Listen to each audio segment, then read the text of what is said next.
Chapter 8:21. There's such a rule? Shiva was shocked and quickly asked again, Brother, who set this rule? When I met the dean, he didn't seem like such a person. When the barbarian heard that this dumb kid knew Zhang Feng, he couldn't help but be shocked. After looking Shiva up and down, he said in disbelief, You know the dean? We all know the dean. A few days ago, Lao Tzu and I even talked to the dean. So what? This rule wasn't set by the dean. It was set by everyone here. Also, don't ever throw trash on the ground. If someone sees it. Shiva hurriedly asked, What will happen? Hee. The barbarian laughed evilly. You'll have to use your tongue to lick the entire floor before you stop. Shiva was shocked. What kind of rule is this? This isn't a rule. The barbarian pointed at the ground and said, Do you know what this is? This is the cement that the dean spent a lot of effort to create. It's also called concrete. It's for the convenience of us. They didn't even have it on the mountain, but they made it for us first. What is this? If we don't follow the rules, not to mention the people on the mountain, even the merchants here will beat those who don't follow the rules to death. This, Shiva was completely shocked. He had seen Zhang Feng's charm. But what was this? Zhang Feng didn't say a word. These people were so crazy to follow the rules and even set their own rules to restrict them. No wonder the people here were like this. This was the kind of bearing a man should have. Shiva's eyes shone with a fiery light. After thanking the Hu merchant, he trembled as he walked towards the entrance of the sect. The barbarian smacked his lips and glanced at Shiva. He touched the golden leaf in his embroidered robe and laughed. Another dumb rich man. Do you think it's so easy to climb this mountain? The people in the market were very law-abiding. In the past, they still needed people to maintain law and order. However, since Zhang Feng built 2 commercial streets for the people here, the people who used to maintain law and order here had long disappeared. Don't ask why. Where was this place? This is a mountain. Who dared to disobey the rules here? How could this place tolerate him? The only reason he didn't kill him was because of the dean's magnanimity. After bidding farewell to the barbarian merchant, Shiva wandered around the market. He first went to the entrance of the food factory and spent 10 copper coins to buy 10 cigarettes. Only then did he have an idea of what to do. Looking at the winding cement road that led to the top of the mountain, as well as the 30 feet wide mountain gate that was built between the food factory and another mountain valley, he couldn't help but feel even more shocked. The mountain gate was very casual. 2 huge rocks that were about 5 zhang tall had been peeled off from the mountain and leaned against each other. They were then reinforced with bricks and cement to make the mountain gate. Above the mountain gate, there were 2 huge rocks. On one side of the mountain gate, there were the words frowning coldly facing thousands of fingers on the other side. On the other side, there was the words bowing head willing to serve children. And at the place where the 2 huge rocks intersected, there was a lifelike stone carving of a white deer. Below the carving were the words White Deer College. The mountain gate looked as if it had been formed naturally. The moment one saw the mountain gate, they could feel its extraordinariness and loftiness. There was a long queue at the gate that had been waiting for a long time. There was a small house at the mountain gate with a sign written on a piece of white paper that said, White Deer College. In the surroundings of this house, there was a group of burly men or men with incomplete bodies. Their eagle-like eyes scanned the bodies of these people back and forth. All of you who are lining up to go up the mountain, listen up. Those who are carrying sharp weapons, those who have bad intentions, and those who can't find out where you live, get lost immediately. If I find out that you're acting strangely, I'll treat you to a cup of tea in the barracks next door. The group of youths who were about to go up the mountain trembled all over when they heard this. Go to the military camp for tea? Who would dare to go? Even if they went, they wouldn't be able to return alive. Shiva kept nodding his head as he watched and listened. After 2 hours, it was finally Shiva's turn. Shiva hurriedly handed over the token. Shiva. Are you for real? Not a Han. The man who was missing an ear and had a scar on his face glanced at Shiva's token and a cold look flashed across his face. Kid, scram immediately for Lao Tzu. How dare you go up the mountain as an outsider? If you dare to pester me again, I'll chop you up. Didn't you see that it's clearly written here? Other than Han people, no one is allowed to go up the mountain. Shiva's expression changed when he heard this. At this moment, the guard who had asked Shiva to go up the mountain had unknowingly appeared behind Shiva. He patted Shiva's shoulder and said, "Old son, this is the order of the higher-ups. Let him in." The higher-ups? These people all belonged to Nyojinda, and only Nyojinda dared to order an alien to come up the mountain. The scar-faced man couldn't help but put his fingerprint on Shiva's letter of introduction and threw it to Shiva. Next, Shiva thanked the guard profusely before he happily went up the mountain gate. Standing at the mountain gate, Shiva raised his head and looked at the faintly discernible buildings that were under construction. His heartbeat quickened. White Deer College, I, Shiva, am here. Chapter 822. Zhang Feng was too lazy to be idle these 2 days. He spent the whole day in the forging workshop, tinkering with something. This made Ching Chimo and the others arrogant. Especially since Ching Chimo got Zhang Feng's sunglasses, he had a cigarette in his mouth all day and returned to the appearance of the 4 great devils in Chang'an. Sitting on a sliding pole, he patrolled the construction site. At this time, Ching Chimo just finished patrolling the construction site and sat down on the recliner. Instantly, the recliner made an unpleasant groan. It seemed that the recliner would fall apart in the next moment. Li Qingxian, who was reading a new textbook, was shocked. Tai Nyo, get up. If you break this thing, Fengzi will kill you when he comes back. And the thing on your eyes, give it to me. The first sentence. Li Qingxian was still talking about business. But after hearing the last sentence, Ching Chimo couldn't help but put his sunglasses back into his pocket. No. No matter what you say, I won't give it to you. Seeing this, Li Qingxian looked around and glared. I asked you to give it to me. Hearing this, Ching Chimo reluctantly handed the sunglasses to Li Qingxian and muttered, You only know how to use your identity to oppress people. What's wrong with me oppressing you? You don't agree? I agree, I agree. Ching Chimo hurriedly begged for mercy. This pair of sunglasses was made by Zhang Feng when he was at the foot of the mountain. But ever since he went up the mountain, he didn't know if Zhang Feng had forgotten about it or not, but he hadn't used it. Ching Chimo had a bad idea. All of them knew about this. But Zhang Feng was always there, so they couldn't fight for it. They could only stare at Ching Chimo with jealousy. Tai Nyo, don't do this all day. If my father goes up the mountain and you meet him, you can wait to go home and lie down for a month. Li Qingxian warned Ching Chimo.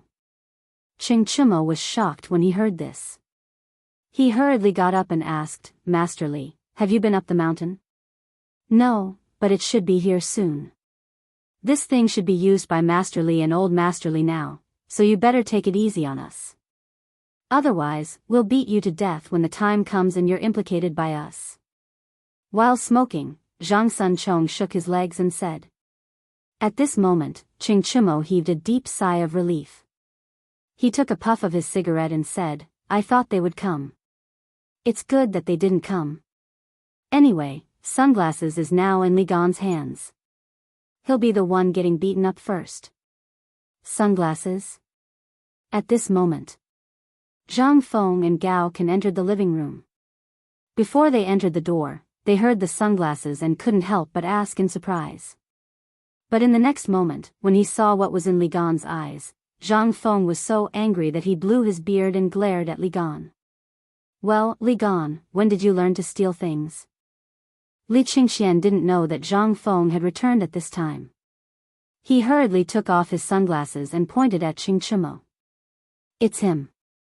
I was just about to come over. This guy stole it. Zhang Feng heard this and looked at everyone. At this time, Wei Shuyu, Niu Jinda's son, Niu Jianhu, and the others pointed at Ching Chimo. Even the Yuchi brothers who had always been on his side betrayed Ching Chimo.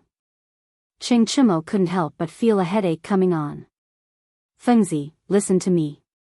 This matter is really not what you think. Let me ask you. I heard that someone has been sitting on a pole all day these 2 days, wearing sunglasses and patrolling the construction site. Don't tell me it's you. Zhang Feng stared at Chang'an and asked.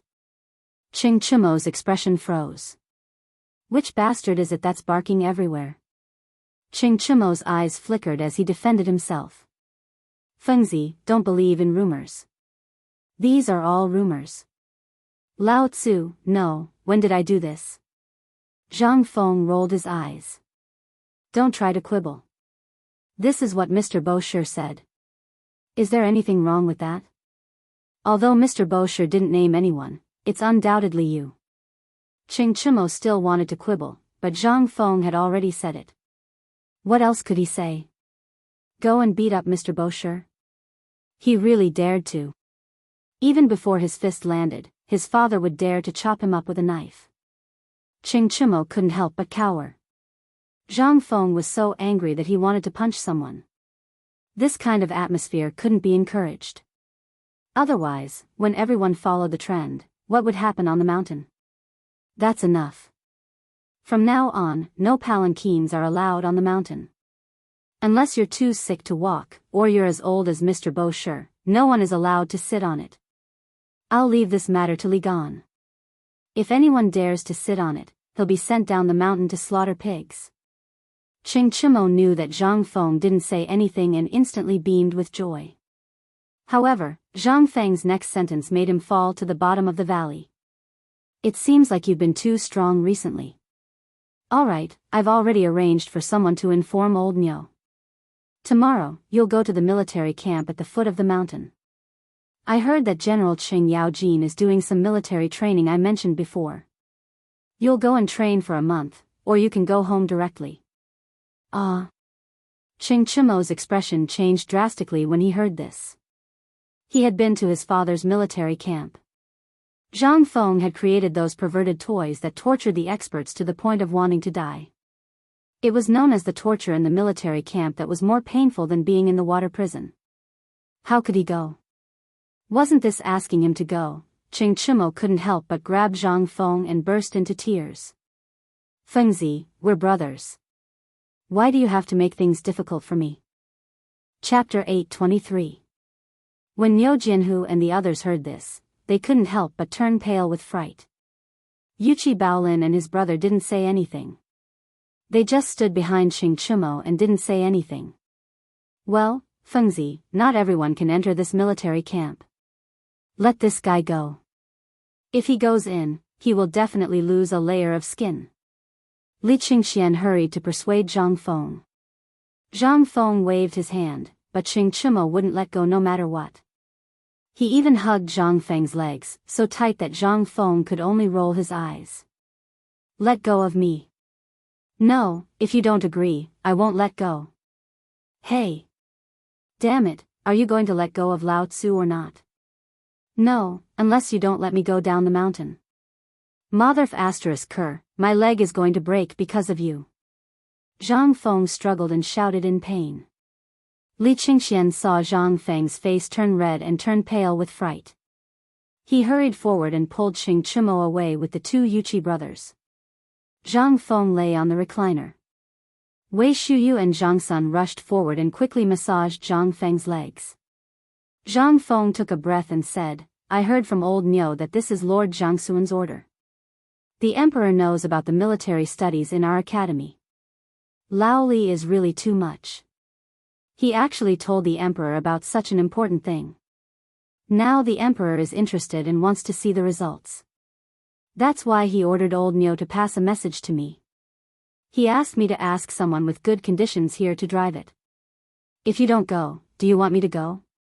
Chang'an heard this and pointed outside the door. You go. You made this thing. If you don't go, who will? Zhang Feng rolled his eyes. Bastard, didn't you want to join the army? To put it bluntly, this is something that I, Lao Tzu, specially made for you. Either you follow Li Gan and do Dabing's example and memorize the multiplication and division table within half a month, or you can scram down the mountain. Custom made for them. When Qing Chumo, Wei Shuyu, Niu Jian, Hu, and Yuqi heard this, their eyes instantly lit up. However, when they thought of the miserable state of the army camp, they couldn't help but feel apprehensive. Iron Bull, do you miss the heavy cavalry? Do you want to be the first to get an impenetrable shield and armor? Big Idiot, Bug, do you too still want the special weapons that I prepared for you? And, Dean, I want it. Without waiting for Zhang Feng to finish speaking, Gao Can excitedly grabbed Zhang Feng's shoulder. It was so painful that Zhang Feng sucked in a breath of cold air. His hands desperately hit the thing that was clamping his neck. After a while, Zhang Feng finally reacted. He glared at Gao Can and said, "Damn it, Lao Tzu will set another rule. From now on, if anyone dares to touch Lao Tzu will make sure that they won't be able to learn what they want to learn for the rest of their lives." Gao Can was shocked when he heard this and hurriedly knelt down. However, when he thought of Zhang Feng's previous rule, 2 streams of tears flowed out of his eyes. When Zhang Feng saw this, his heart softened. Go. If you want that thing, go with Iron Bull. When you come back every night, Lao Tzu will teach you more advanced things. When everyone heard this, they could not help but widen their eyes. Zhang Feng was actually going to impart private training. Everyone knew that Zhang Feng's book on the art of war and the training method were only half of it. This kid was unwilling to take out anything more precious. Now, he was going to impart them to Qing Chumo. Yuqi Baolin and his brother hurriedly said, "Fengzi, I want to go. I'm not afraid of hardships. I'll go. I'll go too. Fengzi, I'll go. Me, I'll go." At this moment, Wei Shuyu and the others' eyes almost popped out. They were all fighting to be the last. Only then did Qing Chumo realize it. He was about to hug Wei Shuyu's leg again, but Wei Shuyu and Zhang Sun each sent him flying with a kick. "Fengzi, I didn't say I'm not going." Qing Chumo wanted to cry, but no tears came out. Zhang Feng looked at everyone with satisfaction and said, "Don't worry. Gao Can, Iron Bull, Niu Xiaohu, and Yu Lin, the 3 of you go first. Otherwise, if everyone else leaves, we can't stay on this mountain." Hearing this, the few people who were named by Zhang Feng cheered, but Wei Shuyu and the others were regretting it. Go, get out of here now." When Zhang Feng saw that these people had gone crazy, he hurriedly threw them out. After they ran away while wailing like ghosts and howling like wolves, Zhang Feng then sneakily took out a wooden box from his bosom and threw one to each of them. "Come, I have a lot of this. One for each of you. Here." Everyone opened the box curiously and saw that there were brand new sunglasses lying inside. They could not help but be excited. But why would Wei Shuyu and the others care about this?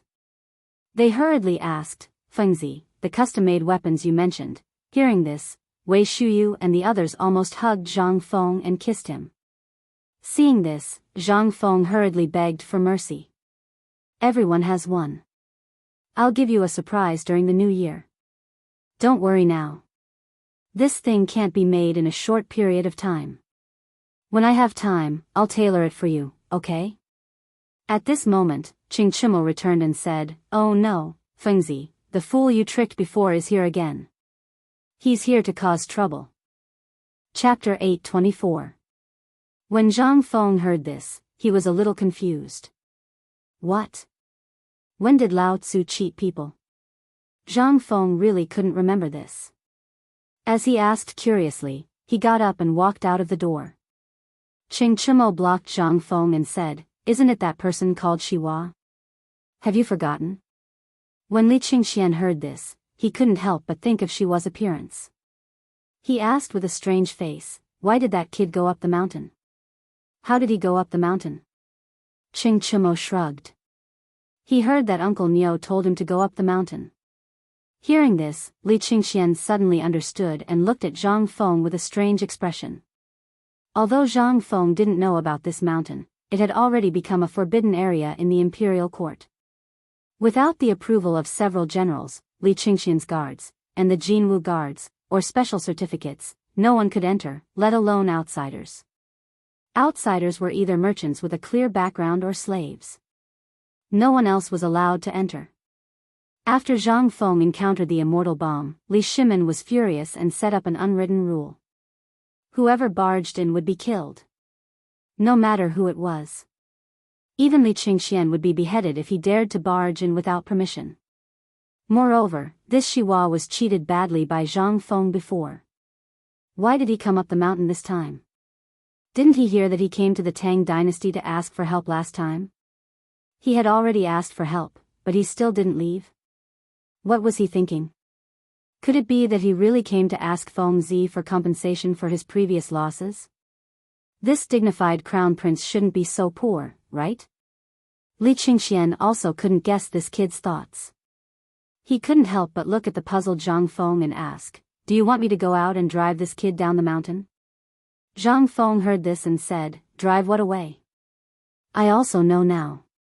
It's that little rich man Zhen La. Now that he knows we are short of money, he is here to give us money. Why do you want to drive him away? Go, go, go. Invite him in." Zhang Feng really did remember this kid. But when he thought of the last time, Zhang Feng's heart became hot again. Good timing. Whatever he said would come. He was just short of money, and now it came. Before Zhang Feng could finish his fantasies. Under the guidance of Qing Chimo, the purple-robed Shiva walked into Zhang Feng's small living room.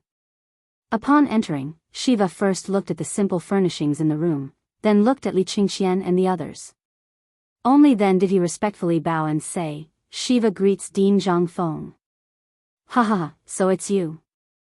Come, come, come, don't stand on ceremony. Seat of honor, seat of honor. Tai Nyo, serve the tea." Qing Chimo pointed at his nose and walked out of the room gloomily. Gao Qian and Yuchi Baolin had run away. Now, how did the matter of the sidekick find him? However, being depressed was one thing. But when he saw that someone was going to be in trouble, Qing Chimo became excited. At this time, Li Qingxian and the others were sitting still in the room. They looked straight ahead and smoked their cigarettes. Originally, Zhang Feng wanted to greet them and introduce them to each other. But when he saw that they were all acting cool, he was too lazy to do so.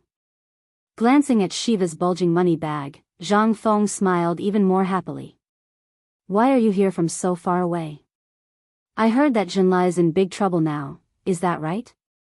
What's going on? Is it serious?" Shiva's face turned bitter when he heard that. That was one of the reasons why he was here. "Brother Zhang Feng, you don't know. I don't know what's wrong with that D*MN India. They mobilized an army of 300,000 to invade Zhenla. To be honest, Zhenla is suffering." Zhang Feng heard that and nodded. "That's right. That D*MN India. If I had an army of 100,000, no, 50,000 people, I would definitely lead them to fight for you. But I'm just a weak scholar." Weak scholar, Li Qingxian and the others were so embarrassed that they almost died of cancer. "Are you worthy?" Shiva became even more agitated when he heard that. "Brother Zhang, these words of yours are enough. I came to the Great Tang precisely to seek the assistance of His Majesty, the wise and mighty Emperor." Shiva glanced at Li Qingxian as he spoke. Li Qingxian pretended not to see it. Shiva continued, "But 10 days have passed, and I still haven't seen any response from the Tang dynasty. I'm worried that if this drags on, Zhenla will be destroyed. Brother Zhang, you have a lot of ideas. Can you give Zhenla a way out?" As he spoke, Shiva hurriedly placed the money pouch with the golden leaves on the tea table beside Zhang Feng. Zhang Feng glanced at it and pretended to be angry. "What are you doing? Take it back. We're brothers. We should help each other." When Shiva heard this, he really thought that Zhang Feng was incorruptible, so he pretended to take back the money bag. However, before he could grab the money bag, Zhang Feng said, but seeing how sincere you are, I'll kindly accept it. Li Qingxian wanted to beat him up. Niu Jinhu and Yuqi Baoqi had never seen this side of Zhang Feng. In the past, he had always heard about how awesome Zhang Feng was, but now, what was this? Wasn't this AF** King Street Thug? Was this still the legendary awesome Zhang Feng? Chapter 825. Shiva was confused by Zhang Feng's action. But when he saw Zhang Feng accept it, he was relieved. There was a way to solve Zhen La's problem. Sure enough, after Zhang Feng received the money, Shiva hurriedly asked, Brother Zhang, then tell me, how can I, Zhenla, resist this army of 300,000? There's no need to resist. Zhang Feng waved his hand. Oh. Shiva was surprised and hurriedly asked, Brother Zhang, what good plan do you have? If you can solve my problem, I'll definitely give you a big gift. After thinking for a while, Shiva gritted his teeth and said, We're willing to give you all the profits from our trade with the Tang dynasty for half a year. Hiss. Hearing this, Li Qingxian couldn't help but suck in a breath of cold air. Half a year's profits? Although the price was very low now, Li Qingxian knew that each trade was worth tens of thousands of taels of gold. Wouldn't that be 60,000 taels of gold in half a year? Damn it, didn't he already give a solution? This was a huge scam. Li Qingxian wanted to slap himself. Du Go, Wei Shuyu, and the others looked as if they had eaten shit. 60,000 taels of gold. F***ck his uncle. They were scammed by this kid just like that? They already knew that Shiva was blocked outside. If they knew that this kid was so generous, how could they let him go? Zhang Feng glanced at them and didn't even bother to look at them. Instead, it was Shiva who looked at them with surprise. Among these people, he had only seen Li Qingxian before. Although he was surprised that Li Qingxian was here, Shiva wasn't an idiot. Since Li Qingxian didn't say anything, it wouldn't be good if he did. Seeing that Zhang Feng didn't say anything, Shiva said worriedly, Brother Zhang, this is the most I can do. Can you take pity on me, Zhenla, and help us? If you like the jade and jewelry from last time, I'll give you 10 carts on your wedding day. How about that? Puff. Li Qingxian and the others rubbed their chests tightly and desperately resisted the urge to vomit blood. 10 carts, oh my god. Scammer, you big scammer. They couldn't help but curse Zhang Feng in their hearts. They were even wondering how much they should take from Zhang Feng when the time came. When Zhang Feng heard that, he sighed and said, We're all brothers, what are you saying this for? Alright, since we're brothers, I'll tell you now. Shiva immediately sat up straight. Zhang Feng coughed and lit a cigarette. Then, he gave one to Zhang Feng. However, Zhang Feng's fingers were trembling. If my guess is correct, 200,000 of these 300,000 soldiers are Turks.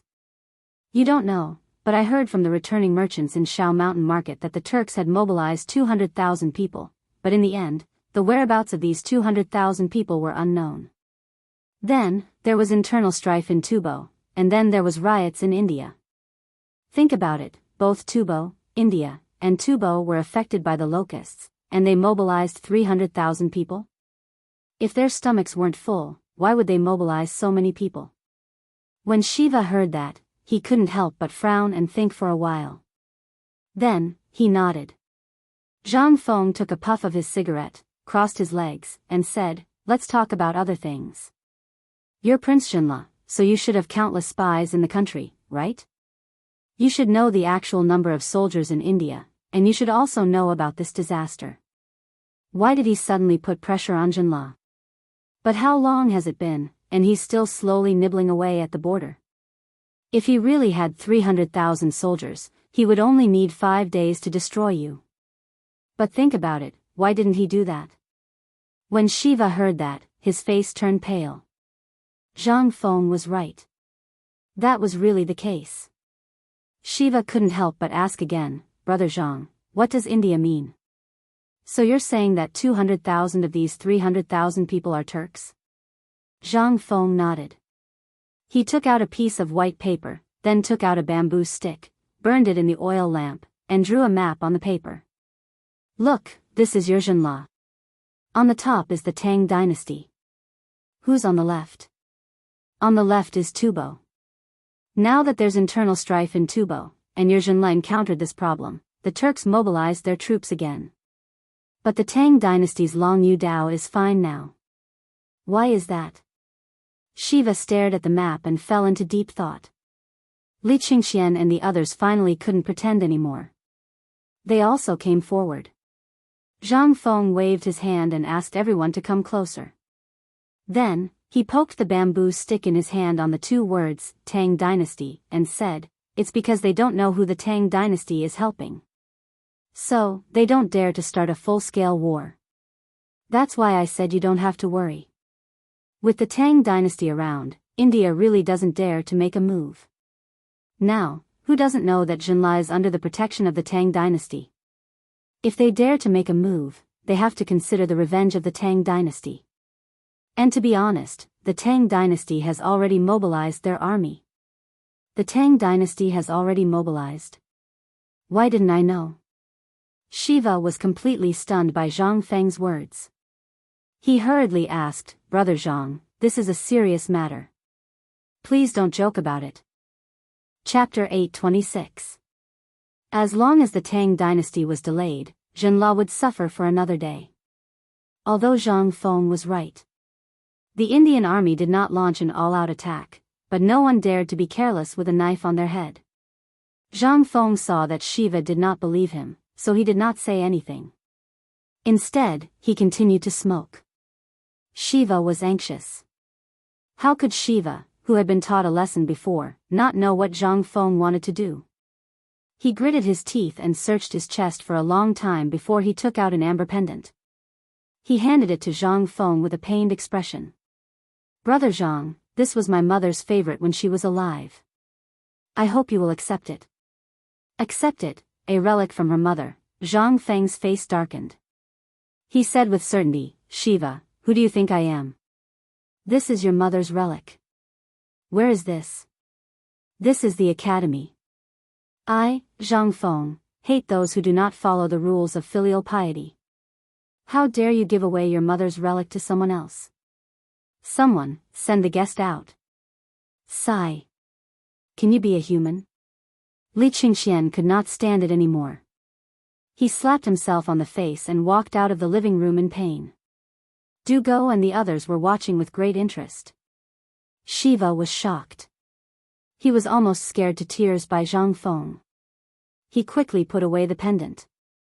After some persuasion, Zhang Feng calmed down and said, "If you have something to say, just say it. Don't give me precious things. I, Zhang Feng, am not worthy of it. All right, let's talk about this. Otherwise, you won't be able to eat or sleep well. As far as I know, 10 days ago, the palace issued 10 secret orders, ordering the soldiers of the prefectures and prefectures along the way to Chotzi City. This is the reason why the Indian army of 300,000 didn't dare to move." Chotzi City? Shiva was stunned. He did not understand. Zhang Feng saw that Shiva was about to ask an idiotic question again. He quickly waved his hand and said, "The Tang dynasty has a strategy called besieging way to save Zhao. Do you know about it?" Shiva shook his head in confusion. Zhang Feng was a little annoyed, his toes almost digging a big hole in the floor. He pointed at Du Go and said, "De Bing, you tell him." Du Go calmly lit a cigarette and slowly said, "Actually, this matter is very simple. Regardless of whether those 300,000 people are Turkic or not, there is no way to investigate this matter now, and there is no need to investigate it. Tubo also came to the Tang dynasty for help before, so the emperor pondered and felt that there was something fishy about this matter. If we send reinforcements, what will happen to the Turks?" In the end, it was Fengzi who came up with a plan to send troops to Chotzi City. According to the map, Chotzi City can enter the Turks, reach India in 1 day, and reach Tuyuhun and Tubo in 1 day. In this way, under the three-pronged attack, no matter what tricks they have, they won't dare to act rashly. Do you think that under the watch of the elites of the Tang dynasty, India will dare to abandon the capital and force their way into Chang'an? Finally, Shiva's face slowly became agitated. At this time, he finally understood why those Indians, who clearly had such a big advantage, only lingered at the border. They didn't know the movements of the Tang dynasty's army. But waiting like this was not the way to go. He hurriedly asked, then, this is not the way to go either. Why didn't the warriors of the Tang dynasty attack India directly? You think too much. Zhang Feng waved his hand and said, you just have to remember that at this time, you should do what you should do in Chang'an and pretend that nothing happened. Your country must have spies all over. If you act as if nothing happened, then the war at the border will collapse by itself. Is this even possible? Shiva was stunned. But he didn't know whether Zhang Feng was right or not. However, since Zhang Feng said so, Shiva only needed to write a letter to know whether Zhang Feng was right or not. But in these 10 days, if the 100,000 Indian troops at the border of Chang'an wanted to attack, they would have attacked long ago. Why would they wait until now? Now, it seemed that what Zhang Feng said was true. And this person just said that this was all Brother Zhang's plan? Could it be that Brother Zhang also studied this military aspect? A touch of excitement flashed in Shiva's eyes. Brother Zhang, if this is true, I, as your brother, will repay you generously. Zhang Feng waved his hand and said nothing. This time, he would just treat it as doing a good deed. However, when he thought of the country's total foreign trade income for half a year, Zhang Feng almost laughed out loud. Okay, we're all brothers. As brothers, that's enough. Okay, if there's nothing else, you should go back and have a look. But the green thing you brought last time, I really like it. Shiva heard this and patted his chest. If Brother Zhang likes it, I'll send someone back to Chang'an tomorrow and bring you a cart. A cart. Dugo also felt a little suffocated. In less than half an hour, Yi Zichen had arrived. Zhang Feng, this scammer, how many good things had he taken from them? This was too much. This was simply, 2F** King Rich. Zhang Feng didn't have any expression on his face. After all, he was thick-skinned and was naturally immune to everything. Then I'll thank Brother Shiva first. But, seeing that Zhang Feng was about to slip away, Shiva hurriedly said, Brother Zhang, I still have a request. Chapter 827. Zhang Feng's eyes flashed with vigilance. But he still sat down and warmly invited Shiva to sit down. Then, he asked with a smile, Brother, tell me, if there's anything I can help you with, I'll do my best to help you. Really? Do you think that our Zhang Feng is the kind of person who takes money? No, who doesn't keep his word? Shiva hurriedly asked, I want to study at the academy on the mountain. I wonder, you. What did you say? Say it again. Zhang Feng felt that he didn't hear clearly and asked in surprise. Shiva stupidly said, I want to study under you, brother. Wait a moment. We need to discuss this matter. Li Qingxian suddenly rushed in and interrupted Shiva with a serious face. He said, you should know the laws of the Tang dynasty. No academy can accept outsiders under any pretext. I wonder if Prince Shiva knows about this? Shiva was shocked when he heard that. His face instantly turned ugly. He really didn't know about this. Zhang Feng didn't expect this either. But thinking about it carefully, there really wasn't such a rule during the Tang dynasty's Chang'an era. It was only during Wu Zetian's era that this kind of thing seemed to be slowly accepted. Shiva also knew that this matter was a little difficult. He could only give a fist salute and walk out of the wooden house. His main purpose of coming here was to learn everything about the Tang dynasty and then benefit Chang'an. If he didn't even learn anything from Zhang Feng, then, he was unwilling to accept this. Shiva was actually an ambitious person, but at this moment, once the door was closed, Li Qingxian looked at Zhang Feng with a serious face and asked, Fengzi, you have to think about what I said just now.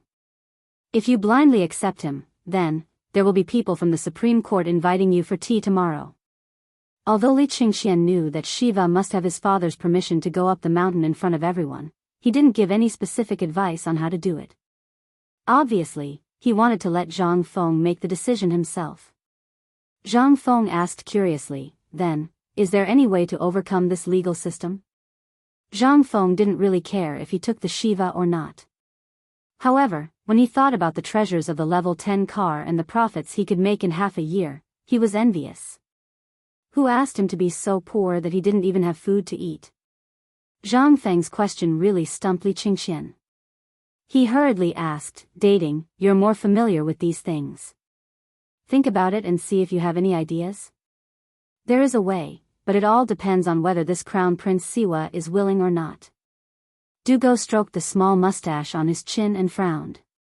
Merchants can stay on the mountain, but there are also slaves. If this Shiwa is willing to be Feng Zi's slave and come to the mountain as a slave, then that's fine. But it's not like you don't know that slaves aren't qualified to enter the school, Li Qingxian interrupted Dugo. Dugo glanced at Zhang Feng and said, who said so? Look at Feng Zi. Now, everyone in the academy can study in the academy. Does this rule work on him? Look at how many slaves there are in the academy now. As he spoke, Dugo took out a thick register from Zhang Feng's bookcase with a cigarette in his mouth. He patted it and said, up until now, there are 2003 people in the academy. More than half of them are slaves. What do you think? Li Qingxian was stunned. So many? Although he didn't know if this was the right thing to do, but Yu Shinan and the others hadn't seen this register yet, he didn't dare to say anything. Li Qingxian couldn't help but look at Zhang Feng and asked, have you asked Mr. Bosher and the others about this? Why should I ask them? This academy is mine. I can do whatever I want. As for asking them? Besides, what's wrong with slaves? Don't tell me that slaves aren't people in your eyes. Don't forget that you are also merchants. Besides, I remember that there was a precedent of slaves becoming grand scholars. Besides, look at all the Confucians in the world. How many of them were born poor? Hearing this, Li Qingxian really didn't have anything to say. However, he still felt that this matter was too hasty. I feel that we should at least discuss this matter with Mr. Bosher and the others. Otherwise, if those Confucians come to cause trouble, even if the imperial palace doesn't want to interfere, they can't do anything about it. At that time, White Deer Academy will become the target of public criticism. Zhang Feng hadn't thought of this point. He remembered that when he told the old elementary scholar about this matter, the old elementary scholar didn't say anything. Although he couldn't see through the old elementary scholar, many people seemed to know that the old elementary scholar was a great Confucian scholar. If he didn't say anything, what could Mr. Bosher and the others say? Zhang Feng couldn't help but feel frustrated. All right, go ask Mr. Bosher. I'll wait here. It's so annoying. When Li Qingxian heard this, he hurriedly walked out of the small wooden house. Once he was out, he ignored Shiva and hurriedly ran in the direction of the waterfall. Shiva, who was bowing to the air, froze in midair. After Li Qingxian left, a trace of loneliness flashed across Shiva's eyes. Chapter 828. Yu Shinan was very excited these days. But he also had a headache. Facing the reprimands from countless Confucian scholars, Zhang Feng's letter, and the fact that this kid was not doing his job. He was tinkering with something in the forging workshop all day long. Finally, the matter of the white paper was settled. They didn't see him again. They drank tea, looked at the waterfall in the distance, recited poems, and touched the white paper with a smile. From time to time, they even dipped it in their mouths. Then, they let out a satisfied sigh of admiration. It was as if the white paper was very fragrant.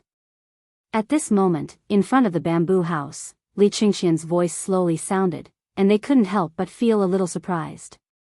Student Li Qingxian greets the gentleman.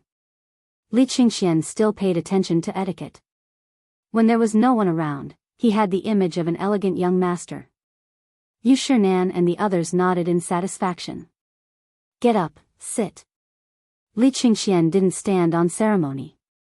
After sitting down, Yu Shinan asked again, looking at your face, did that kid cause some trouble again? Li Qingxian's face twitched. He wanted to say something, but now he couldn't say anything at all. He hurriedly said, "What are you saying?" Nothing happened to Fengzi, but... Seeing that Li Qingxian was hemming and hawing, Ouyang Sun glanced at him. He knocked on the small stove and said, "If you have something to say, just say it. Don't hem and haw." He was just short of saying, "You are the crown prince, you have to pay attention to your royal appearance." Li Qingxian also understood the meaning of their words. He couldn't help but touch his nose and said, "Just now, the crown prince of Jinla, Shiva, went up the mountain." "Oh, isn't it just a little crown prince?" Ouyang Sun was about to say something, but seemed to have thought of something. He looked up at Li Qingxian in surprise and said, "Don't tell old man that the crown prince also knows Zhang Feng." Hearing this, Sun Simiao, Chu Suiliang, and the others also looked up in surprise and stared at Li Qingxian. As far as he knew, one of them was a slacker in the marketplace who had just left his home and wanted to start a business, while the other was a prince from another clan. How could the two of them have crossed paths? Li Qingxian also recounted the strange experience of the two to everyone in detail. Involuntarily, the faces of Ouyang Sun and the others were incomparably colorful. So this brat is actually a big swindler? This. I can't be deceived. Of all the things this kid can do, he just has to do it. Alright, no one is perfect. Don't be so harsh on him.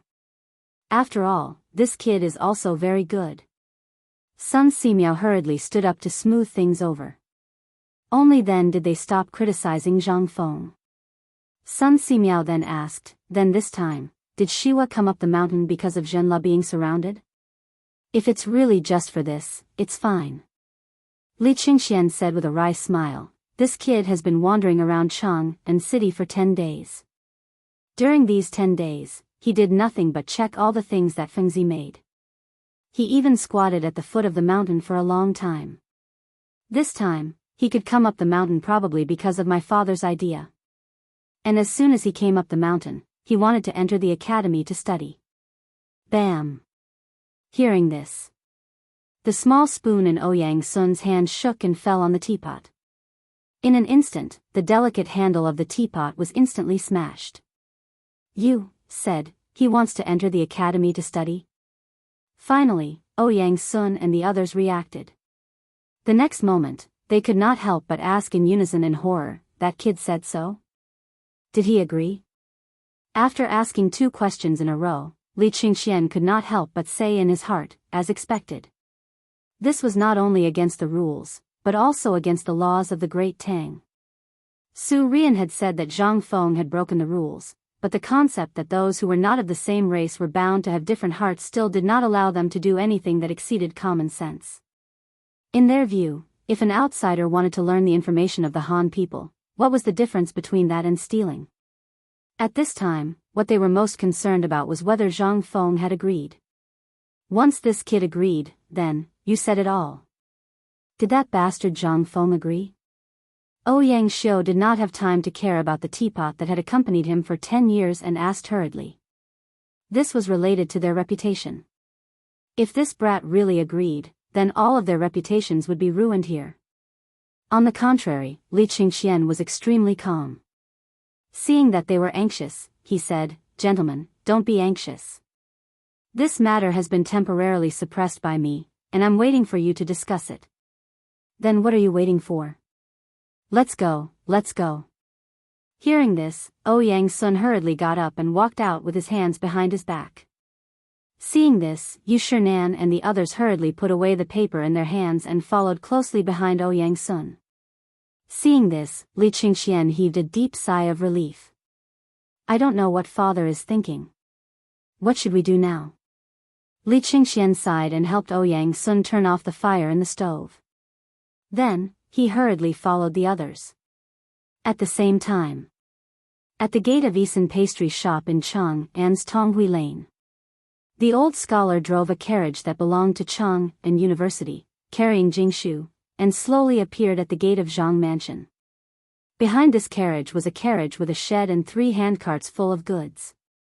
At the gate of Zhang Mansion, the maid Xiao Chui, who had been waiting for a long time, hurriedly waved her small hands. "Miss, we're here." Let's go, let's go. Following Xiao Chui's call. In the next moment, from the side gate of Zhang Mansion, 7 or 8 carriages came out one after another, carrying large and small boxes, bedding, porcelain, calligraphy, and other things. When the old scholar's carriage stopped, they appeared at the gate of Zhang Mansion. Obviously, they had been waiting for a long time. In the carriage, Jingshu lifted the curtain and took a look. She called Zhang Yuyao and the 2 girls got into the same carriage. The old scholar had retired gloriously. He threw the reins to the servant of Zhang Mansion and got into a carriage himself. Then, he waved his hand and said, "Let's go to Shao Mountain." Chapter 829. On the mountain. As soon as Yu Shinan and the others entered Zhang Feng's living room, they didn't care about the fatally attractive cigarettes anymore. As soon as they sat down, they asked, "Kid, is that person outside the door the Crown Prince of Zhenla?" "Yes, it's him," but now, hearing this, Ouyang Sun slammed the table and said lightly, "I don't care what business you have, but old man won't allow him to go up the mountain." Zhang Feng's eyes almost popped out. What's wrong with that? Isn't he just a student? He's not a slave or a merchant, he's a proper prince. If we reject him, it'll damage our academy's reputation. Zhang Feng argued. What a joke, with him, Shiva, there wouldn't be anyone on the mountain. It was just an extra pair of chopsticks. The most important thing was that if he could teach him, he would have an inexhaustible little treasury. How could Zhang Feng bear to let this little treasury slip away under his nose? Besides, the other party had already agreed to so many things. If he were to reject them now, wouldn't it mean that everything he said before would be in vain? Wasn't this a joke? Lao Tzu worked for nothing and had to fork out money to play with them. When Lao Tzu ran out of money, wouldn't they just leave? Respected teachers. There's a saying in Confucius and Mencius, there's no distinction between nobility and lowliness, and there's no distinction between learning. Old man Kong even said that there's no discrimination in education. I've already mentioned this before. Moreover, Li Yuan from White Deer College simply followed old man Kong's teachings. I don't know what wrong I've done, but I hope that respected teachers can enlighten me. Ouyang Sun was choked by Zhang Feng and was speechless for a long time. His face was flushed red, obviously angered by Zhang Feng. When Yu Shinan saw this, he quickly patted Ouyang Sun's shoulder and said, "Kid, what you said is right. However, I think you should know what this distinctionless education means. Then let me ask you, do you understand that those who are not of our race have different intentions? It's your business to pass on the knowledge in your head to the students you teach. After all, it's a benefit to the Tang dynasty. We're happy to help you. But now, it's obviously impossible for you to pass it on to outsiders. If you say this in 10 or 20 years, the old man won't even care about you.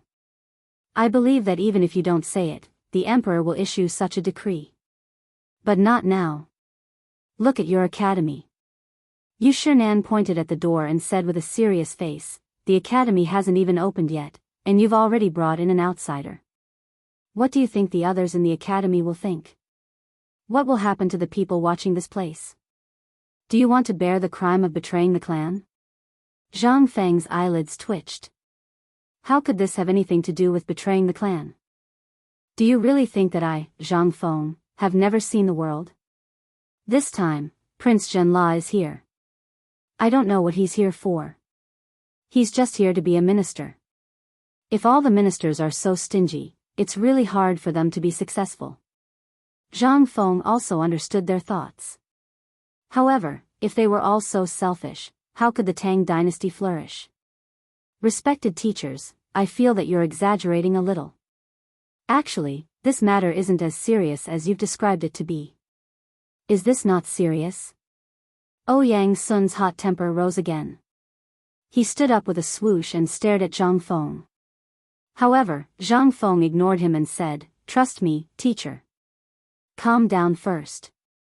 Can you let me say 1, 2, 3, and then you can think about it? Trust me. Calm down first. Let's see what this guy has to say.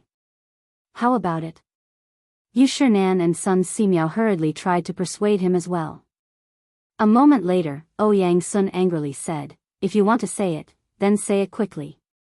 Hearing this, Zhang Feng said, "In fact, you should have seen that the Tang dynasty is getting stronger day by day. Previously, countries as strong as the Turks can only play tricks to test the Tang dynasty. And this little one feels that this sort of probing will continue for a very, very long time. Even Tibet has submitted to become a vassal of my great Tang, so what of the surrounding small countries? For example, Goguryeo, Shirwei, Hui, and so on.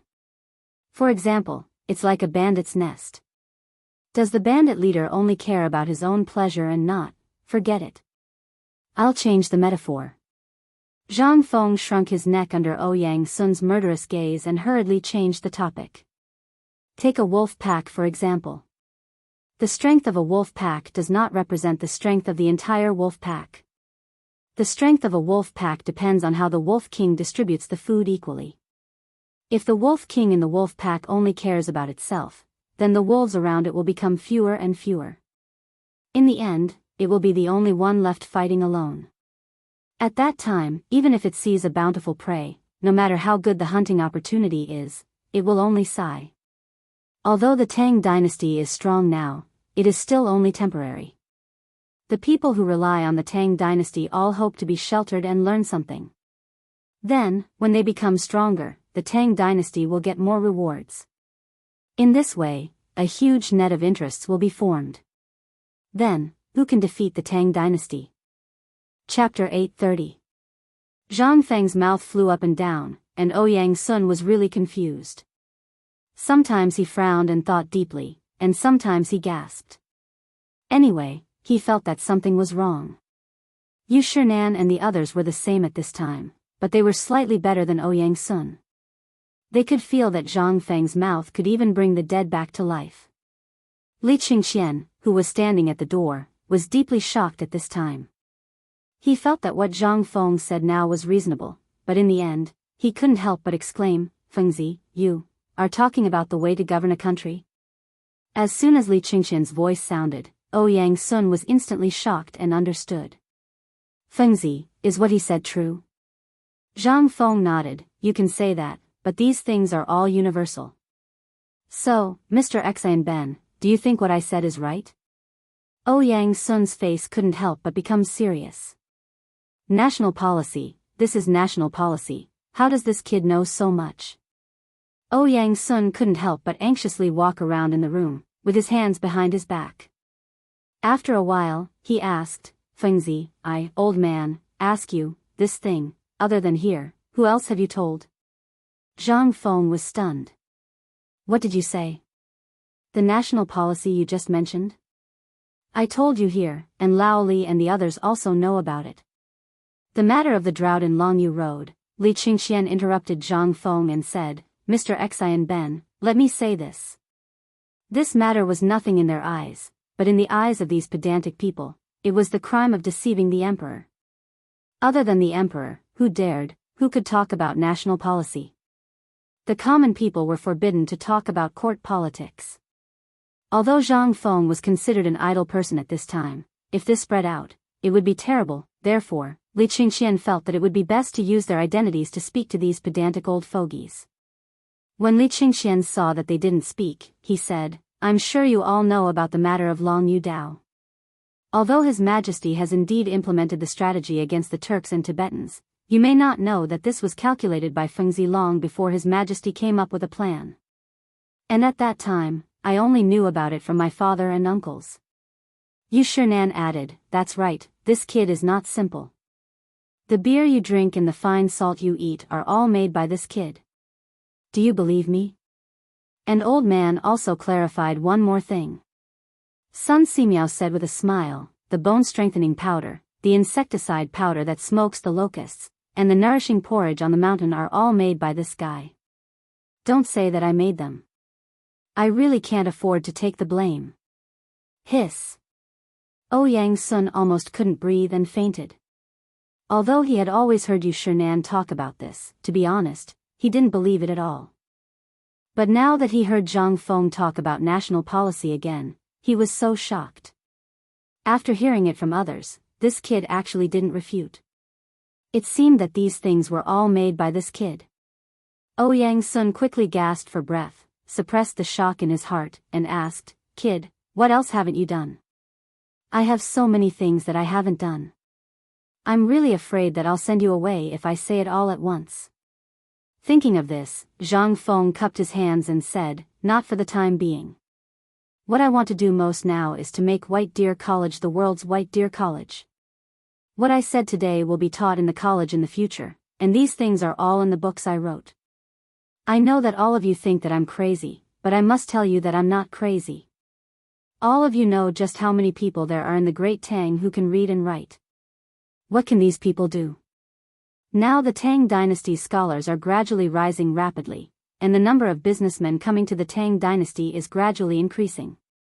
If this goes on, how many people in the Tang Dynasty will be able to do business in the long run? How can we maintain the reputation of the Tang Dynasty?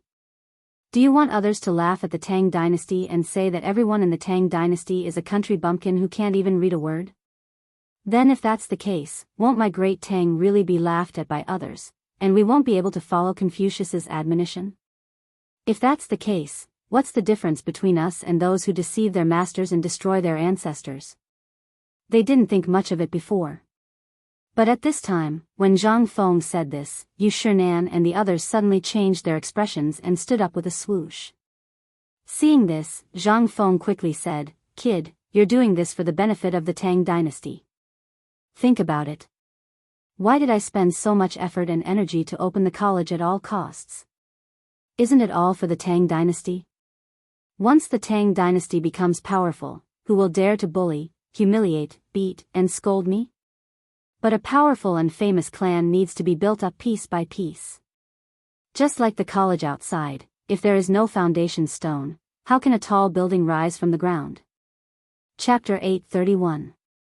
Zhang Feng's Poisonous Chicken Soup. It directly poisoned everyone present. However, Zhang Feng still did not give up. If he did not persuade these people at this time and make them feel comfortable, he would have to do it. In the future, these people would have to stand up from time to time and pull him back. Zhang Feng could not help but say again, "Actually, I didn't want to do all this. You don't know, but Li Gan knows.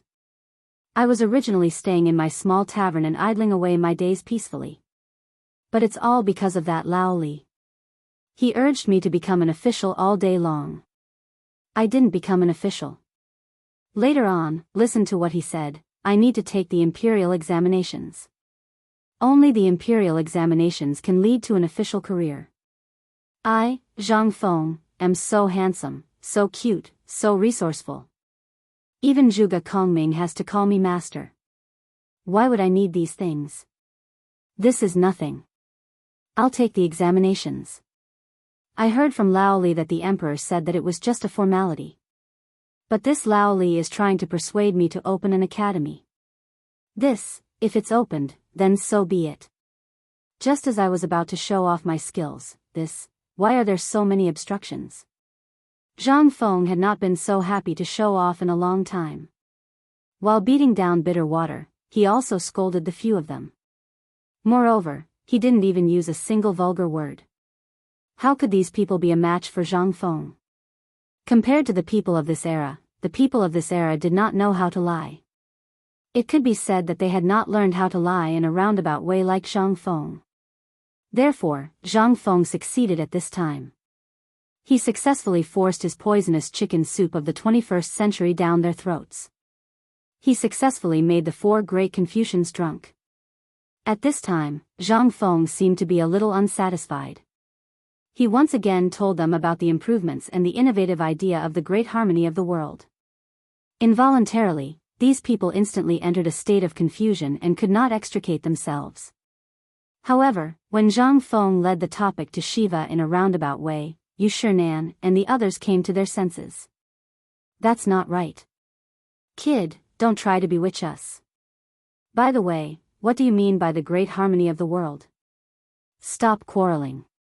Old man wants to know what the great harmony of the world means." Ouyang Sun waved his hand and shouted loudly, causing everyone to quieten down. He looked at Zhang Feng with an expression that seemed to say that if Zhang Feng didn't explain himself, he wouldn't let this matter rest. Zhang Feng didn't expect that the old man would still be able to understand the crux of the matter. He could not help sighing and said, the so-called great harmony of the world means, for example, now you want to eat a kind of food from the Western region, such as the fruit of the Western region. This is basically impossible now. But if I tell you that you only need to tell me, there will be dozens of exquisite specialties of the Western region in front of you in an instant, and it won't cost much. Will you believe it? For example, now you are in Chang'an city. If you want to eat food from all over the world, there will be people delivering it to you in an instant. Even if you want to travel around the world, you can basically go to the place you want to go. This is the great harmony of the world. To put it in layman's terms, the great harmony of the world is the Tang dynasty. It has become a situation where everyone knows that when they see a Tang, they will make way for you with great respect and let you pass. This is the great harmony of the world. In fact, Zhang Feng did not say it correctly. To be honest, he really did not know what the great harmony of the world was. He could only give a general idea. Anyway, the general idea was enough. These people could not understand.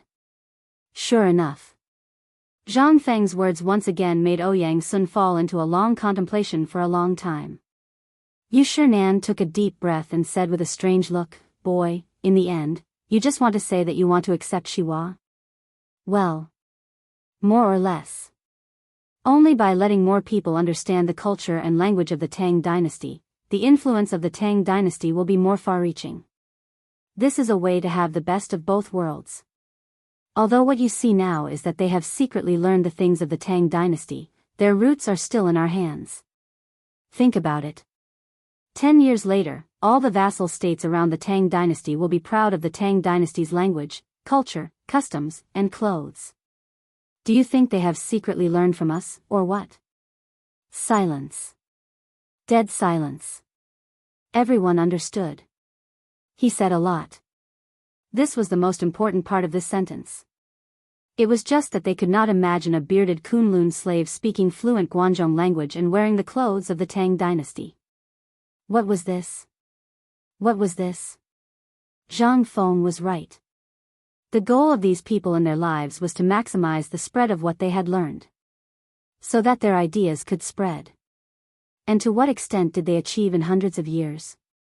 Although Zhang Feng's approach seemed a little exaggerated, if it was really so, wouldn't it be, at this time?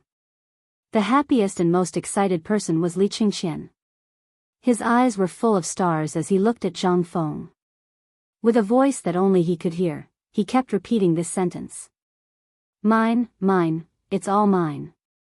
Chapter 832. Although the old man doesn't know what you want to do, the old man wants to see what you'll do in 3 years. Sun Simiao touched his beard and lit a cigarette with trembling hands.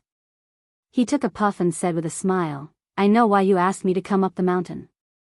It's not about the pig, nor is it about this pot of nutritious porridge.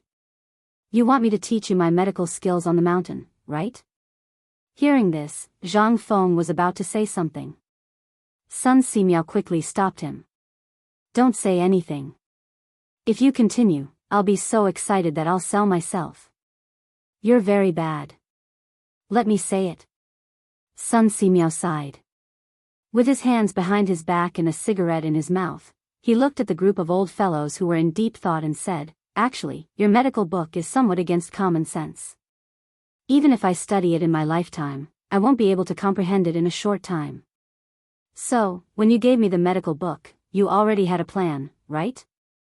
Zhang Feng saw that his plan was seen through and laughed shamelessly. I didn't expect that even this couldn't escape Dr. Sun's eyes. I'm too stupid. You're very cunning. Sun Simiao scolded angrily. The old man has always been upright, but he has been led astray by you.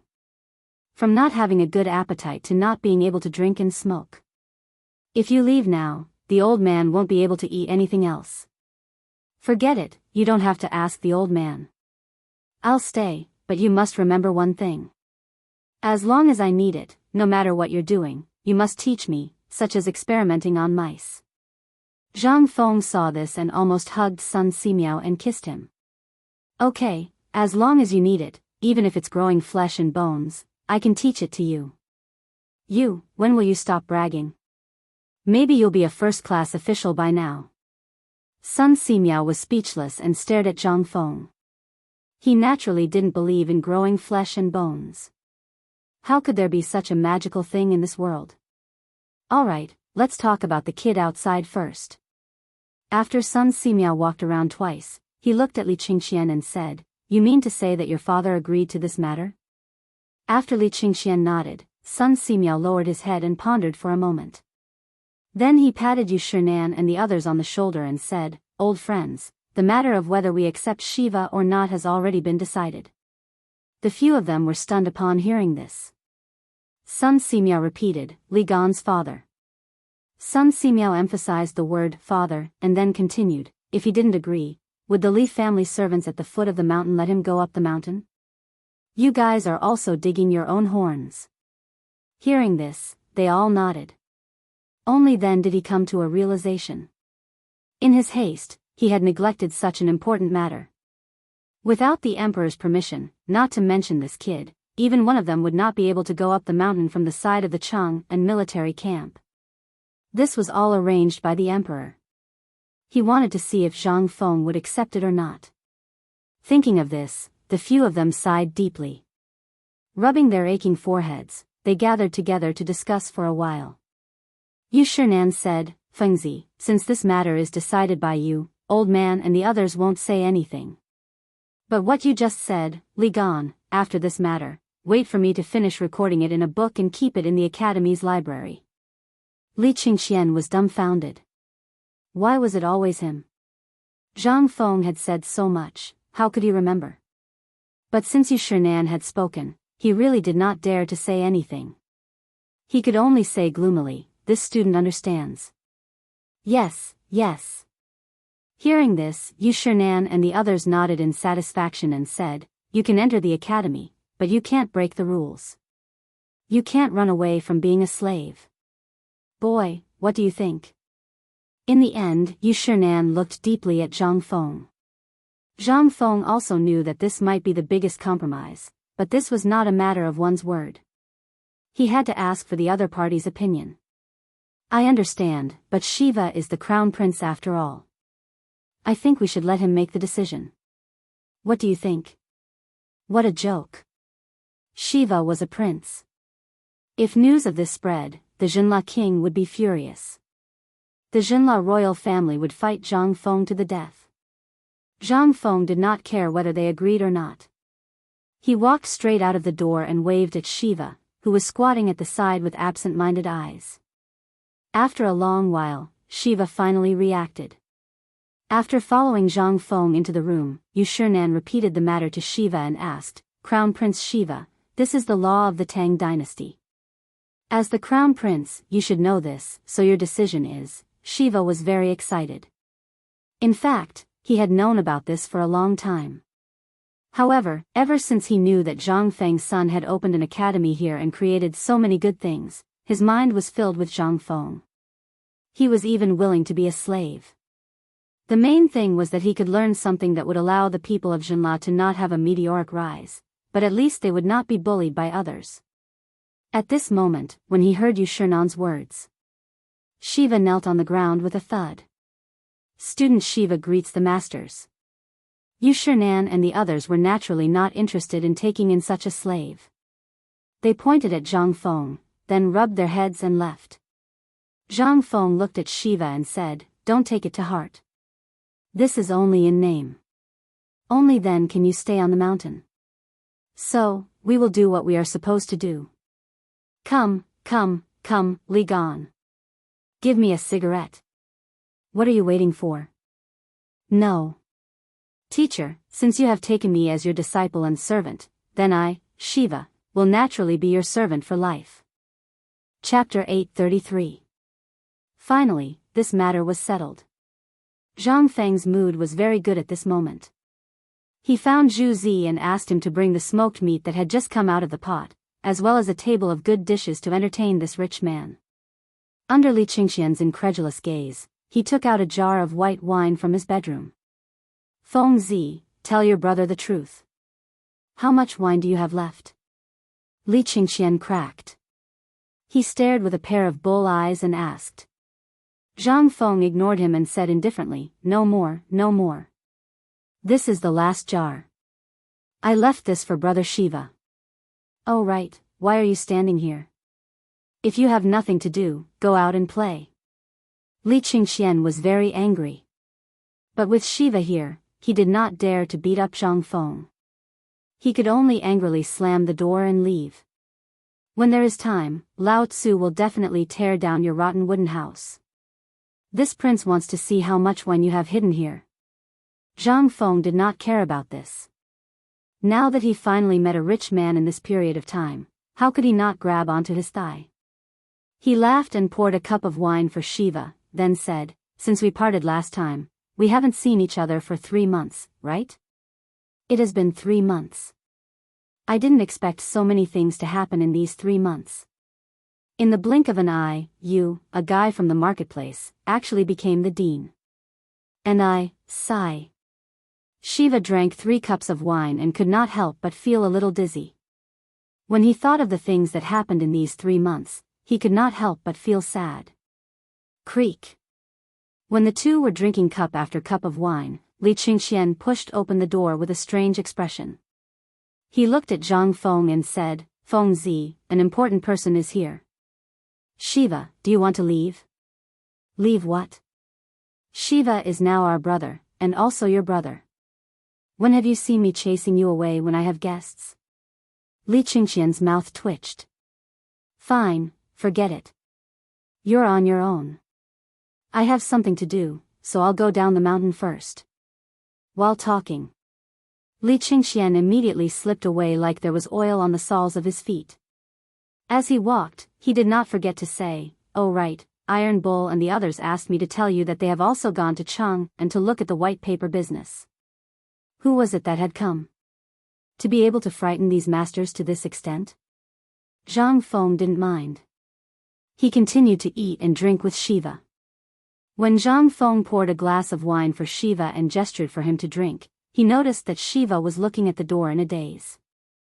"I say, Shiva, what are you looking at? What's outside the door? Who are you?" Before Zhang Feng could finish his sentence, he followed Shiva's gaze and looked at the door. The next moment, Zhang Feng couldn't help but be stunned. He asked an idiotic question.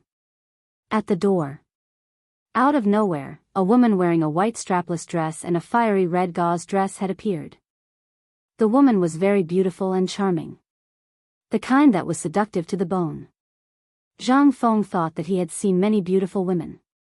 Whether it was the famous female lead of the action movies in the future or something else, he had seen them all. He had even met the #1 beauty in Chang'an, Jingshu, when he came to the Tang dynasty. And that inexplicable fiancé, Zhang Yuyao. Both of them were top beauties, but, at this moment, compared to this woman, there was nothing left of them. The woman's eyes were very big, and the corners of her phoenix eyes were slightly upturned. She had a charm that could devour one's soul. Even Zhang Feng, who had seen many beautiful women, couldn't help but feel a little overwhelmed. Damn, is this a demon? Dodgy? After looking at the woman for 10 seconds, Zhang Feng finally came back to his senses with a gasp. The woman at the door looked at Zhang Feng with a little surprise. Then, she bowed and said, "Can I go in and have a drink?" "Yes. Yes." Oh my God. This voice. Zhang Feng instantly felt that the blood in his body was boiling. But soon, Zhang Feng knocked into the oil lamp used to light cigarettes. Only then did he come back to his senses. He coughed and stared at Shiva, who was drooling, and said, "Get out. If you have nothing to do, find something to do." After hurriedly chasing Shiva out, Zhang Feng then welcomed the woman in. When the two of them stood together, Zhang Feng was once again stunned. He was 1.8 meters tall, but there were no high heels in this era. This strange woman was actually the same height as him. Zhang Feng took a deep look at the woman's proud place. Then, he obediently retracted his gaze. He poured a glass of wine for the woman and asked, "May I know why you are here?" The moment the question came out, Zhang Feng wanted to slap himself. What an idiotic question. What was wrong with him today? How could he ask such a question? And most importantly, Zhang Feng was shocked to find that his brain short-circuited several times when this woman appeared. Zhang Feng couldn't help but be alarmed. If this woman was sent by someone else to harm him, he would have knelt down by now. Zhang Feng's back was already covered in cold sweat. After taking 2 deep breaths, he returned to normal. As long as he didn't look at her eyes, nothing would happen. What was there to be afraid of? Thinking of this, Zhang Feng then cupped his fist and smiled elegantly. I haven't asked for your name yet. Sorry for being rude. The woman pursed her lips and smiled. Zhang Feng was so scared that he quickly lowered his head and looked at the wine glass. My surname is Yu. You can call me Yu, Chapter 834. Yu, What kind of immortal would come up with such a name? Well, the name is really appropriate. Just as Zhang Feng was pondering whether this name had appeared in history, a voice suddenly rang out. At the same time, Yu was also carefully examining her future husband. At first, when she learned about Zhang Feng's talent, she had fantasized about Zhang Feng's appearance. However, the feeling of being past his prime and seeing through the world of mortals in Zhang Feng's poem made Yu think that Zhang Feng should be an old man with white hair and eyebrows.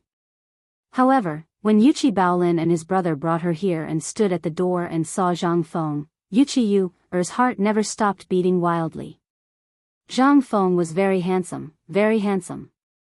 He was not like those burly men, nor was he like those pedantic Confucian scholars, whose eyes were full of greed when they saw her. If it weren't for the fact that her uncle was the world-famous Yu Gong, she would have been defiled by those men. Fortunately, no one dared to challenge the Yu family's authority. Zhang Feng was indeed a little obsessed with her eyes at first. Ever since she became a director, there had never been a man who hadn't been mesmerized by her eyes. However, this Zhang Feng was actually able to recover in the short time it took to drink a cup of tea. Clearly, his heart was very pure. At least in Yu's opinion, he was very pure and straightforward at this moment, which was the style of a real man. Once again, a good impression of him arose in her heart. Unconsciously, the corners of Yu's mouth curled up slightly into a beautiful smile. Don't you see the water of the yellow river coming from the sky? Masterson, Danshio, don't stop drinking when you're about to drink. Prince Zhang's poem really makes people yearn for it. I came here from Chang'an because of this poem, just to see Prince Zhang's real face. Seeing that Yu took the initiative to change the topic, Zhang Feng was a little flustered. After all, he was plagiarizing someone else's poem. He did not know how Li Bai would look at him in the future. But, why care so much? It's good that Miss Yu likes it. Oh right, do you smoke? No, drink, let's drink. Zhang Feng's mouth twitched again. Yu pursed her lips into a smile. Looking at the evasive Zhang Feng, she teased, could it be that there's something shameful on Yu's face? Why is Prince Zhang unwilling to even look at Yu? Zhang Feng's face darkened. Lao Tzu wanted to see it. But Yu, isn't this asking for my life? Zhang Feng let out a hollow laugh. Then, he forced himself to look at Yu and said, Miss Yu what are you talking about? As he spoke, Zhang Feng stared into Yu's eyes for 11 seconds. Then, he hurriedly retracted his gaze. Using the excuse of drinking, he heaved a sigh of relief and said, I was rude. This cup of wine is my apology. As he spoke, Zhang Feng raised his head and downed the wine. He pointed at the dishes on the table and said, I heard that Miss Yu came from Jiangnan? Yes. Yu pursed her lips and smiled. If this little girl said that you came here for young master, would young master believe me? He. Zhang Feng let out a hollow laugh. Like hell I'd believe you. But he only dared to say this in his heart. Miss Yu must be joking. What did this little one do to deserve Miss Yu's attention? Just because of young master's 11 poems. Hearing this, Zhang Feng said, "Those are all trivial things that I made up when I had nothing better to do." He. Yuchi laughed again. She drank alone and said, "Then, Prince Zhang, do you know that all the scholars and beauties in Jiangnan are rushing to Chang, and just like you As for their purpose, young master naturally knows." Along the way, Yu saw that Prince Zhang had single-handedly turned this originally barren Shao mountain into such a prosperous place. This is truly a blessing for our Tang dynasty. However, why didn't Prince Zhang continue on the path of poetry? Why did he want to open an academy here to teach and educate people instead? On the way up Shao Mountain, Yuchi Baolin and his two brothers had dragged Qing Chumo and the others to tell Yuchi They had even dug out what time Zhang Feng went to bed and what size his pants were.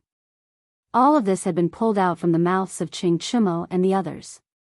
Especially after learning about paper and the smelting workshop. Yuchi was even more surprised. When she asked again, she saw that Zhang Feng was somewhat absent-minded and felt that it was a bit rude. She couldn't help but purse her lips and smile. "Forgive me for my rudeness. I won't disturb you anymore today. Yu hopes that Prince Zhang will do me the honor of reciting a poem with you another day."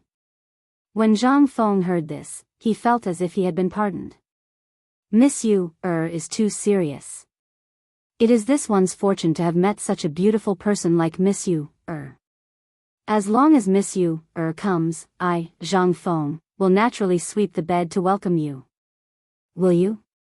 Yuchi covered her mouth and smiled. Her question stumped Zhang Feng. Yuchi stopped teasing Zhang Feng. She bowed slightly and bid him farewell. However, the moment she turned around, a trace of loneliness flashed through her eyes. In the end, it was because of her seductive eyes. Although Zhang Feng hadn't said anything, she had always felt that there was an unseen abyss between them. However, the loneliness in her eyes only appeared for a moment before disappearing without a trace. When she saw the palanquin appear at the mountain entrance, a smile flashed across her lips. Happiness was to be grasped by oneself, not by charity. A long time after Yuchi left, Zhang Feng was still staring at the slowly disappearing palanquin. He went to the kitchen and asked Old He and the others, who were dumbfounded, "Old He, have any of you heard of someone called Yu But when he thought of this, Zhang Feng thought of another important matter. He asked fiercely, "Who led her up the mountain?" Chapter 835. No one could answer Zhang Feng's question. Because Yuchi had just arrived in Chang'an yesterday, and then went directly to Yuchi Mansion. Today, she sat in Yuchi Mansion's sedan chair and went up the mountain. However, when Zhang Feng saw the sedan chair at the mountain gate, Zhu Zi said, "Brother Feng Zi, Brother Tai Niu and Brother Yu Lin brought her up the mountain." But it seems that they all know each other, especially Brother Tai Niu. The way he looked at the girl just now was like the way a man looks at a prostitute at the gate of a brothel. Zhang Feng heard this and glared at him, "Don't talk nonsense." Zhu Zi shrunk his neck and said with grievance, "This is the truth. You can ask them. They all saw it. And these guys definitely have bad intentions." After taking the girl up the mountain, they ran away as if they were fleeing for their lives. Fleeing for their lives? But Zhang Feng thought about it and really believed it. Yu's eyes were really not something an ordinary man could bear. He didn't know what kind of reincarnation of a demon she was. He didn't even remember such a person. It was reasonable to say that such a person should be very famous in history. But now, it seemed that there wasn't even a word or two about her. "Brother Feng Zi, you'd better go back first. Look, Miss Zhang and the old scholar are here." When Zhang Feng was breathing and thinking, Zhu Zi's voice surprised Zhang Feng. He looked at the mountain gate again and saw that the sedan chairs had already come up the mountain. He knew the sedan chairs of Chang'an University. Although he didn't know the sedan chairs of Zhang Mansion, he really couldn't find a second one in Chang'an City like little Chui's emerald green clothes.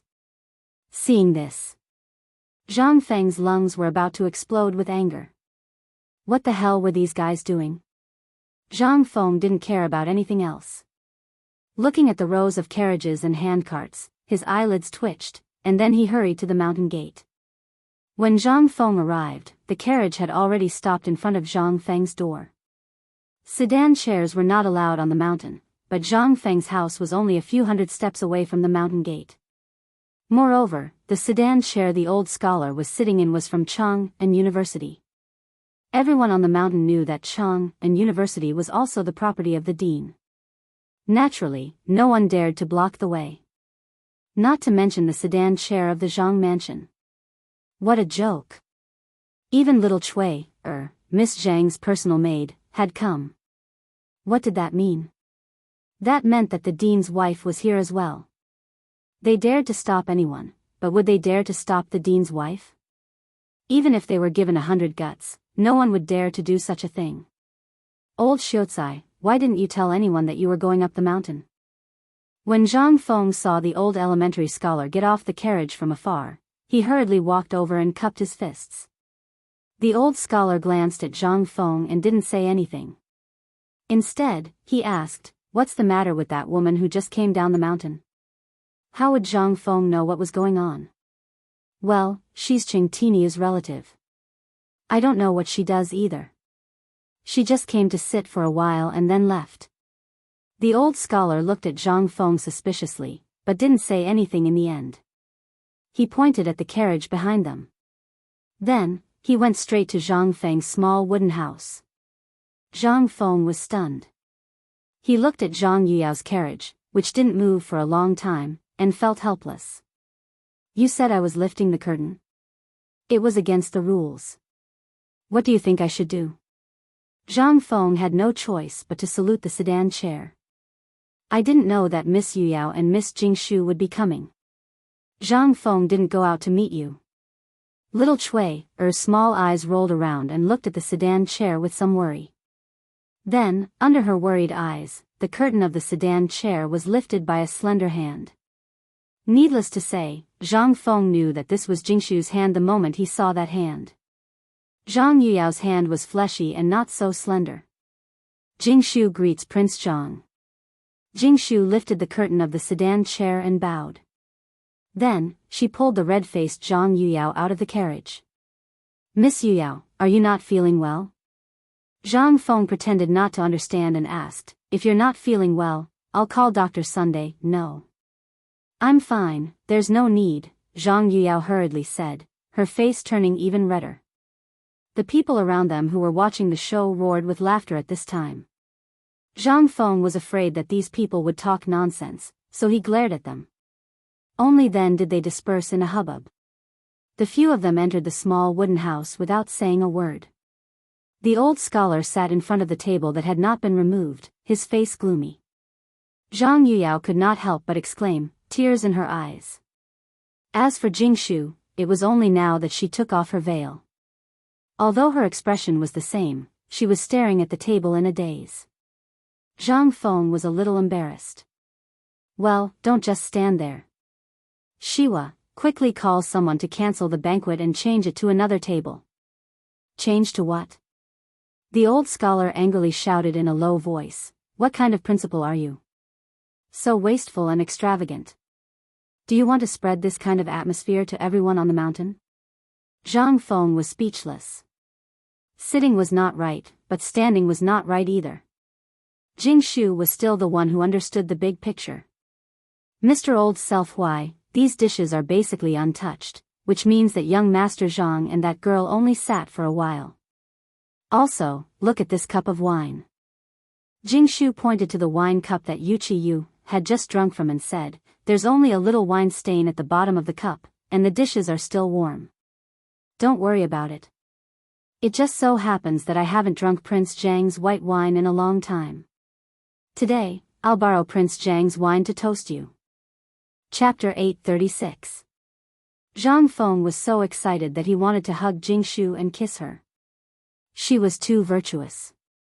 If this was the 21st century, try it. If she didn't cry, make a fuss, and threaten to hang herself, you would be secretly happy. How could you ask her to intercede for you? That was something that he didn't even dare to think about. Zhang Feng couldn't help but love the Tang dynasty. It was a man's heaven. The old scholar and Jingshu had known each other for a long time, so he naturally knew what each of them was thinking. Seeing that Jingshu had taken the initiative to help Zhang Feng out of trouble, the old scholar didn't know what else to say. Forget it, forget it. We've been in a hurry all this time. Yu Yao and Jingshu were in a hurry to pack up early in the morning. It's already noon and we haven't eaten anything. Let's just put up with it. Hearing this, Zhang Feng hurriedly shouted, Shiva, where the hell have you been? Hurry up and ask the servants to serve the food. Are you trying to starve us to death? Shiva wanted to cry. Earlier, he had chased him out, and now he was yelling at him. Didn't they say that they were brothers? Why did he still treat him like a servant? Nevertheless, Shiva still ran to the kitchen eagerly. Only then did Zhang Feng wipe off the sweat on his forehead. He shouted in his heart, damn it, I won't do this kind of thing in the future. Stealing food, I really can't do it. After turning around, Zhang Feng returned to his original state. After rearranging the cups and chopsticks with the others, he asked, this time we're going up the mountain, let's stay for a few more days. Chang'an University should be fine, right? The old scholar drank lightly. The academy is fine, but there's an autumn hunt with the Imperial College. It's an activity organized by the Ministry of Works and the Ministry of Appointments. It's going to start in 10 days.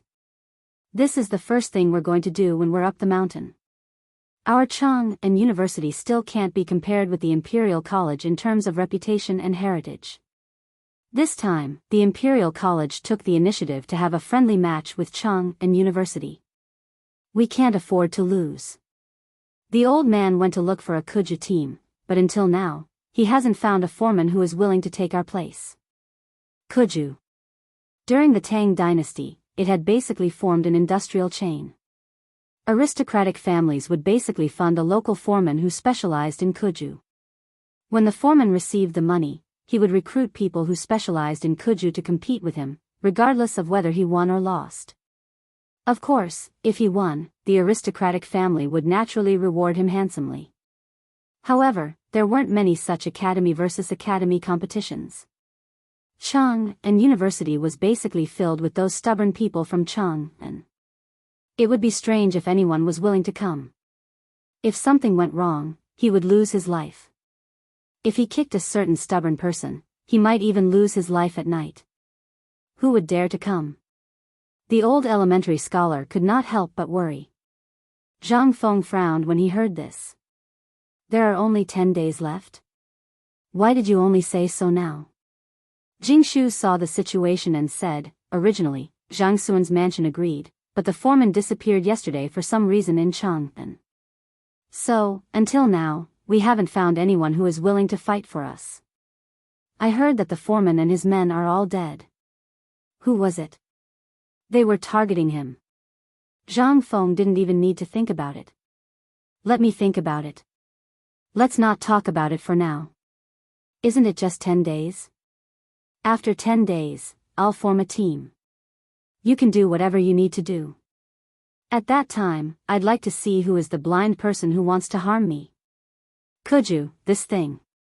Wasn't it just football? Although Zhang Feng's football level was similar to that of the national football team, it was different in the Tang dynasty. 10 days was a piece of cake for him. The old elementary scholar seemed to have known that Zhang Feng could handle this matter. Hearing this, he didn't say anything and just focused on eating and drinking. After a while, several bowls of fragrant porridge were placed on the table. The old elementary scholar wrapped the porridge with pieces of fat streaky pork and ate and drank, ignoring Zhang Feng. Zhang Feng smiled and said, slow down, old elementary scholar. No one is going to fight with you. I still have things to do. As the old scholar ate and drank, he said, the second thing is about the cigarettes. It's best to let the people of Zhang Mansion handle it for you. After all, they're family, so don't worry about their safety. As for your brothers, you'd better not mess around with them. That woman just now doesn't look like a good person, so don't mess around with her. What could Zhang Feng say? He could only nod like a chicken pecking rice. Seeing this, the old elementary scholar nodded and wiped his mouth. After drinking the wine in the cup in one gulp, he said, "The third thing this time is also the most important thing. I've talked to your father-in-law. You've seen the dozens of big and small carts outside the door, haven't you?" Zhang Feng was a little confused, but he still nodded. The old elementary scholar continued, "Later, you can ask someone to move them into your house.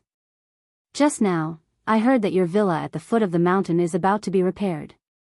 Tomorrow, the old village chief will send someone to tidy up and move these things in for you. No, you should at least let me know what's in these boxes, right? These are the soft clothes of Yu Yao and Jingshu. Shouldn't you put them in someone else's house instead of yours?" Zhang Feng was shocked when he heard this. "Wait, old elementary scholar, wait. What do you mean?" The old elementary scholar seemed to still be immersed in Yuer's anger and ignored Zhang Feng.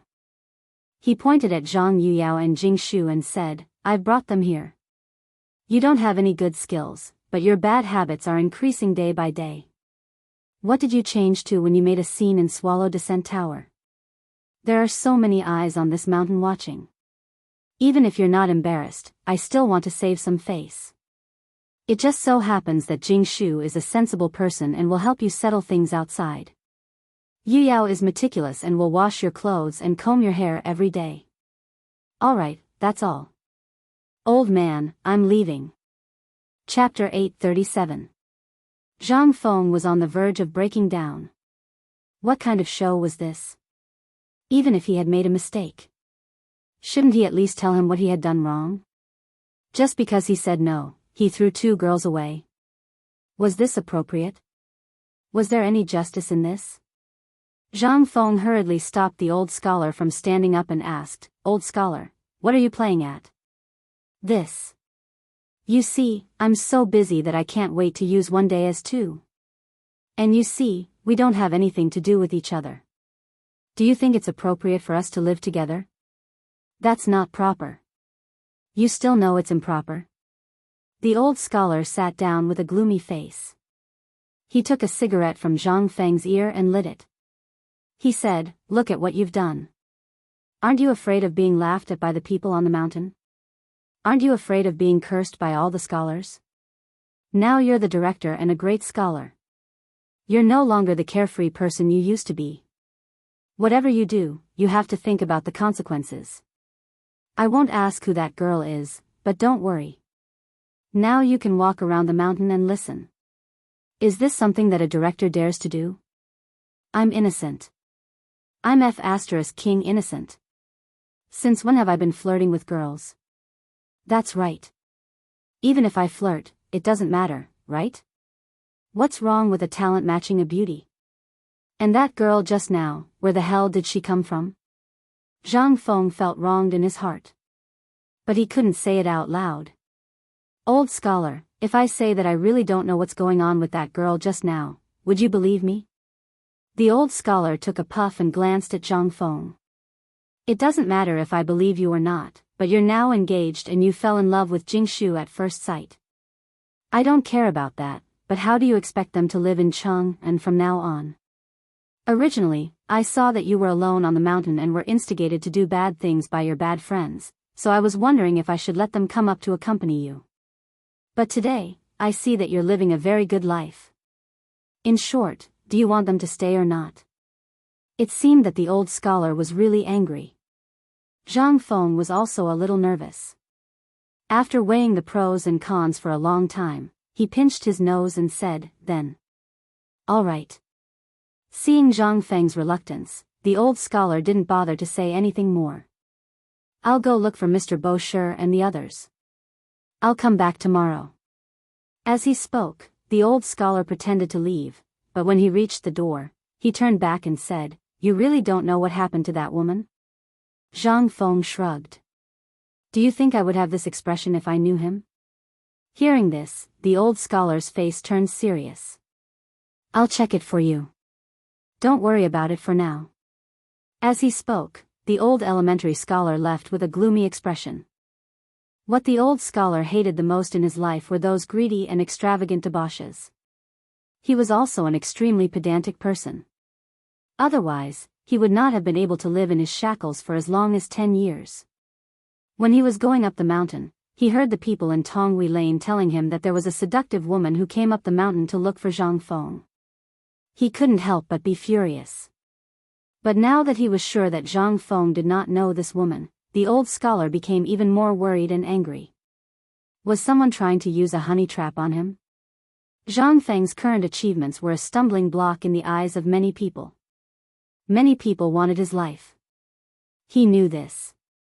After all, in the previous dynasty, he saw with his own eyes the tragic story of Emperor Yang of Sui, who was incomparably valiant, but in the end, he fell into the depths of the tragic story of Emperor Yang of Sui. He didn't want to see Zhang Feng follow in his footsteps. Who on earth was targeting Zhang Feng? After the old scholar left, the atmosphere in the room suddenly became extremely awkward. Jingshu hid her hands in her embroidered robe and Zhang Yuyao lowered her head, like a girl who had done something wrong and was waiting to be reprimanded. Zhang Feng's head was about to explode.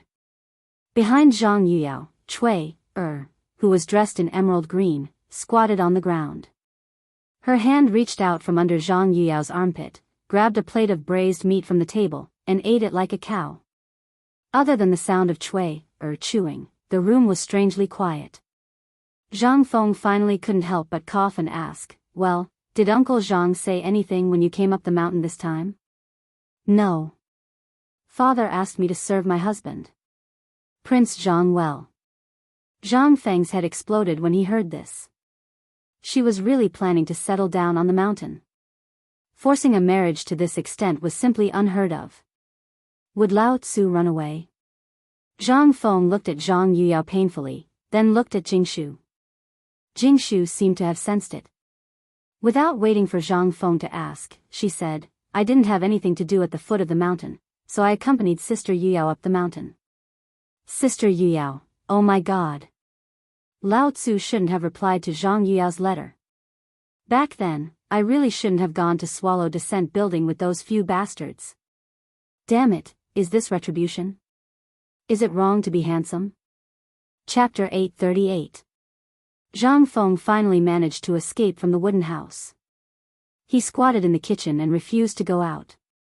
While smoking, he waited for Ching Chumo and the others. "Feng Zi, you can't do this. Although you haven't married them yet, Miss Zhang and Miss Jingshu are still your women. Is it appropriate for you to ignore them like this?" "Yes, Feng Zi, if you do this, those old things will scold you again. Go back." Under the persuasion of old He and Jing Tufu, Zhang Feng could only return to the study room. He looked around the wooden house. This was the first house he saw when he first entered Shao Mountain. Zhang Feng was reluctant to tear it down. If he wanted to expand it now, it would be too late. There were only 3 rooms in the wooden house. One was Zhang Feng's bedroom. The other was the room of Chintinu and the others. Now that they had slipped away and found a place to live, it was basically Zhang Feng's material warehouse. The last room was Zhang Feng's secret warehouse. There were 3 locks on the door, and it was guarded by Gao Kansas. Now that Gao Kan had slipped away, the house was empty. It was obviously impossible for people to live there. As for Chintinu and the others' house, now it seemed that he could only arrange for the 2 women to live there. As for the villa, it hadn't been painted yet. How could he live there? Besides, even if he painted it, it would take a month to dry it. Otherwise, he didn't want to suffer from rheumatism so early. Thinking of this, Zhang Feng pointed to the room on the right side of the living room and said, "Little Cui, after eating, go out and ask old He to find people to move Miss Zhang and the others' things into that room. You can squeeze in there for the time being. Tomorrow, I will find people to hurry up and build a house. Prince Zhang, don't trouble yourself. This place is very good. It's fine as long as we can live here." Zhang Yuyao glanced in the direction of Zhang Feng's finger and hurriedly said. After she finished speaking, she realized that Zhang Feng lived next door. She couldn't help but blush like a red egg. Zhang Feng was bored again. He could only rub his nose embarrassedly and say, "Since that's the case, I have some matters to attend to first. You can leave the matters here to that purple-robed youth. Prince Zhang, you can leave if you have something to do. We will take care of the matters here. Jingshu was still so gentle and elegant, but when she walked to the door, Zhang Feng didn't know what to do. Once he went out, they would definitely gossip about him. His head hurt. But on second thought, Zhang Feng instantly figured it out. If the woman wasn't afraid, why would a man like him be afraid? Thinking of this, Zhang Feng was no longer embarrassed. Under Jingshu's surprised gaze, Zhang Feng coughed and said, I just had some inspiration now. I'll go inside and think about a new poem. You guys go ahead. If you have nothing to do, you can go to the mountain. After all, this place can be considered half a home in the future. After Zhang Feng finished speaking, he closed the door. Seeing this, Jingshu couldn't help but cover her mouth and laugh. How could she not see Zhang Feng's embarrassment? But after all, she was more intelligent. With a little thought, she could understand the meaning behind it. Sister Jingshu, Jingshu patted Zhang Yuyao's hand, indicating that she didn't need to worry. Then, she walked out of Zhang Feng's study with Zhang Yuyao and said, Prince Zhang is busy now. We don't want to disturb him. Zhang Yuyao opened her mouth to say something, but after hesitating for a long time, she didn't say anything. She could only sit at the door with Jingshu and watch the people of Tonghui Square happily fighting to move things for them. At this time, Jingshu recalled what had just happened. At the beginning, she really didn't want to stay. After all, Zhang Feng was more embarrassed. It could be seen from just now. But she couldn't get that woman's voice out of her mind. This was really what the old scholar said. Zhang Feng's excellence was beyond doubt. She was very clear that outstanding people would never lack women around them. But when Zhang Feng turned around, she saw a trace of concern in Zhang Feng's eyes. This was the reason why Jingshu chose to stay. After sitting for a while, Steamed Bun came over with a lot of snacks. Jingshu touched Steamed Bun's head and said, I heard that Mr. Bo Shi and the others are on the mountain. Let's go and visit them. Hearing this, Zhang Yuyao finally remembered the important matter at hand. She hurriedly rummaged through the chests and cupboards and took out the gifts that she had prepared beforehand. Only then did the four of them slowly walk towards the back of the mountain under the watchful eyes of the crowd. Shiwa was already stunned. No matter if it was the fox-like woman he first saw, or the two now, they were all the best in the world. At least in Jinla, he really couldn't find a woman as beautiful as them. Most importantly, these three women were Zhang Feng's women. This was the most shocking thing for Shiwa. After seeing them leave, Shiwa sighed and looked at Zhang Feng's room. He took out a small book and wrote something on it. Then, his eyes became even more passionate. Is this the attractiveness that the imperial tutor talked about? Brother Zhang is indeed Brother Zhang. If I can stay by his side for a long time, then I can also get this attractiveness, then. Thinking of this, Shiwa squatted in a corner and laughed foolishly. Chapter 839. How was Zhang Feng composing a poem at this moment? He hid at the door and watched Jingshu leave with some boxes through the crack of the door. Only then did he heave a deep sigh of relief. What kind of sin did he commit? Zhang Feng sighed again. He lit a cigarette and walked to the door. Looking at Shiva, who was laughing foolishly, Zhang Feng rolled his eyes and went back to his room. Then, he simply fell asleep. And when Zhang Feng fell asleep, Yi Zichen was stunned. At the foot of the mountain, in an inn with the same name as the Uli Inn in Chang'an City, Cheng Chimo, Li Qingxian, and the others were pacing back and forth anxiously, while Yuchi Baochi was squatting at the door and smoking. His face was blue and purple. Obviously, he had been beaten up. Wei Shuyu and Zhang Sun were playing poker without a care in the world. They didn't even think about what happened to Zhang Feng. As for this, there were naturally people who were worried. After all, they weren't the ones who brought him up. Tap, tap, tap. Suddenly, there were hurried footsteps on the wooden stairs. Li Qingxian and Cheng Chimo couldn't help but be startled. They hurriedly looked at the door. Seeing the person, Li Qingxian asked, "How's the situation on the mountain? Did a fight break out? Who won? Is Fengzi okay?" Seeing this, the person hurriedly said, "Young Master Li, nothing happened on the mountain. That woman has already gone down the mountain. She didn't have any entanglement with Jingshu and the others." Hearing this, Li Qingxian heaved a deep sigh of relief. It was good that nothing happened. If something had happened, it would be a big deal. Thinking of this, Li Qingxian was furious. He kicked Yuqi Baoqi hard and said, "It's all your fault. Your father is an old bastard, and you're following him." "Who is that?" "That's your aunt. How dare you trick your aunt like this?" "Well, what if it worked? Fengzi isn't married. Besides, which man doesn't have multiple wives? What did I do wrong?" Yuqi Baoqi muttered. Li Qingxian became even angrier when he heard this. "Tell me, one is your aunt, the other is Fengzi. How are we going to teach them in the future?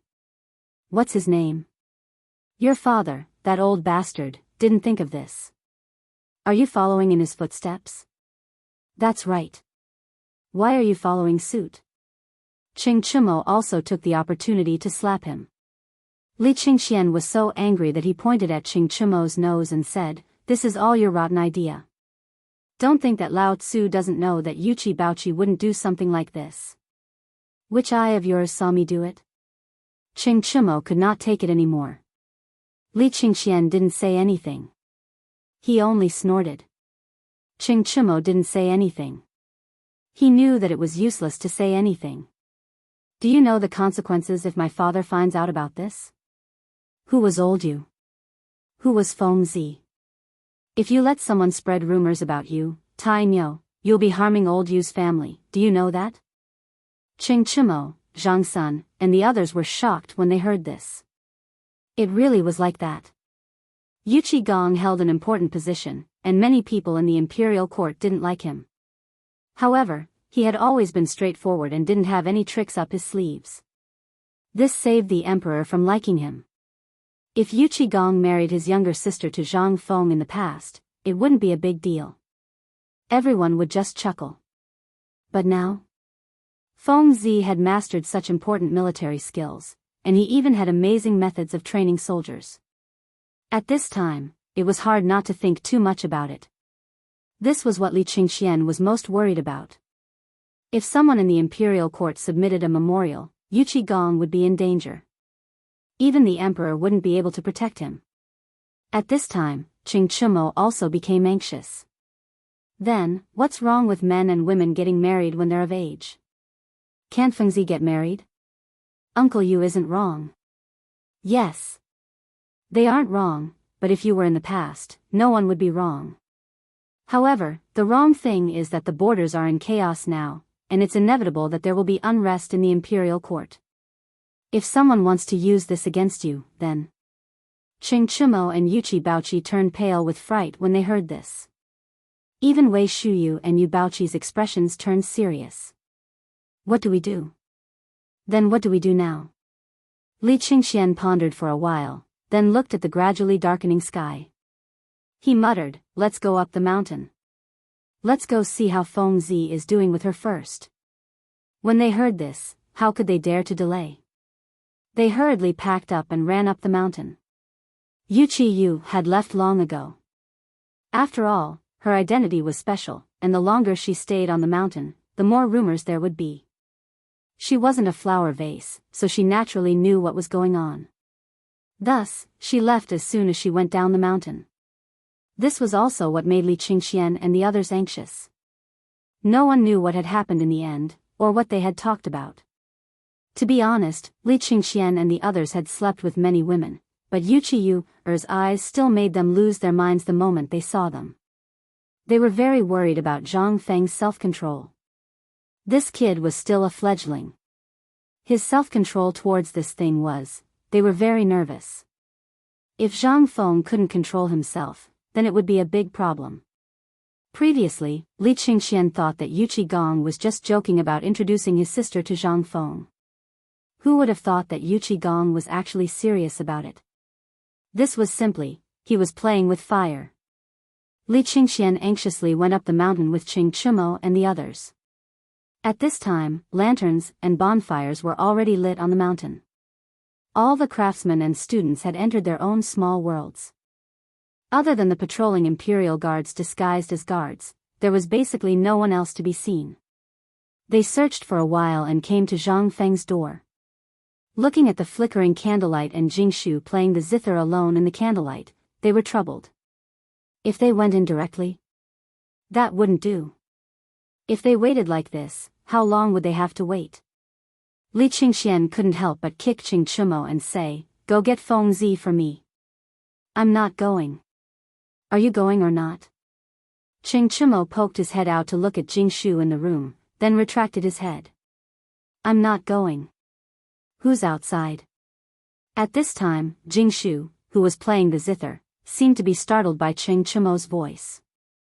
They had no choice but to stand up.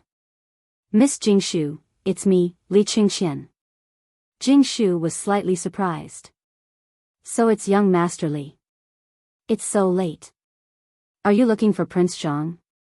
"He hasn't gone out since this afternoon. He's composing a poem. When he wakes up, I'll send someone to send you a message." Composing a poem? If this kid wasn't drunk, how could he compose a poem? However, when he stood up, everything in the room entered his eyes.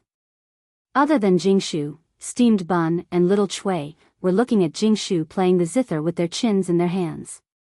Only the young lady of the Zhang mansion, Zhang Yuyao, was missing. They couldn't help but be surprised. Could it be that this kid, ahem? Just as Li Qingxian cupped his fists and was about to leave, Zhang Feng coughed. "What's the matter?" Seeing Zhang Feng speak, Li Qingxian shouted, "There's a situation in the paper mill at the foot of the mountain. Quickly come out and investigate." "What?" "Wait, I'm coming now."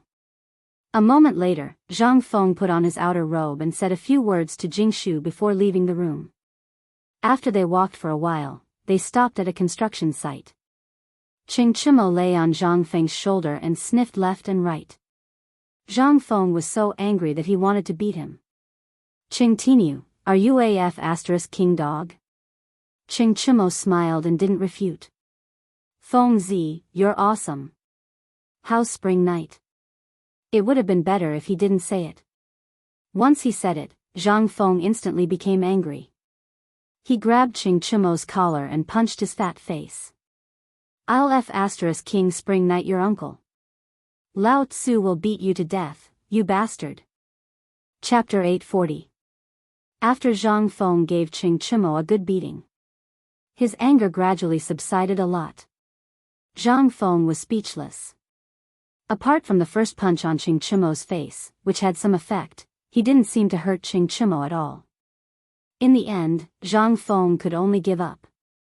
He sat on the stone, panting, and asked, "Who on earth was that woman in the afternoon?" How could Qing Chumo dare to tell him? If he did, wouldn't Fengzi really go crazy?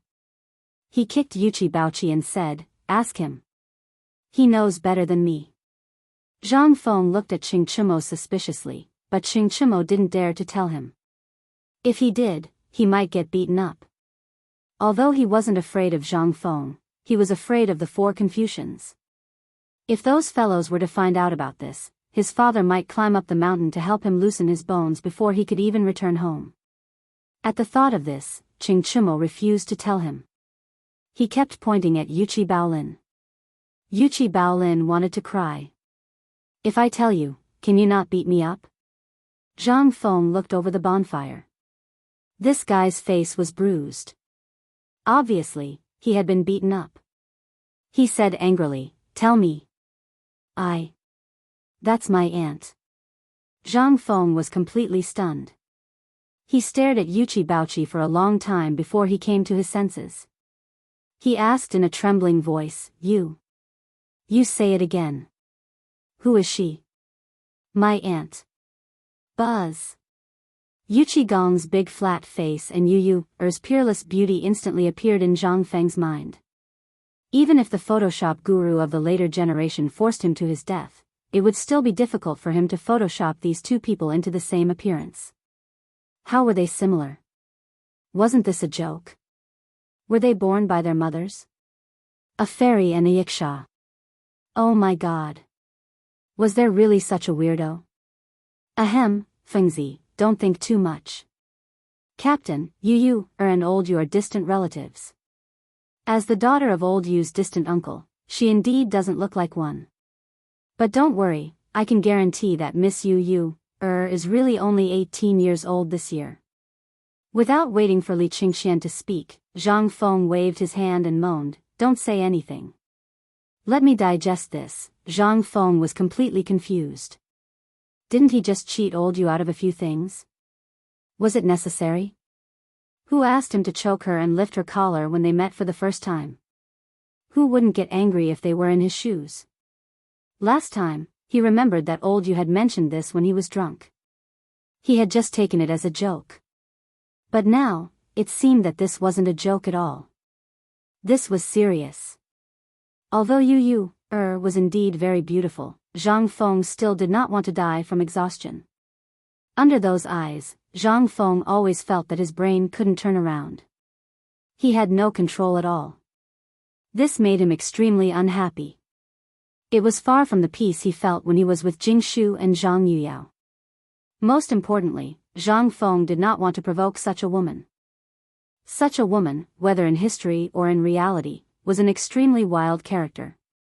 He had to stay as far away from this kind of person as he could. If he got entangled with her, he wouldn't be able to rest for the rest of his life. Zhang Feng really didn't want to be a bootlicker. Moreover, what about this relationship? Although at this time, Old Yu and Lao Li of Huayu called each other brothers, and so did their son, it didn't matter. If they became even closer, wouldn't it be a mess? From now on, should he call Old Yu brother? Brother-in-law? What about these guys? Zhang Feng instantly had a headache. Damn it, forget it, he'd better take one step at a time. At this time, Zhang Feng really understood why the old scholar was so angry just now. He also felt that the old scholar was so cute. At the critical moment, he sent Zhang Yuyao and Jing Shu, the two shields, to the mountain. Otherwise, Zhang Feng really didn't know what would happen tonight. Thinking of this, Zhang Feng trembled a little and lit a cigarette. At the same time, he stared at Yuchi Baochi with great anger. Get down the mountain now. If your father doesn't come and tell me something, we won't see each other for the rest of our lives. Yuchi Baochi was shocked when he heard that. Fengzi, we don't have to do this. This is all my damn father's doing. It has nothing to do with me. Get out. Zhang Feng was extremely irritated. I really don't know what your father is thinking. How could he do such a stupid thing? Is he kidding? Get out, and Taimyo, you guys. From now on, until I'm not angry anymore, on the mountain. Ching Chimo and the others stared at Zhang Feng with great fear. Especially after Zhang Feng gasped for breath, they became even more nervous. Fengzi, can you say it all in one breath? Li Qingxian asked with great concern. Zhang Feng really didn't know what to ask these guys to do. It would be embarrassing to dig up feces, but would they obediently carry bricks? After thinking for a while, Zhang Feng finally patted his head and pointed in the direction of the waterfall. I'll give you until the Mid-Autumn Festival. No matter what method you have, under the condition that you don't use the mountain labor, you have to draw water from the waterfall to me. Also, you have to level out a piece of land in the grassland behind the mountain. You have to build a drill ground with cement. Are you crazy? Chapter 841.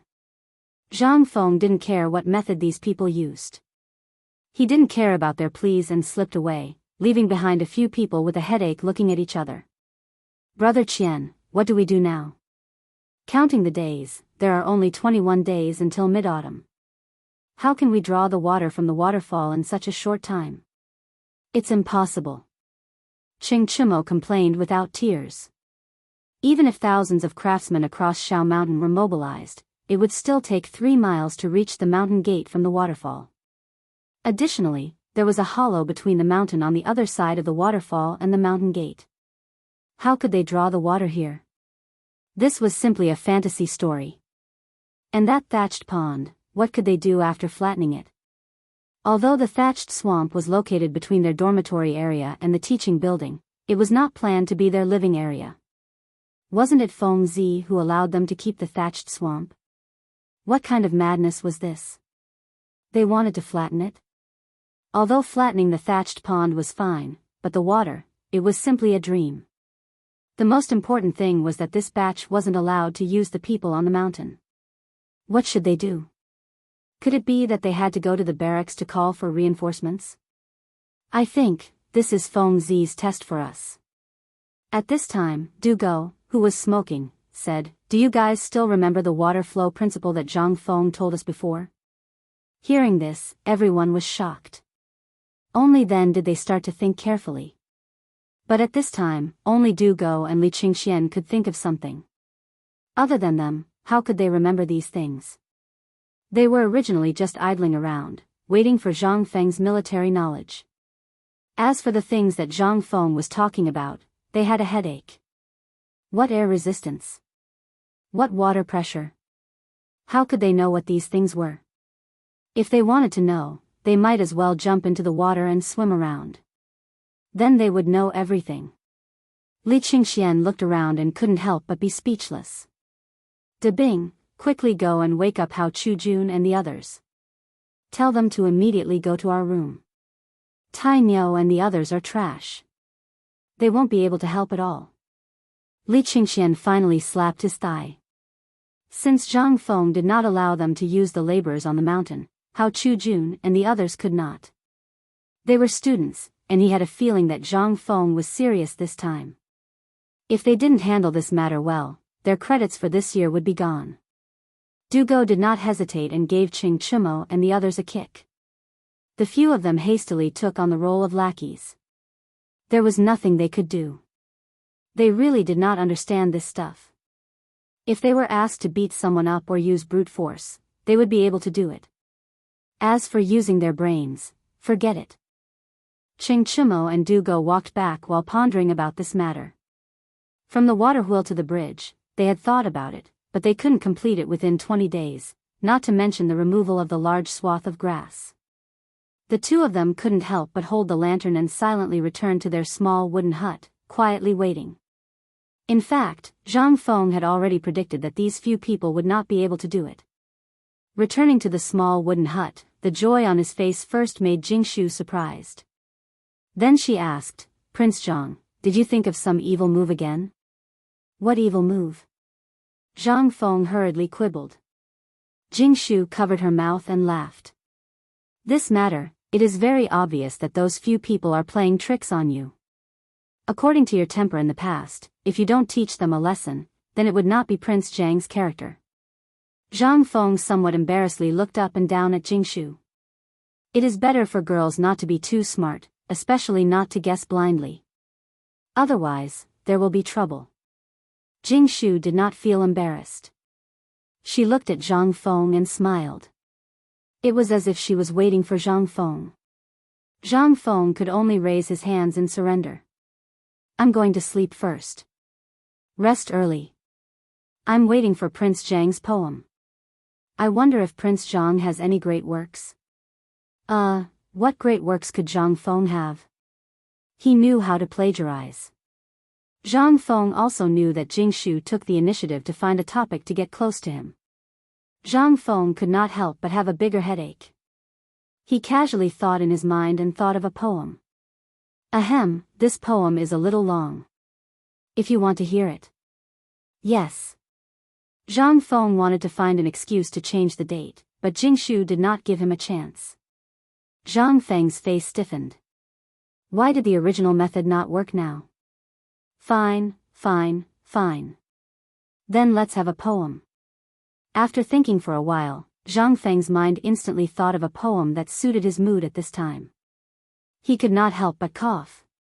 His face instantly became very solemn and he recited, 10,000 gold goblets of wine, 10,000 jade bowls of shame. Stopping the cup and chopsticks, unable to eat, unsheathing the sword and looking around at a loss. Trying to cross the yellow river, blocked by ice, trying to climb the Taihang Mountains covered with snow. Fishing in the blue stream, suddenly riding a boat by the sun's edge. The road is difficult. The road is difficult. Many crossroads, where am I today? Sometimes the wind and waves will break, straight up the clouds and sail to the sea. The great Tao is like the blue sky, I can't find it alone. After finishing, Zhang Feng saw Jingshu's stunned face. He could not help but endlessly show off. Ahem, this poem was created on a whim today. Miss Jingshu, go to bed early.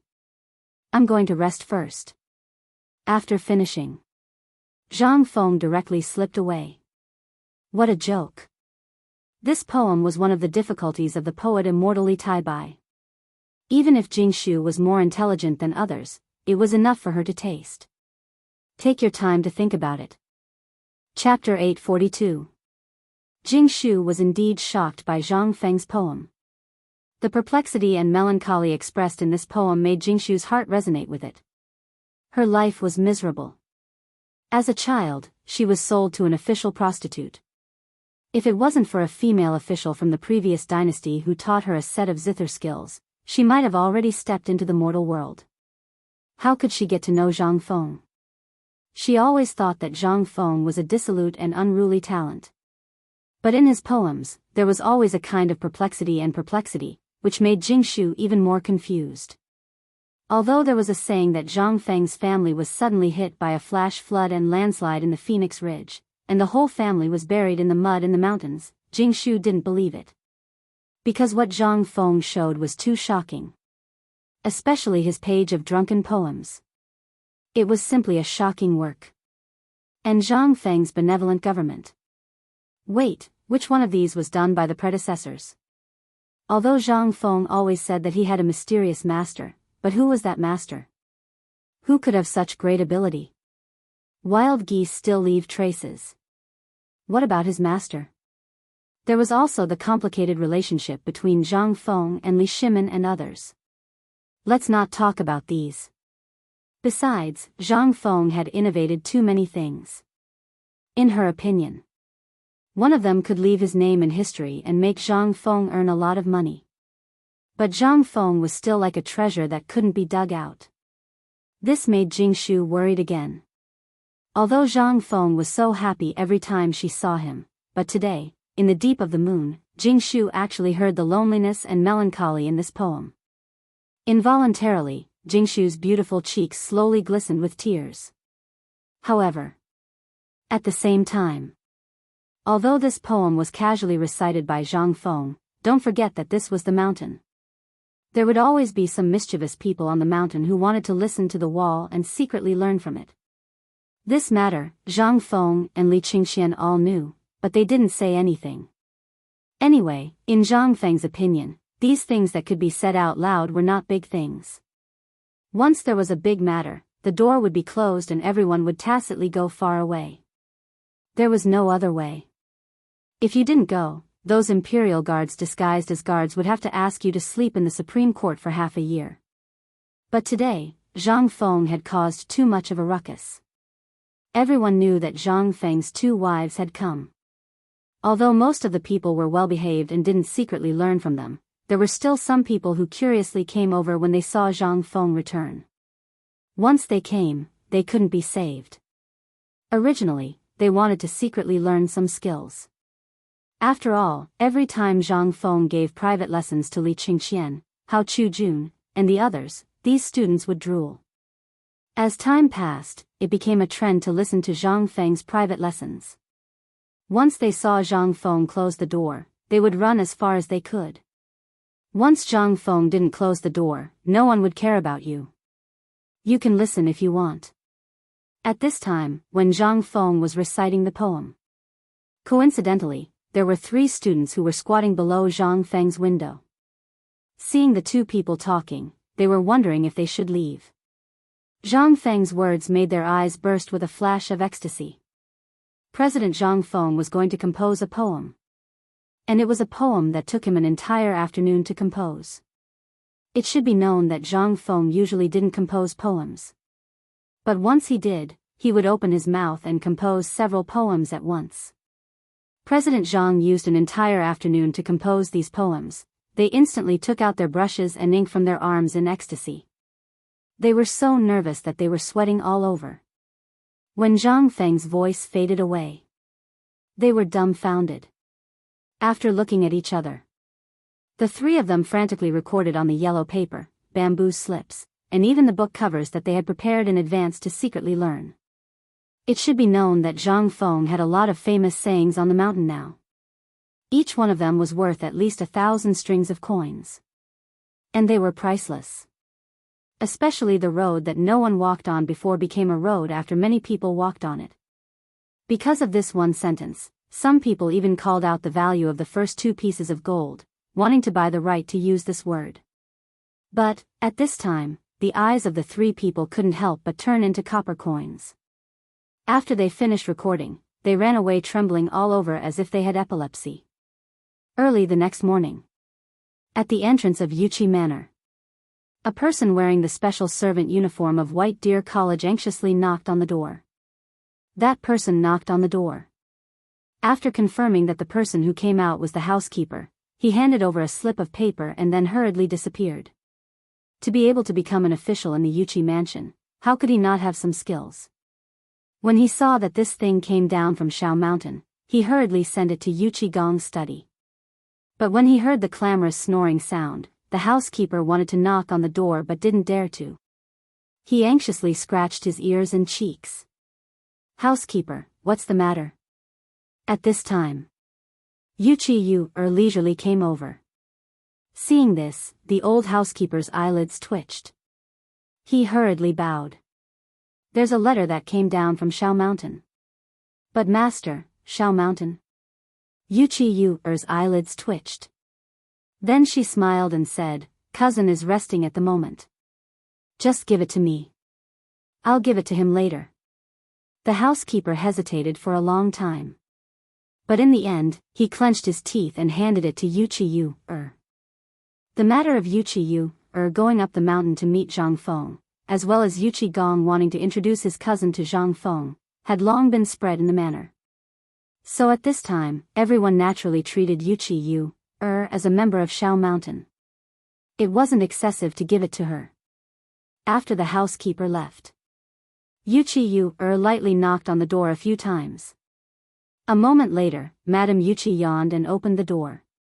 When she saw Yuchi Yu standing at the door, she couldn't help but ask in astonishment, "You What are you doing so early in the morning?" "Madam, this is a letter from Shao Mountain. I saw that the housekeeper didn't dare to knock on the door, so I did it on his behalf." Yuchi Yu pursed her lips and smiled.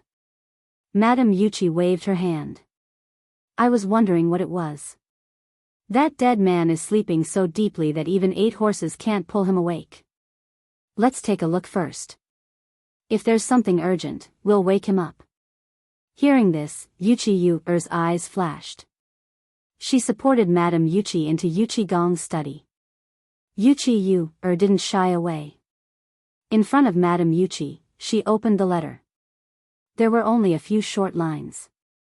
But the moment she saw these lines, Yuchi Yu's expression changed greatly. Chapter 843. Reporting. Your Majesty, urgent report. Li Shimin, who had just walked out of the court, had not yet entered the imperial study to review the memorials when he heard a hurried report at the door of Taiji Palace. Li Shimin frowned slightly, but when he saw the symbolic clothing of Mount Shao on that person, he waved his hand, "Go in and talk." As soon as he entered the imperial study, Li Shimin looked at the person who opened the door and asked with a solemn expression, "What's the matter?" "There's a letter from Mount Shao. It's Prince Zhang who did something big last night." "Oh."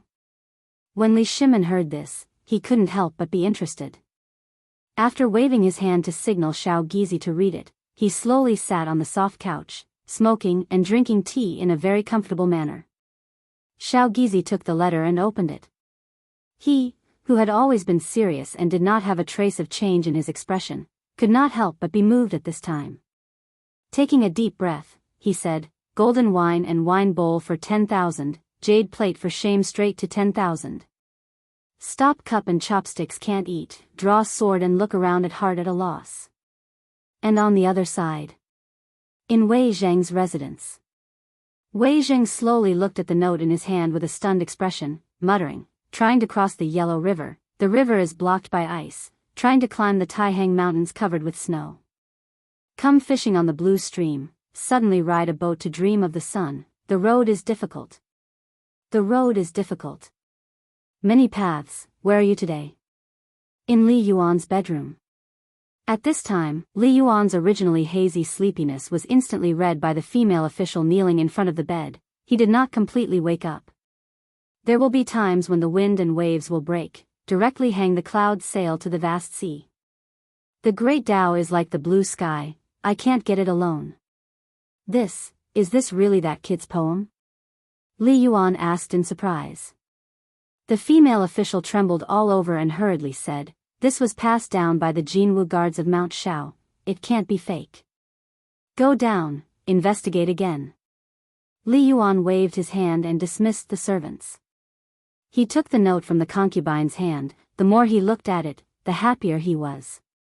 Li Shimin, Wei Zheng, Fang Xianling, Du Ruhui, and the others saw the poem almost at the same time. They also knew about this poem. Basically, everyone who knew about it knew about it. After all, if their son could go up the mountain, there would definitely be personal guards following him. It wasn't surprising that he was able to obtain such information. Almost at the same time, they frowned and looked in the direction of Shao Mountain, asking, what is that kid doing? Why does this poem make me feel so uncomfortable? How could the servant who delivered the letter know about this? However, when they learned that Yu Qigong had introduced his cousin to Zhang Feng, they were shocked. At almost the same time, they immediately thought of the Taiji Palace. They all headed towards Li Shimin's imperial study room.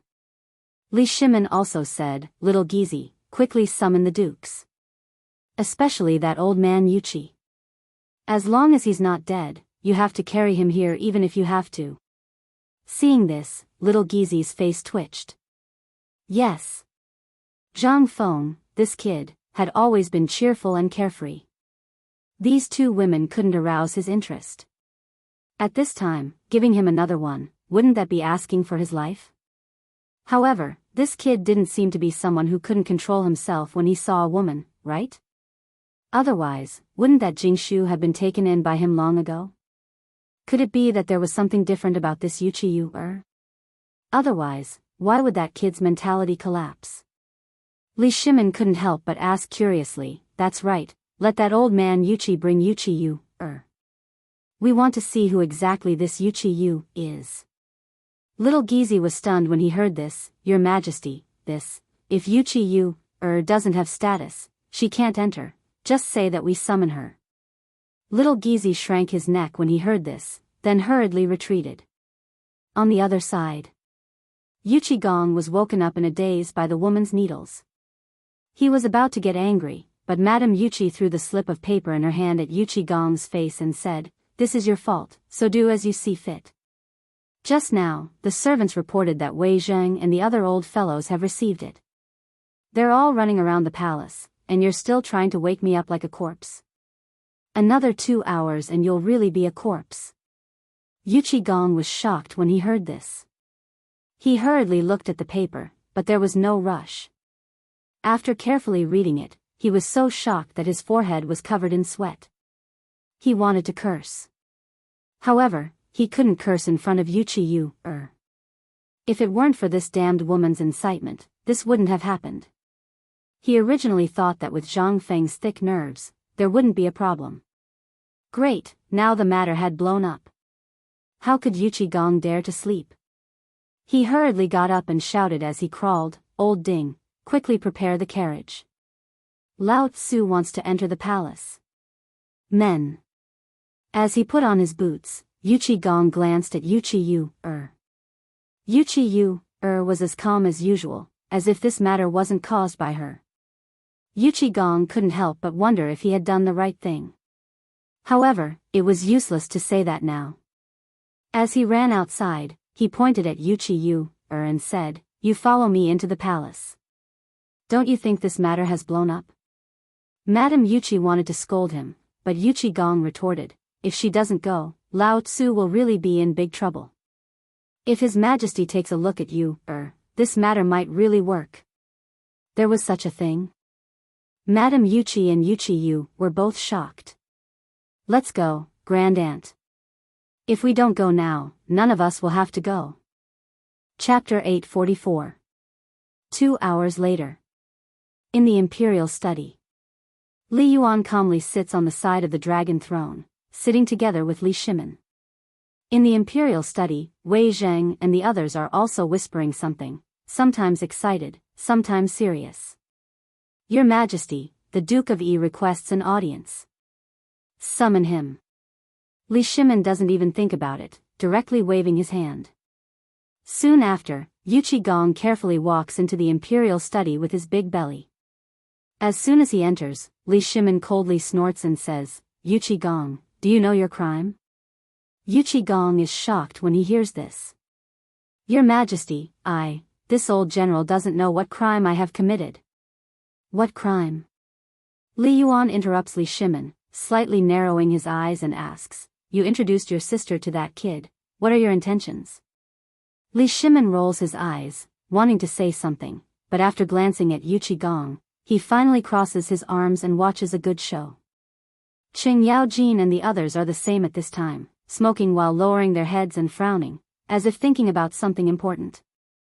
After a hurried glance, Yuchi Gong's heart thumps, hurriedly saying, replying to retired emperor, this was a joke this old official played with Zhang Feng. You also know that I am henpecked. These things were all done by my fierce wife, it has nothing to do with this old official. Li Yuan smiles slightly, without a trace of change in expression.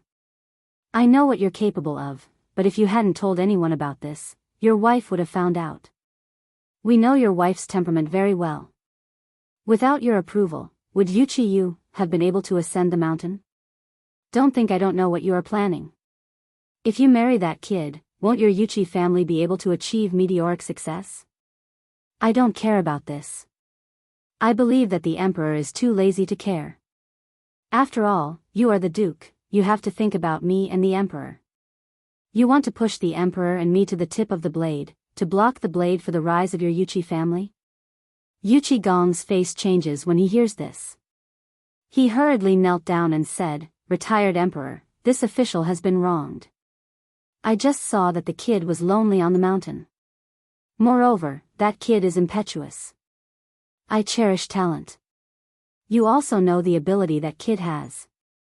If everyone were to guard him, there would be trouble. That girl of mine. Shut up. Li Yuan frowned slightly.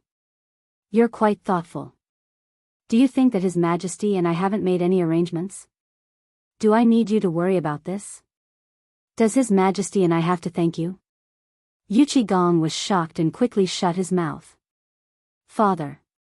Seeing this, Li Shimin hurriedly called for a halt. Imperial father, although the Duke of Yi was rather impetuous in this matter, he did mention something that reminded us. You also know that some time ago, that brat discovered something called Immortal ointment. We already had people experiment with it in the death row prison.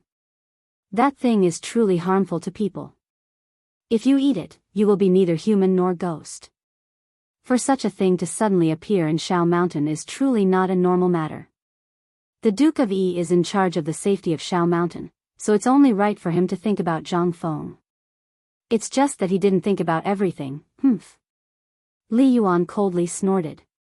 But he could only ask, then what does your Majesty plan to do? If possible, how about we introduce one of your imperial sisters to Fengzi? You can issue an imperial edict.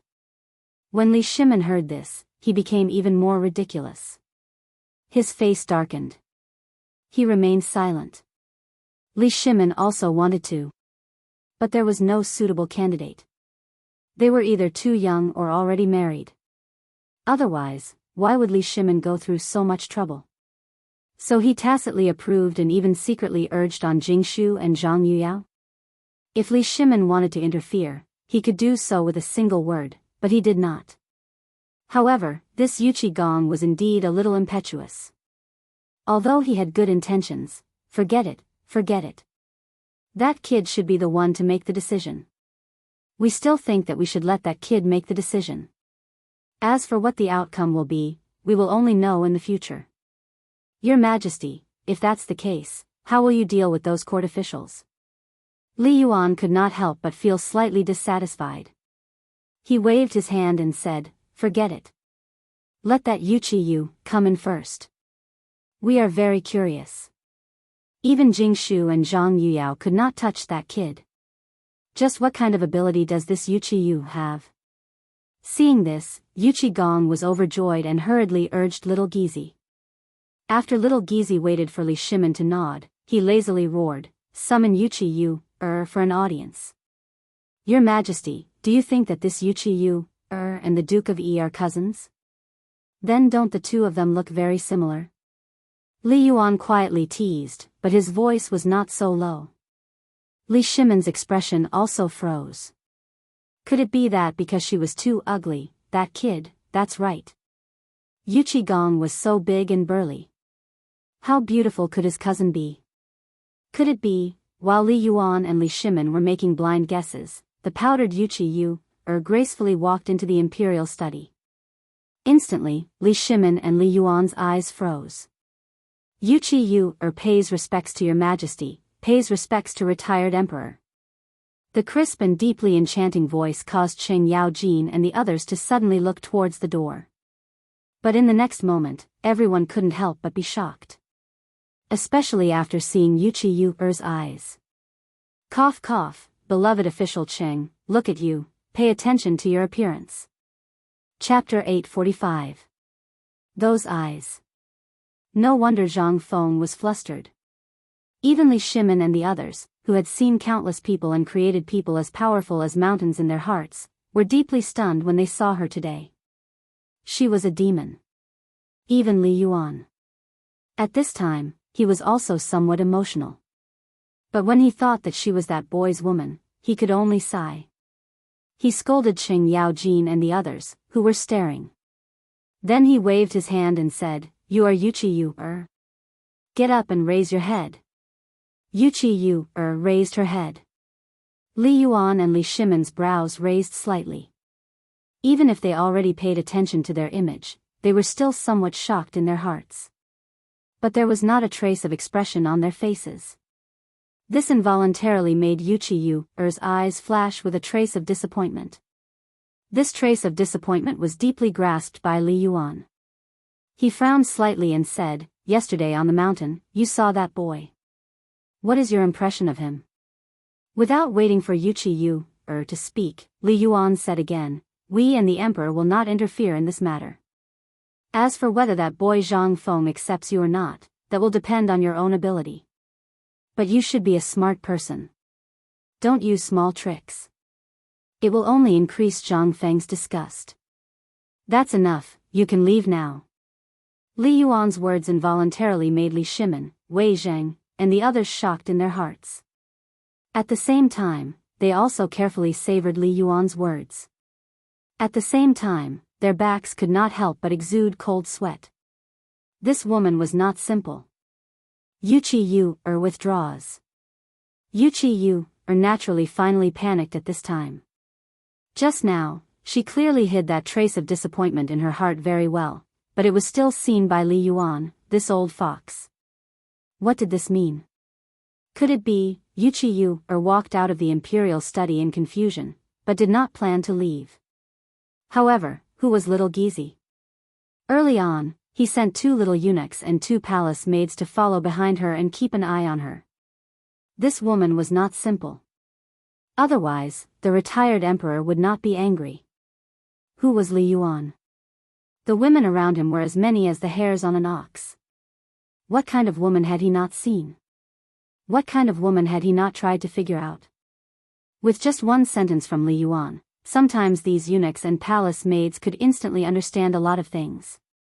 After all, they were making a living in the palace. If they did not try to figure out their master's temperament, that would simply be courting death. Yu aside for now.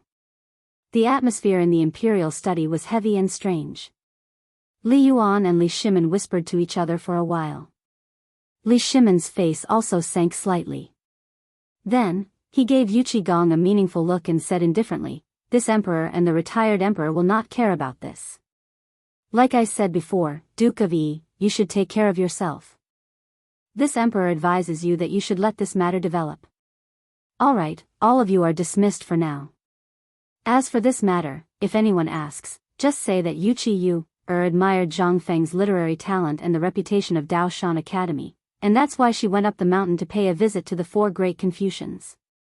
After that, don't mention this matter again." When they heard this, they knew what Li Shimin meant. They stood up and bowed. "We understand. Alright, all of you are dismissed." After everyone left, Li Shimin asked, "Father, do you mean that this Yu Qiyu's thoughts are not pure?" Li Yuan nodded. "Send someone to Jiangnan to investigate, and you will know that this woman's thoughts are very heavy. Perhaps she is greedy. However, this woman's eyes are not a kind person. Moreover, we should take one step at a time. That boy should not be a kind person either. For the time being, let's not worry about it. However, it is enough to send someone to secretly keep an eye on this woman." When Li Shimin heard this, his heart sank slightly. Then, if by any chance, "Father," Li Yuan narrowed his eyes and drew a line under his neck with his right hand. "For the sake of that boy, if it really comes to that step, then so be it. However, this emperor really wants these two to succeed. If they succeed, then it will be wonderful. You know that boy Zhang Feng's temper, and this woman, these two are like needles. This emperor really wants to see what kind of tricks they will play when they combine like this." Ha ha ha. Li Yuan laughed loudly and walked away. After Li Shimin pondered for a moment, he smiled and lit a cigarette. He no longer cared about this matter. Instead, he carefully admired Zhang Feng's new poem again. Little Gizi, Brush and Ink. Although the thing was good, it was written on a small piece of paper. Li Shimin could not help but feel pity for it. Then, his poetic interest was greatly aroused. After dipping the brush in ink, he brewed this poem on the white paper like a dragon and snake. Then, he suddenly opened his eyes and copied this poem. Good poem. Before this, I really didn't see anything wrong with this poem. However, now that your Majesty wrote it like this, a feeling of overlooking the common people suddenly appeared on the paper. When little Gizi saw this, he exclaimed. Li Shimin touched his chin and had people raise it up. After looking at it from afar, he could not help but laugh loudly.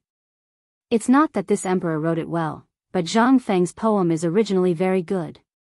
Little Gizi, tell me, what's so good about this poem? Li Shimin put down the brush and ink, then lit a cigarette and asked. Little Gizi bent over and looked at it carefully, then said, "It's good in the momentum of this poem. Tell me about it." When little Gizi heard this, he quickly knelt on the ground. "Your Majesty, please forgive this servant's sin first." Okay, I forgive your sin." Hearing this, little Gizi said, "This poem is like the current Tang dynasty. Although everything seems to be developing well, there are wolves around the Tang dynasty.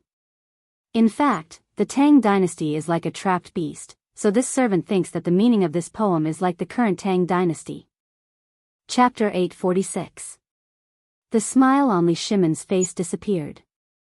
It was just as little Gizi had said. The Tang dynasty was not peaceful now. Although everything seemed fine on the inside, only a few people knew that the three great powers were still three mountains weighing down on the Great Tang. Although one of them was in imminent danger, it had yet to topple. As for the Shandong aristocrats, they would have to wait for the imperial examination held in Zhang Feng's academy 3 years later to decide. Originally, the imperial examination system was held once every 3 years. According to the plan, there would be an imperial examination this year. However, too many things had happened in the past few years. Later, Zhang Feng suddenly appeared. Li Shimin had to grit his teeth and cancel this year's imperial examination on the grounds of the disaster this year. Wasn't this why Li Shimin was confused?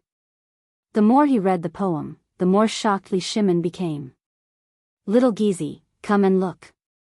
This poem, Li Shimin called him and then shook his head. Forget it. You can leave now. I need to be alone. On the other side. In a tea house in Chang'an city. At this moment, Blind Sun appeared in front of everyone's expectant eyes again. Pa! He slammed the gavel. All the people in the tea house instantly focused their eyes on him. Even the people on the second floor, because of the paper by incident, did not dare to treat Blind Sun as an ordinary person anymore. After Blind Sun heard the silence in the hall, he slowly took a sip of tea and slowly said, "Today, we will still talk about the matter of Mount E." Hearing Mount Shao, everyone was instantly interested.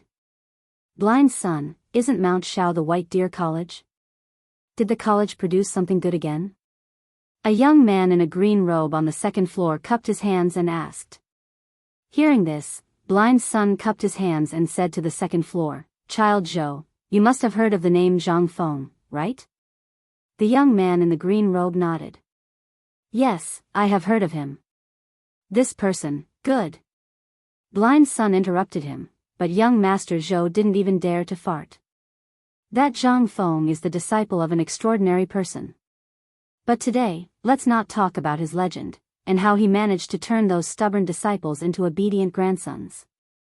Let's talk about his talent." Talent? Although this person heard that the four great Confucians jointly recommended him to be the great Confucian, it has never been confirmed. Now, the four great Confucians have all run to the mountain and don't show their faces. Even the medicine god Sun Simiao has stayed on the mountain and doesn't come down. Everyone was still curious. This Blind Sun actually wanted to talk about it. Everyone couldn't help but become even more curious. This Prince Zhang Feng. Let's not talk about anything else. Just based on his talent, I'm sure everyone can recognize a few of his poems. For example, I'm sure everyone has heard of that poem, right? Hearing this, everyone could not help but nod. That's right, this poem is indeed shocking. However, this has nothing to do with talent, right? Ha ha ha. Blind Sun stroked his beard and laughed loudly. Then, he suddenly shouted, "Who said that?" In an instant, the entire tea house suddenly became quiet. Whether a person is talented or not, let's not talk about other aspects first. A poem is enough to represent everything about this person. As he spoke, Blind Sun picked up the wine pot on the table and poured a cup of wine. He raised the cup and stood up. Then, he shouted loudly, "Don't you see, the water of the yellow river comes from the sky and flows to the sea, never to return. Don't you see, the bright mirror grieves white hair. Like black silk in the morning, like snow in the evening." After this poem, the entire tea house became silent. Even the scholars, and dignitaries on the second floor instantly became quiet. Everyone was trying to figure out the artistic conception of this poem. After Blind Sun's shout, everyone's hearts instantly surged. After a long while, Blind Sun still minded his own business and continued to drink his wine. On the third floor, a faint female voice sounded again. "Well said. Men, reward Prince Zhang's white wine." Hearing this, everyone's eyes lit up. White wine? What kind of wine is this?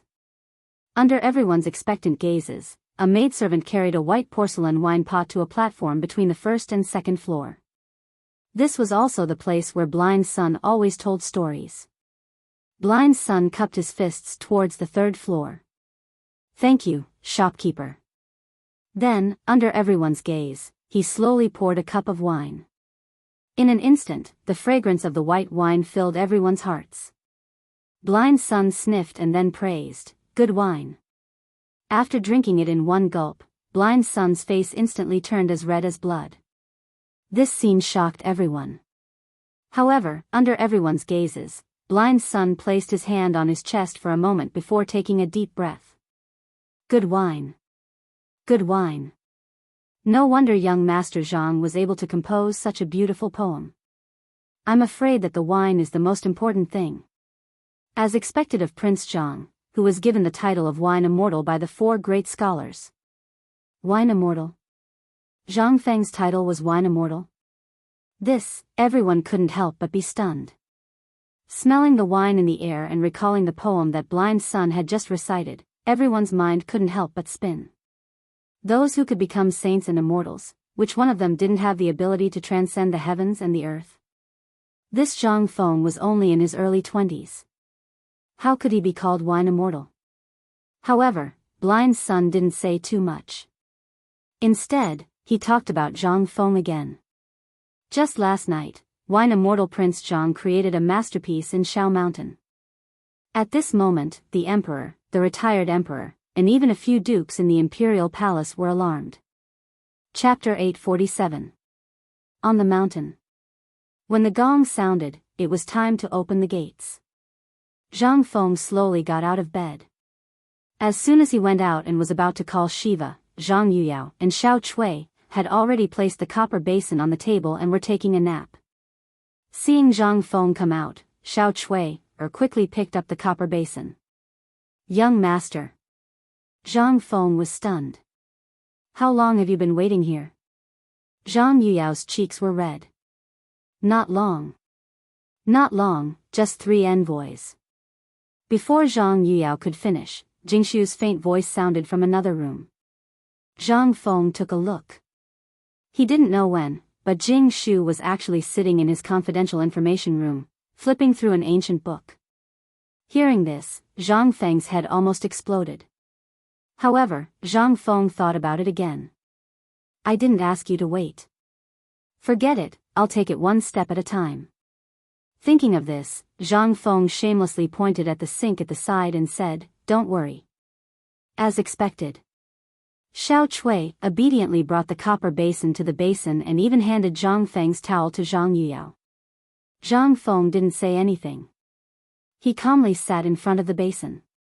Xiao Chui washed Zhang Feng's face, while Zhang Yuyao combed Zhang Feng's hair with a red face and a racing heart.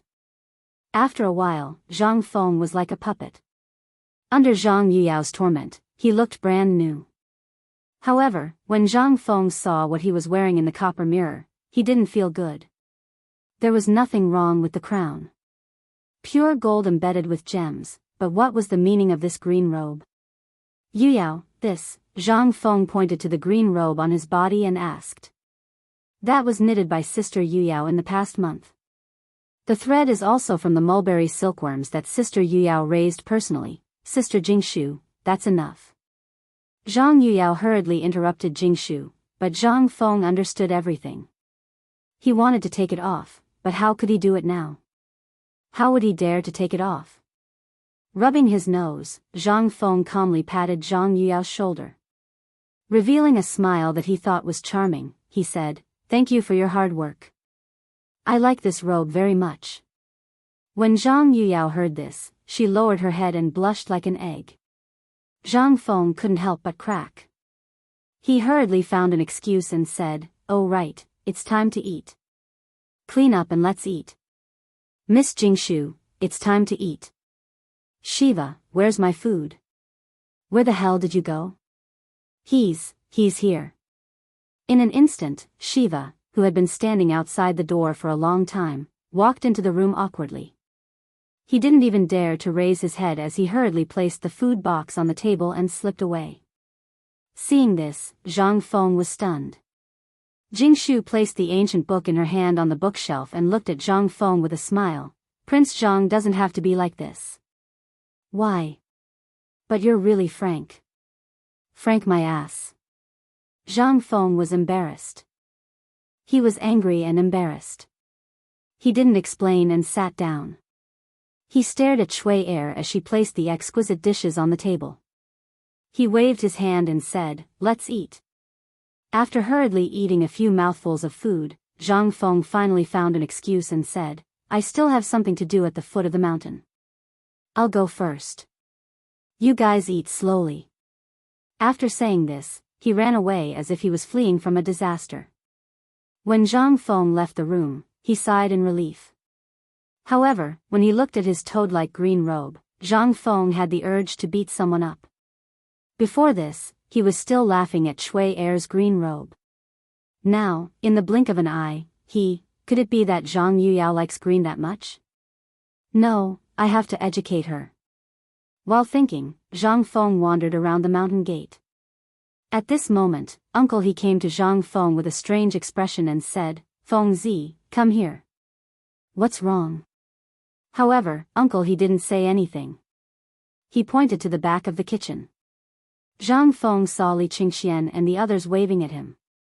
Since he wasn't full just now, Zhang Feng didn't care about it. However, when Zhang Feng entered the kitchen, Uncle He immediately drove everyone out. However, Zhang Feng didn't notice. He picked up the bowl of porridge that was prepared for him and gulped it down in one gulp. "Feng Zi, you're really famous now. Do you know?" Zhang Feng was a little confused. However, when he thought of he seemed to understand something. He lazily agreed and then asked while eating, "Oh, and then? And then? And then you ask?" Li Qingxian smiled and said, "What did you do last night?" "Last night? Wasn't it yesterday afternoon?" "Nothing. What else can I do except sleep? I mean except sleep."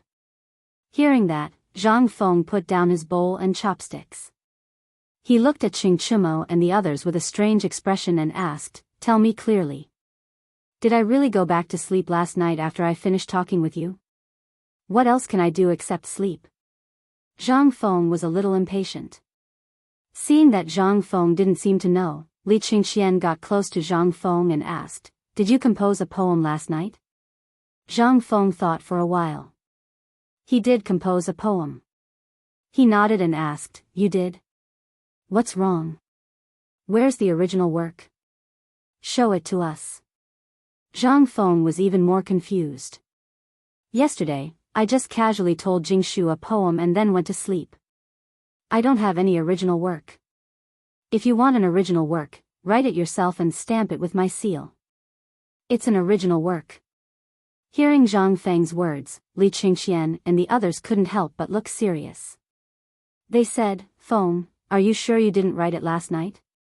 I wrote your grandma's leg. If you have something to say, just say it.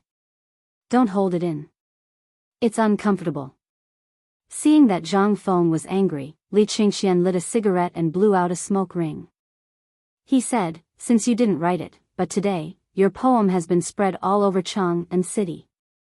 You're famous." "I'm famous?" Zhang Feng was stunned. He pointed to his nose and asked, "Is there an immortal?" Lao Tzu just said it casually. "How did it spread to Chang'an city?" "Because you've been eavesdropped." Chapter 848. Had he been eavesdropped on?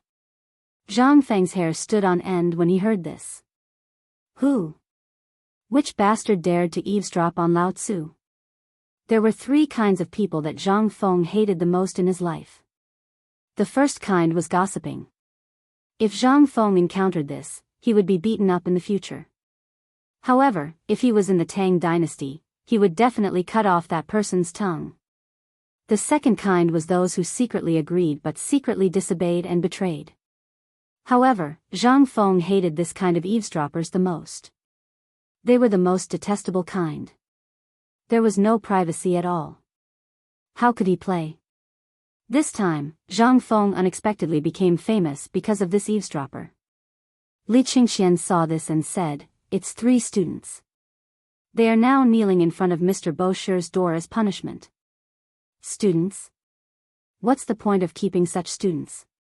Throw them off the mountain and don't let them take a step up the mountain for the rest of their lives. Zhang Feng was also furious.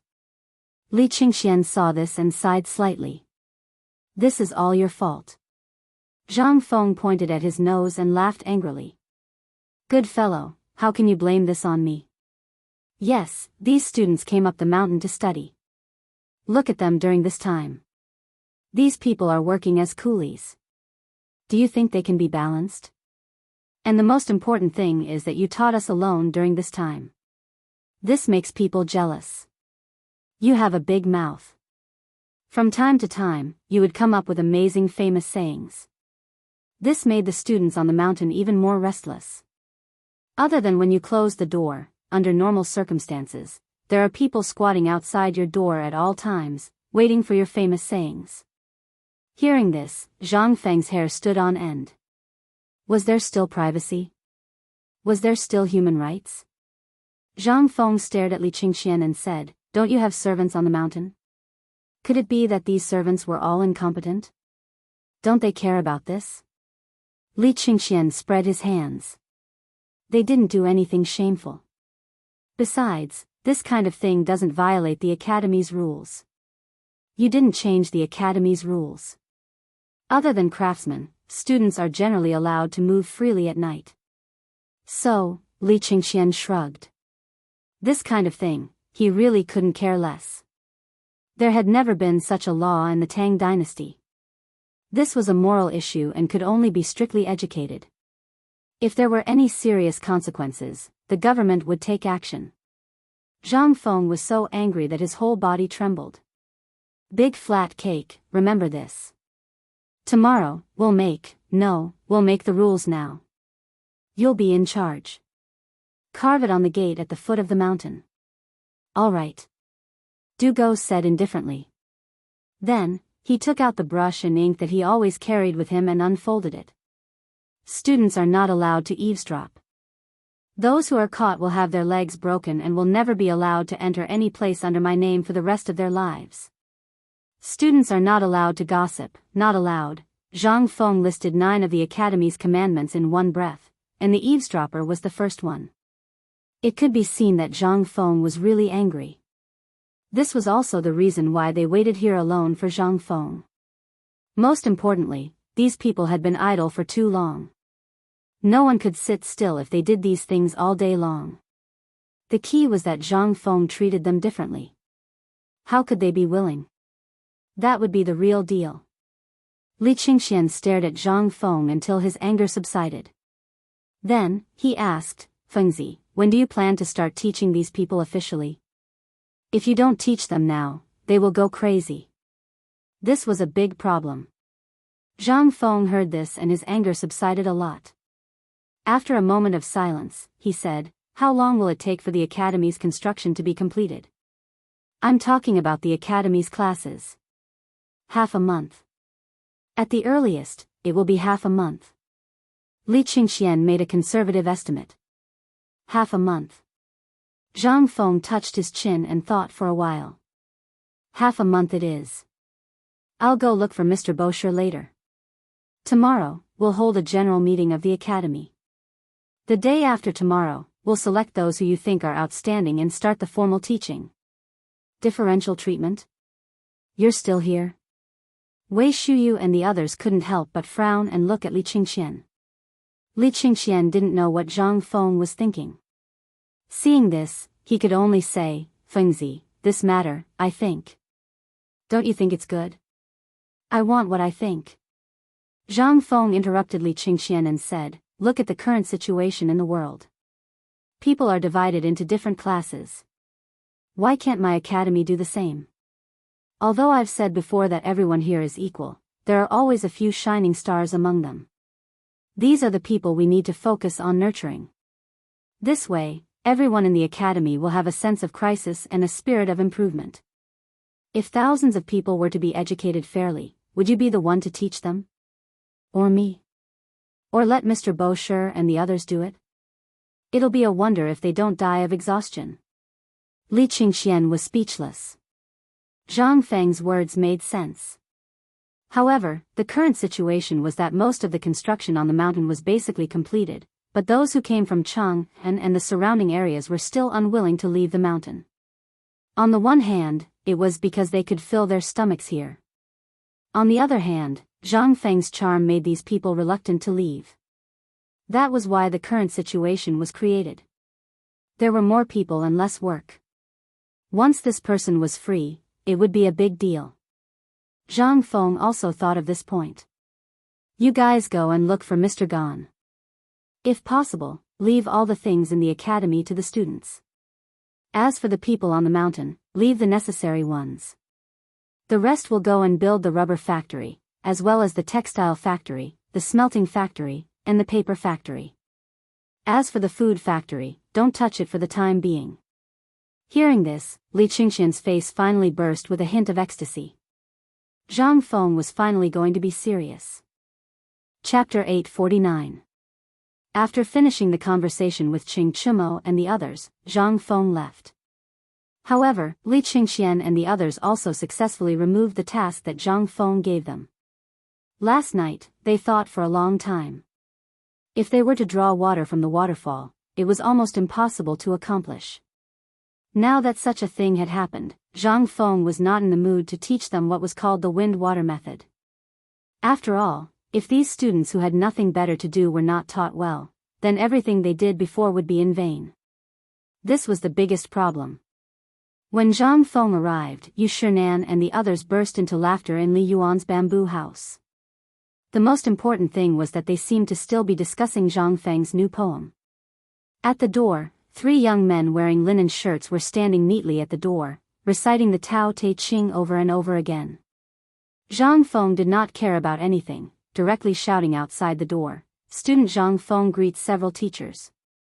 When the few people heard this, they suddenly burst into laughter again. "You see, we were just talking about this kid, and he came.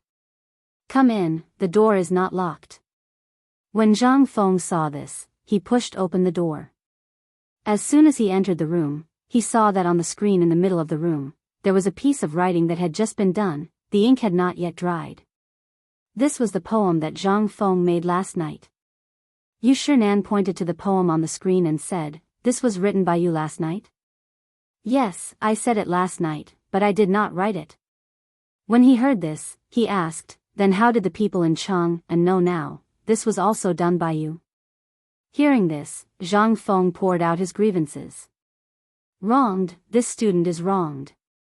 This is all because of those damn people, spreading false information." Yes, it was the 3 bastards outside the door who eavesdropped and spread it out. When Yu Shinan heard this, he pointed to a futon below, motioning Zhang Feng to sit down. Then he said, "Now, your poem is completely popular.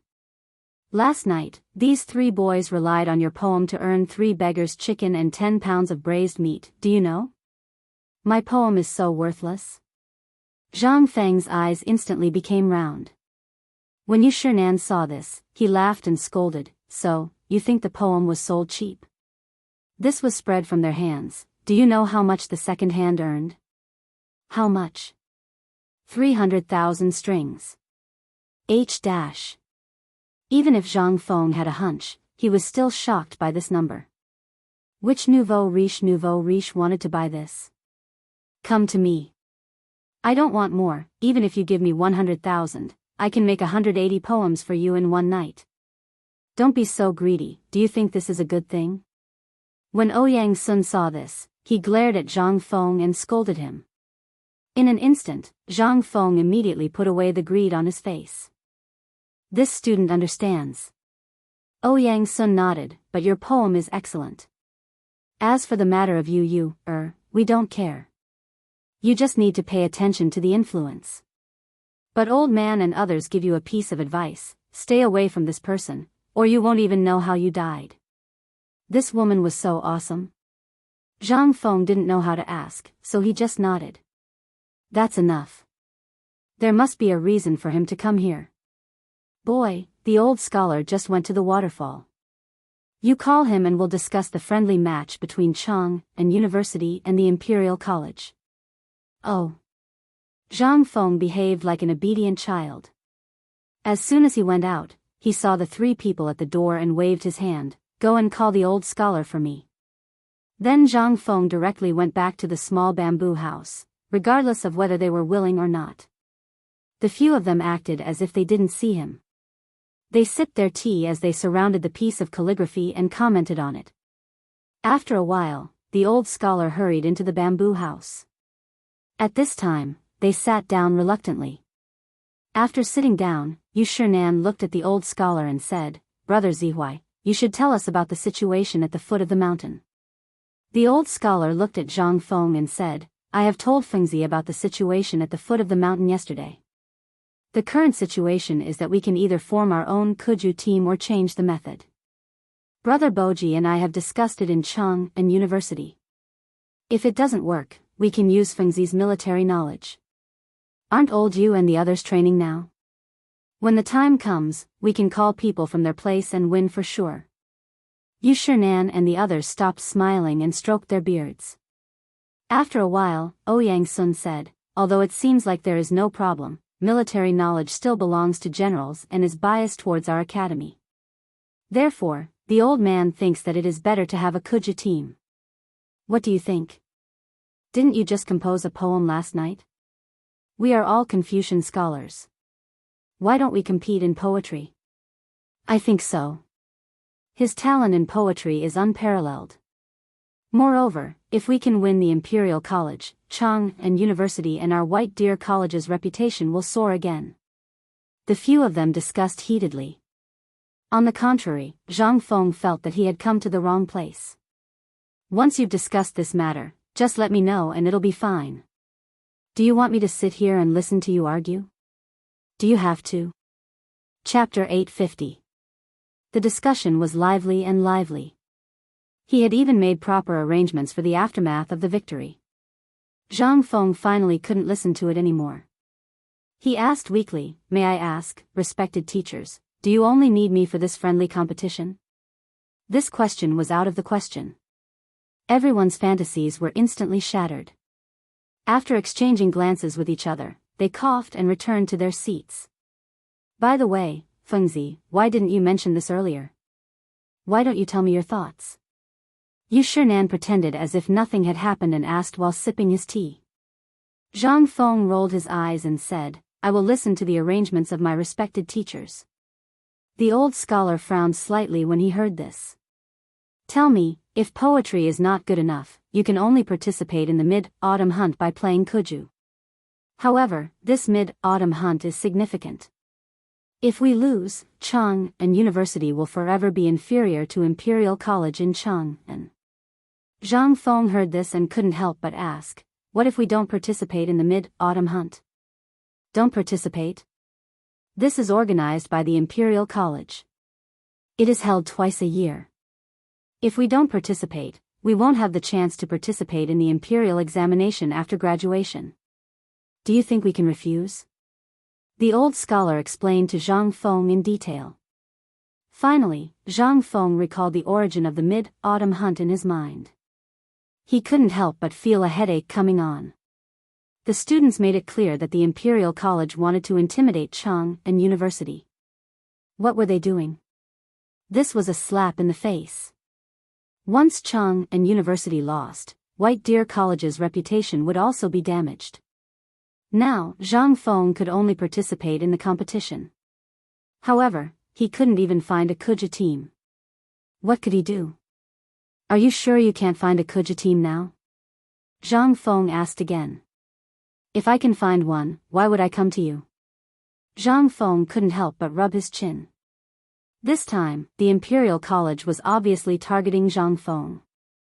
After all, Zhang Feng had been in the limelight recently. Why couldn't the Kuja team find him? Not necessarily. Why don't we form our own Kuja team? Zhang Feng said indifferently. But the moment he said that, Yu Shinan instantly extinguished his thoughts. No, Kuju is just a form of entertainment.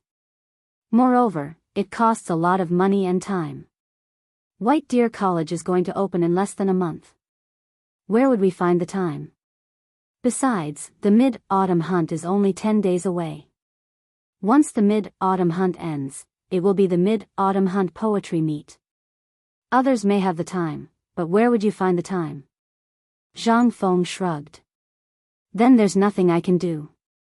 It was really impossible to form a team in 10 days. Not to mention other things, he had seen Kuju in the Tang dynasty. It was simply a group fight. How was it football? They couldn't help but fall into deep thought again. But they were also annoyed. They just looked at Zhang Feng without saying a word. Zhang Feng couldn't sit still anymore. Why are you looking at me? Why are we looking at you?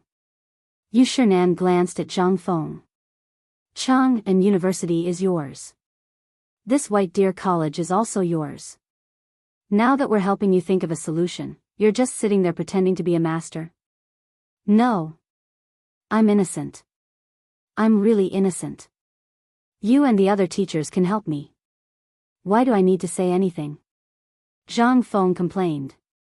But would you Chang'an let him go? In the end, the old scholar coughed. All right, we're already so old. Fengzi, tell us your opinion. After all, you have a lot of practical ideas. Zhang Feng lowered his head. He lit a cigarette and said, actually, I do have a solution. Old elementary scholar, let me ask you, this hunt is compulsory, isn't it?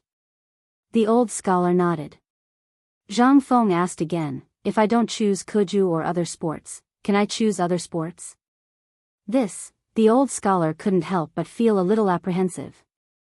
You can, but you have to report it in advance. If the Imperial College accepts it, then the Ministry of Works will naturally allow it.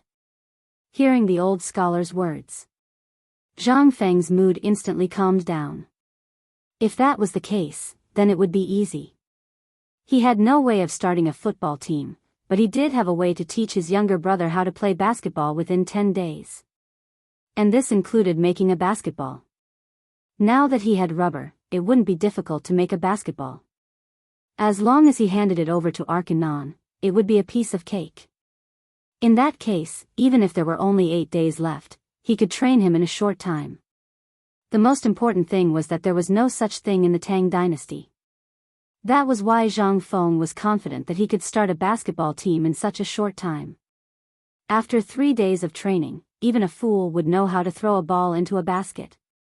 Thinking of this, Zhang Feng blew out a smoke ring and said, if that's the case, I do have a plan.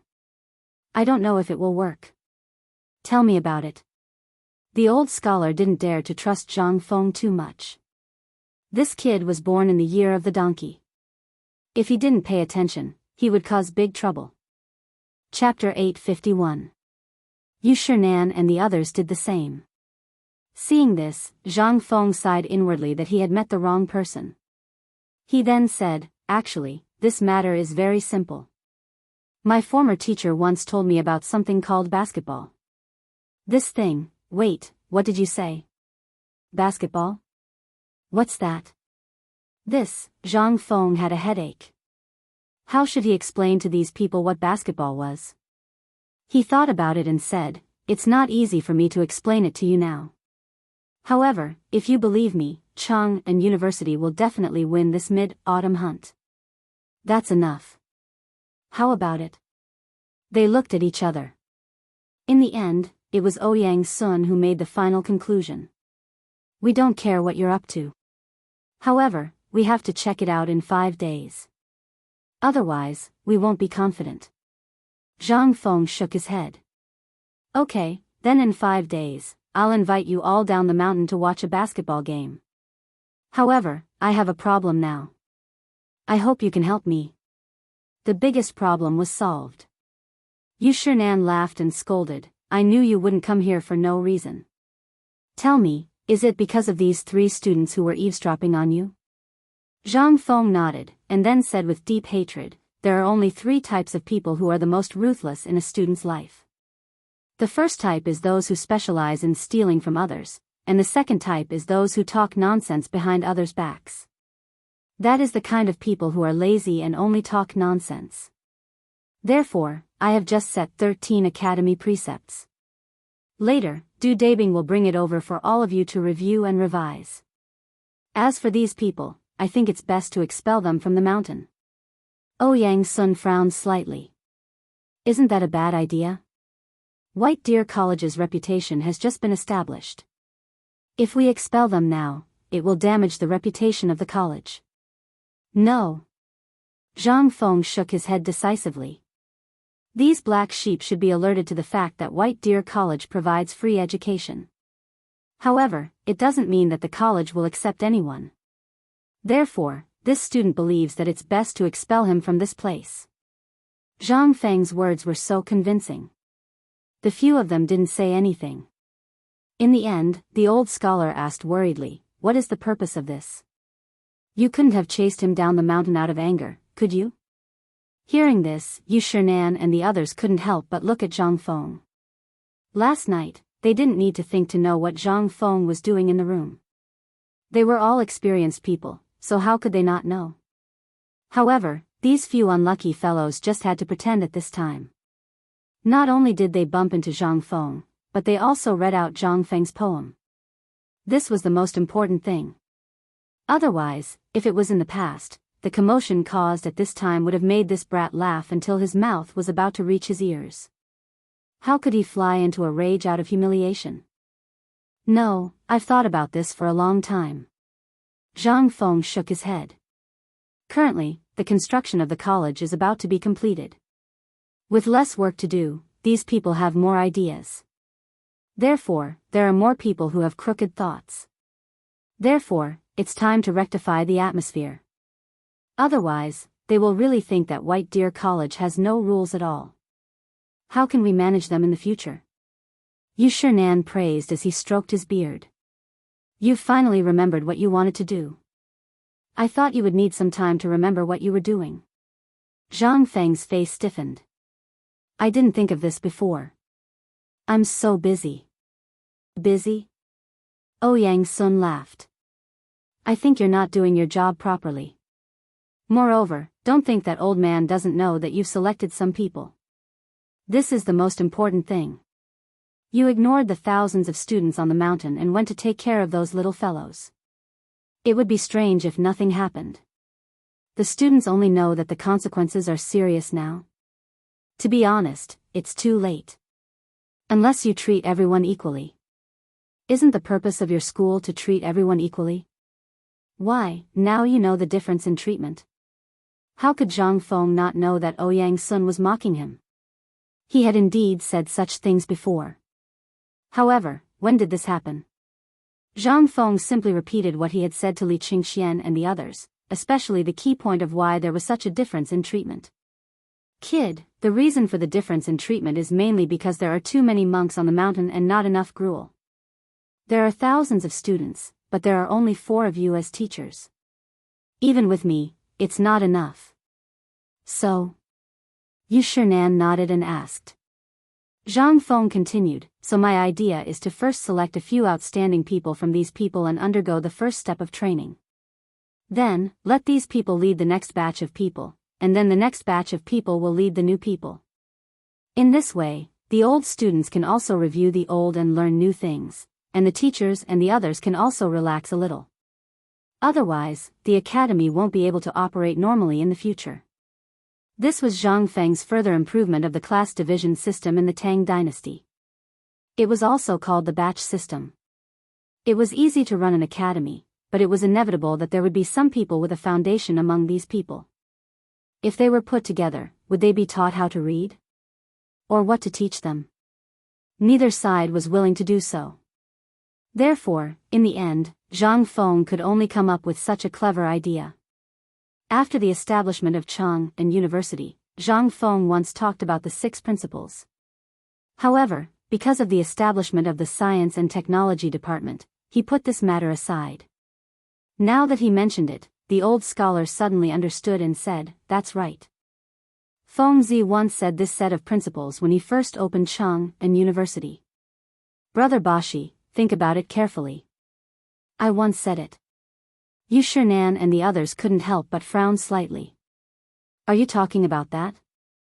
Chapter 852.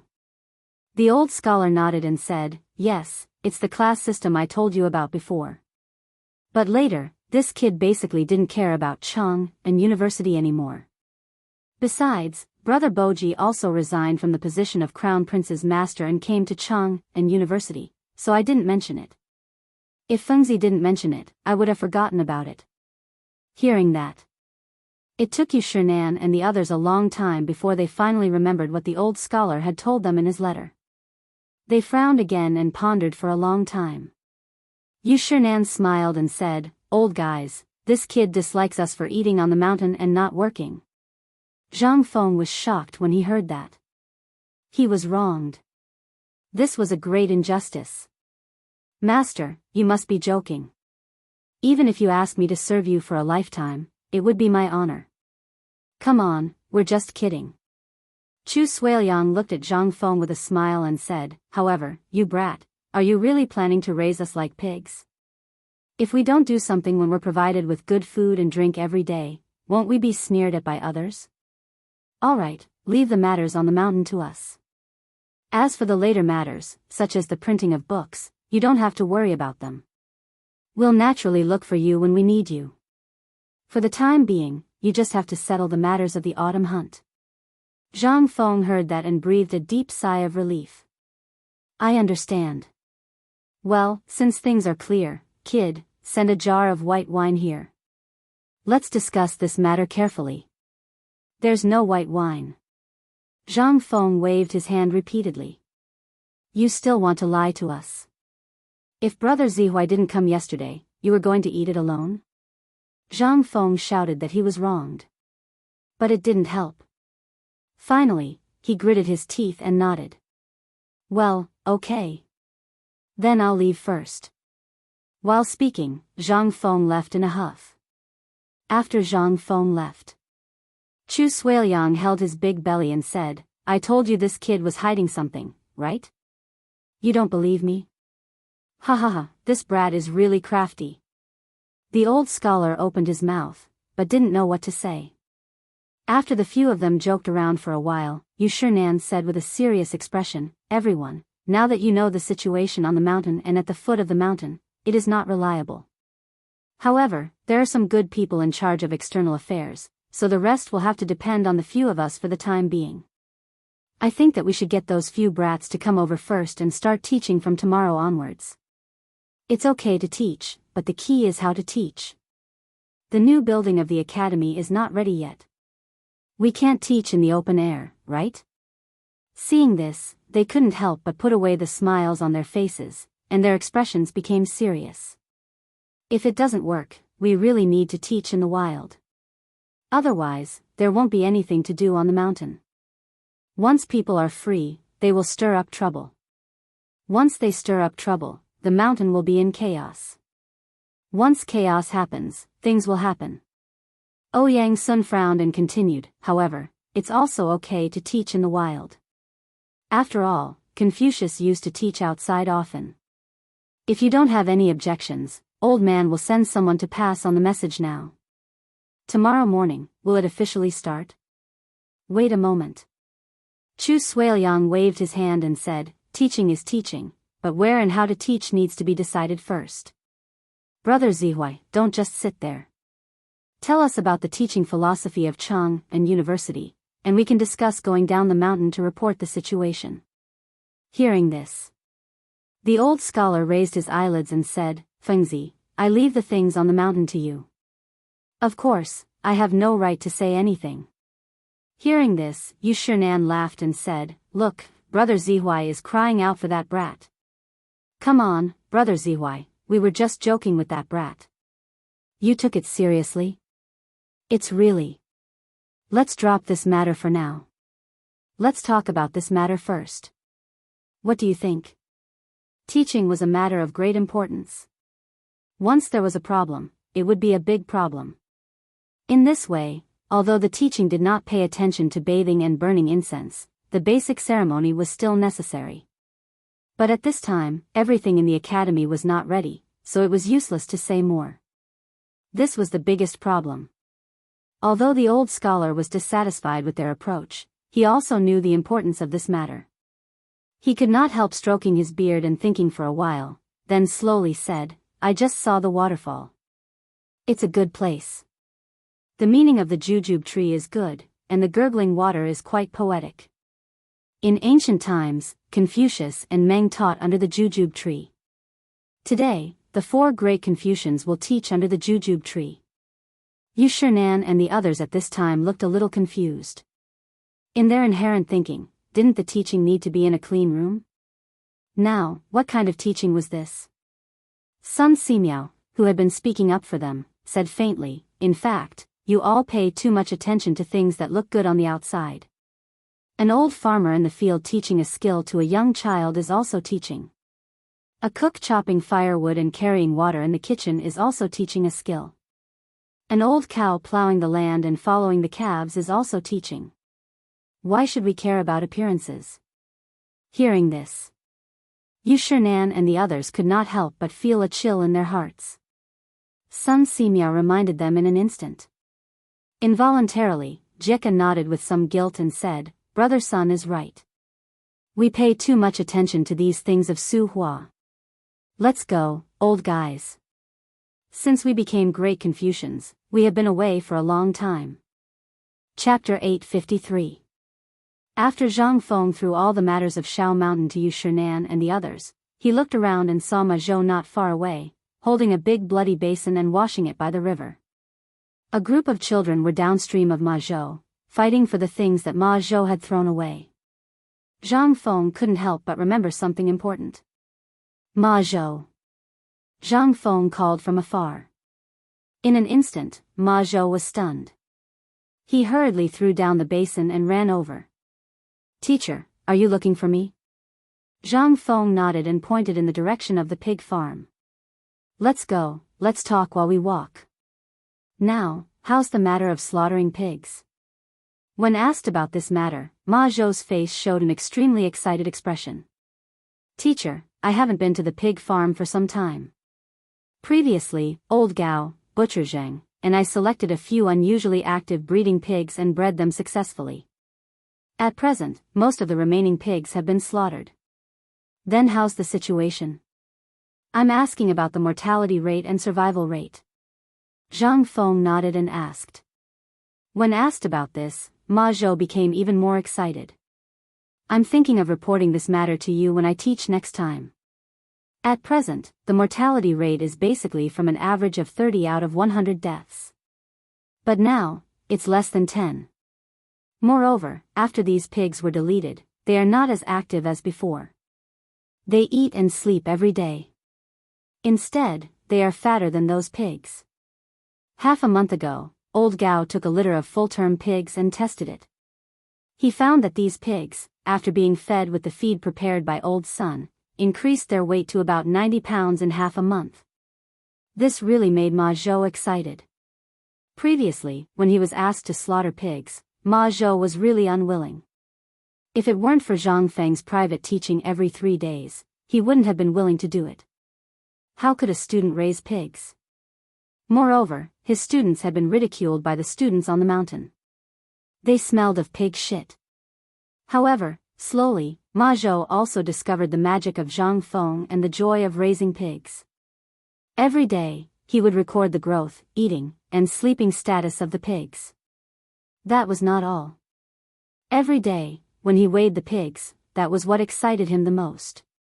As long as he saw a pig getting thinner, he would stop eating and thinking about why the pig got thinner. How could he not feel a sense of accomplishment when he saw a pig gaining weight by an average of 1 kg every day? The most important thing was that the pig meat that the shops and food factories were eating on the mountain and at the foot of the mountain were all made by him, which gave him an inexplicable sense of achievement. As Zhang Feng listened to Ma Zhou's nagging, he couldn't help but look at this guy in doubt. This guy was really born with the appearance of a pig farmer. It seemed that he had found the right person to raise pigs. Ma Zhou, let me ask you something. Answer me honestly. Zhang Feng interrupted Ma Zhou's nagging as if he was presenting a treasure. Do you only slaughter the toothed pigs, or do you slaughter them together with the sows? Ma Zhou heard and was a little confused. The sows need to give birth, but Butcher Zheng on the mountain refused to let us slaughter them. Old Gao also said that there was no need.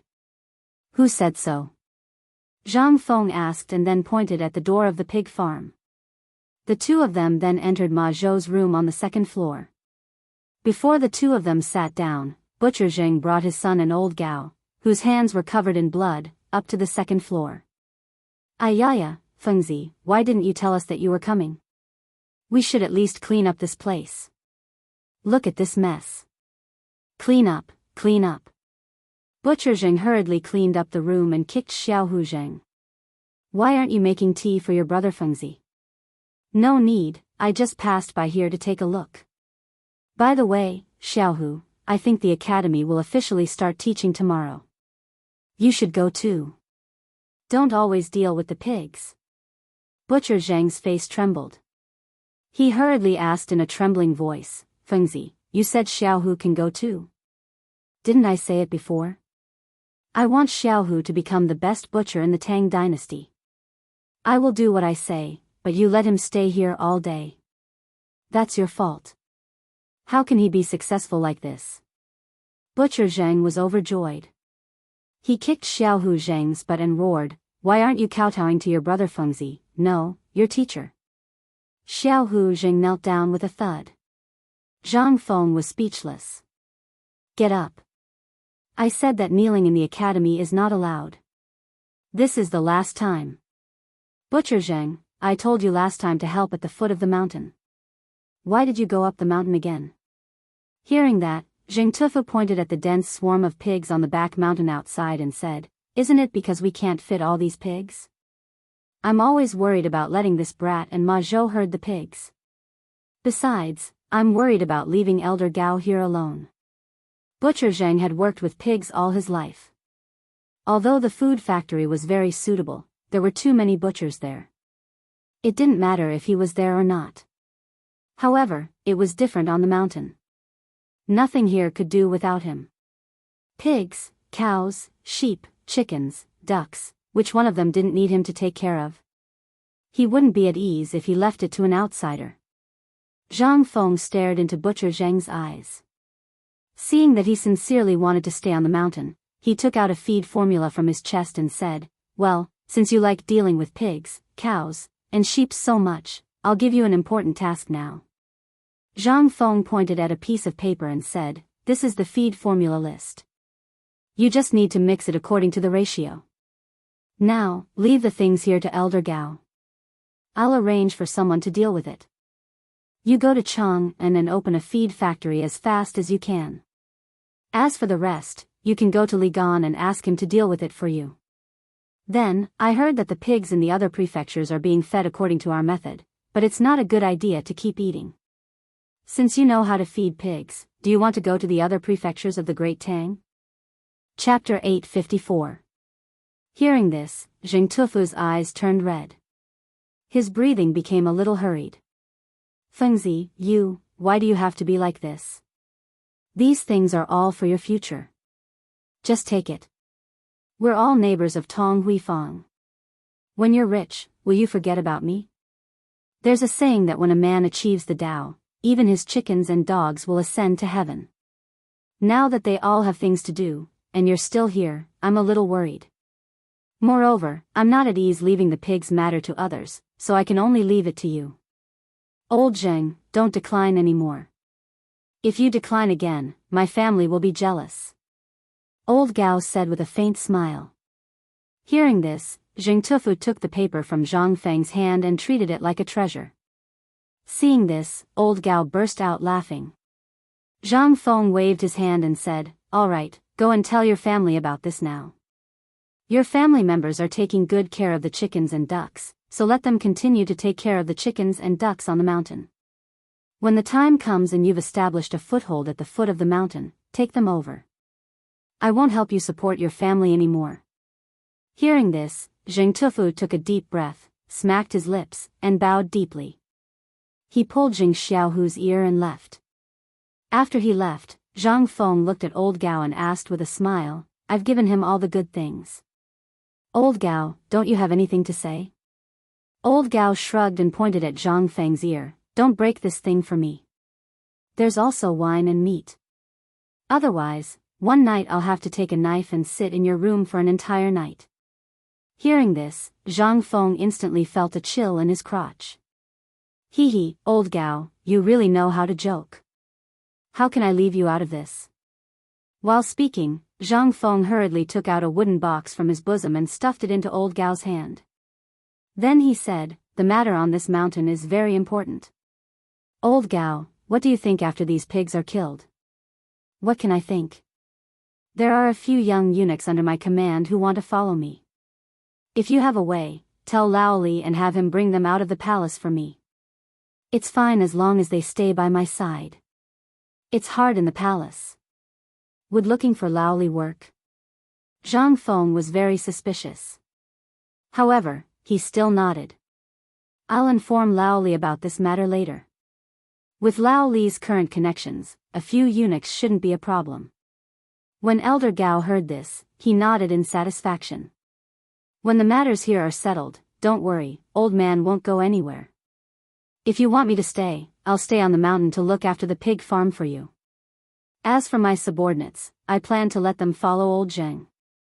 You also know that other than this mountain, the pigs in other places haven't been butchered yet. So, this is an industry, a skill that can fill their stomachs. You don't have any objections, right? What opinion could Zhang Feng have? In this era, who would be willing to enter the palace and become a eunuch if they had the slightest means? It was only because their families were so poor that they couldn't afford to eat that they sold their children. The fact that old Gao was still thinking about the eunuchs in the palace while he was here undoubtedly made Zhang Feng feel a little touched. Don't worry, you can discuss this matter with Tufu Zheng. I, Zhang Feng, won't take a single share of the profits from this matter. How can that be? Old Gao was unhappy, however, Zhang Feng insisted. This kind of money couldn't be touched. After that, Zhang Feng said, Old Gao, let me ask you, how many sows are pregnant with piglets on the mountain now? I mean, how many sows are selected from the best breeds? Without thinking, Old Gao stretched out his hand and slapped him. 50. Good. These 50 pigs, I hope you can rear them in another pen and then select a batch of the best breeds from these pigs. After 3 generations, the stench on the breeding pigs will be completely gone. Moreover, at that time, if they are still fed according to the feed, they will grow to be 200 catties fat pigs in 3 months. Old Gao was a little doubtful about whether there was something wrong with his ears. 3 months? 200 catties? Now, if the situation on the mountain was normal, they could reach 200 catties in half a year. This was already an auspicious sign from the heavens. In these 3 months, what was that? Then, without waiting for Old Gao to speak, Zhang Feng continued, what I mean is that all the piglets that have been slaughtered on the mountain now are sold to the public. This new breed of pig will all be pushed out. In this way, the market for feed and pork, as well as the importance of pork, will be opened up. Zhang Feng's words instantly shocked Old Gao. It wasn't that he hadn't thought about this matter, but he hadn't figured out how to do it. The sales of pork in Chang'an city were improving day by day. Even the rich families had accepted this kind of pork. This was all the formula that relied on Zhang Feng's magical herbs. But now, was Zhang Feng going to make this matter public? At this moment, Ma Zhou was completely stunned. Ever since Zhang Feng asked Jing Tufu to get the feed, he had guessed that Zhang Feng might be up to something big. But at this moment, Zhang Feng's words still gave him a big shock. Old Gao said worriedly, if we do this, then these pigs will have nothing to do with us anymore. Zhang Feng was a little speechless. Why? Do you really want White Deer College to take down the pig farm? Chapter 855. Actually, there was no need for the pig farm on the mountain to continue. The main reason why it was still being kept was to cultivate excellent breeds. Moreover, the people from Quanan had seen these hundreds of thousands of pigs being driven up the mountain. If they were not given an explanation and continued to drive them away, where would Zhang Feng put his face? This was the most important thing. However, the most important thing that made Zhang Feng determined was the mid-autumn hunt. The mid-autumn hunt was usually held in the royal forest in the Qinling Mountains. However, due to the locust plague this year, there was no one in the forest. Zhang Feng was certain that the mid-autumn hunt this time would most likely be held in the blue sky Jade Mountain, which was near Mount Shao. As for Jade Mountain, Yulifei Mountain was relatively closer. When the time came, he just needed to invite these people to the food factory on the mountain. Hee. Regardless of whether they were from the Ministry of Works or the Ministry of Rights, if they could resist Lao Tzu's culinary skills, it would be his loss. At this time, after eating and drinking, would the pork and pig's gizzards be a problem? That was what Zhang Feng wanted to do the most. Whose money was the easiest to earn? The emperor's money. Who had more money than the emperor?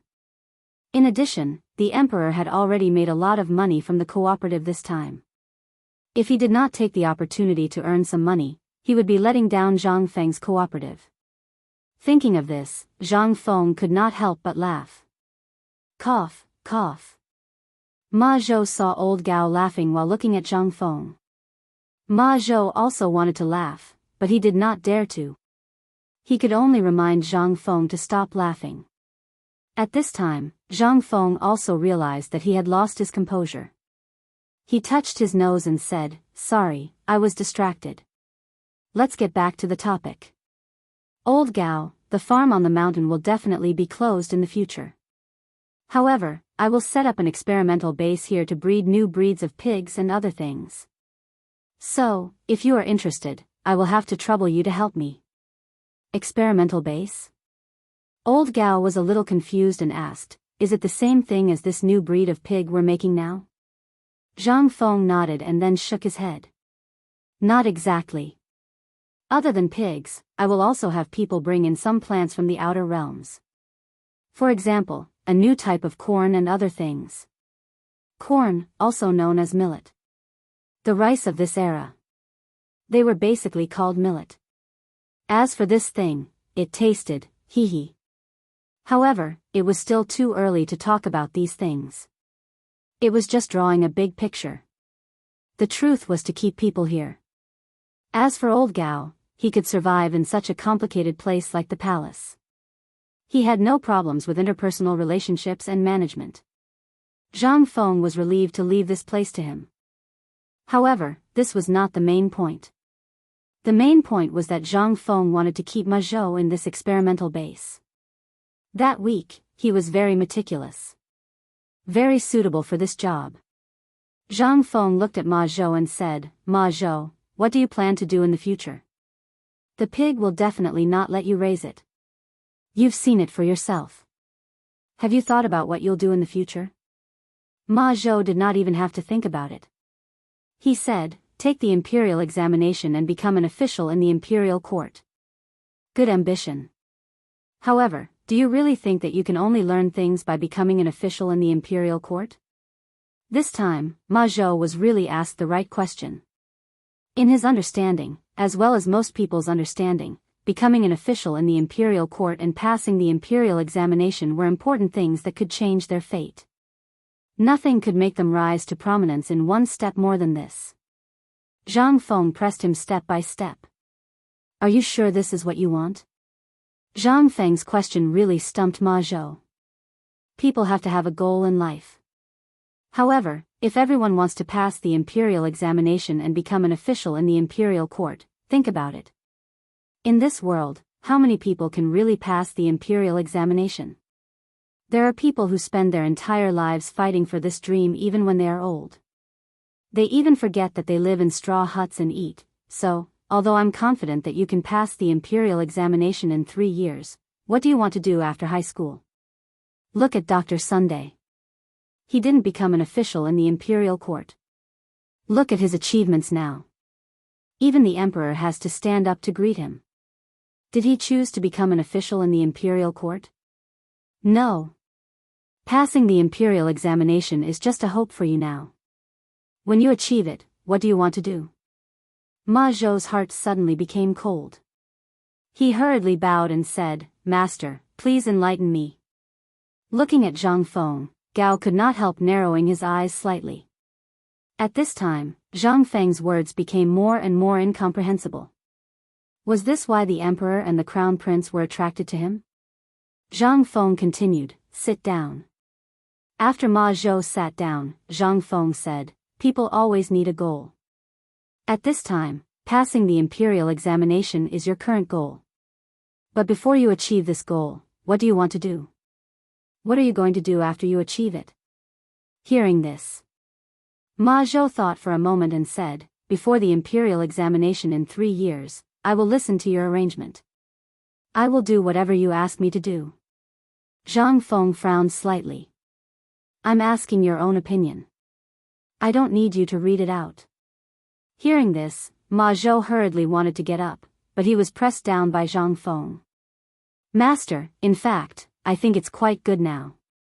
I like it very much. I just heard that you want to build an experimental base here. I want to stay in the experimental base. Hao Chujun and others have things to do now. Chen Tiniu and others also have things to do. Even the students in the paper mill are working. If I leave here, I really don't know what to do. The most important thing is that I like this way of life. I'm already enjoying watching the growth of pigs every day. Gao was a little shocked when he heard this. Was this place so good? It smelled of pig dung. How was it good? Was this what a decent person should do? But Zhang Feng's eyes lit up when he heard this. It seemed that he was not wrong about Ma Zhou. This time, ever since it was recorded in history that after raising a horse, he really had a strange hobby. Good, very good.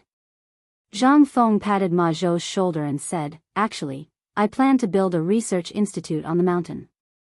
The dynamics, air resistance, atmospheric pressure, and so on that I asked you to learn, as well as the multiplication and division problems, are all preparations for the research institute in the future. And this place is naturally part of the research institute. When we were on the way here, I felt that you were suitable for botany and zoology. Now it seems that you are really suitable.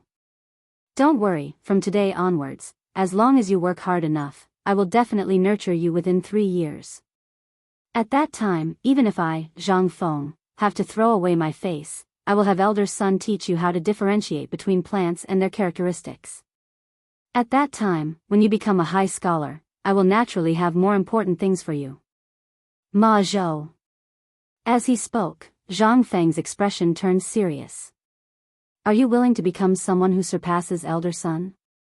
Ma Zhou did not dare to be careless. He hurriedly bowed. I am willing. Chapter 856. Ma Zhou was very excited. Finally, the day of his success had arrived. Ma Zhou was very poor when he was young. He didn't even have enough food to eat.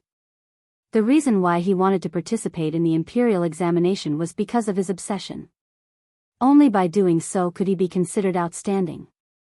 However, Zhang Feng's words just now seemed to have opened the door to another world for Ma Zhou. Ma Zhou's eyes instantly lit up. What about after high school? After achieving his wish, what did he want to do? He really didn't think about it. At this time, Zhang Feng's words woke him up from his dream. Ma Zhou couldn't help but have the urge to cry. Previously, when Zhang Feng taught them aerodynamics and other things that they couldn't understand, Ma Zhou listened very seriously. However, he was also calculating in his heart. This thing seemed profound, but it was completely different from what he needed. But now, Zhang Feng's words, especially that research institute, made Ma Zhou see the light. He didn't expect to surpass Dr. Sun's achievements in the future. As long as he could achieve the same achievements as Dr. Sun, it didn't matter if he didn't take the imperial examination. Zhang Feng also bowed to Ma Zhou and then said slowly, let's go. Since it's decided, I'm also in the mood today. I'll bring you to broaden your horizons. Don't always live in your own world. Ma Zhou heard this and bowed again. Then, he stood behind Zhang Feng without looking sideways. His goal was finally achieved. Zhang Feng didn't stay any longer. After all, the smell of pig dung here wasn't just a little strong. It was a little pungent. Old Gao, that kid will come to see you another day. I'll take my leave first. Old Gao also stood up and cupped his hands. This old man can eat and drink well here. There's no need to worry. You can go do your own things. Out of the pig farm. Zhang Feng instantly felt refreshed. The matter of the pig farm had already been discussed by some people. Moreover, it was to provide a full meal for the people on the mountain. Now, with the consumption of the food processing factory, the pigs on the mountain would be exhausted one day. At that time, what would happen? This question, Zhang Feng didn't even need to think about.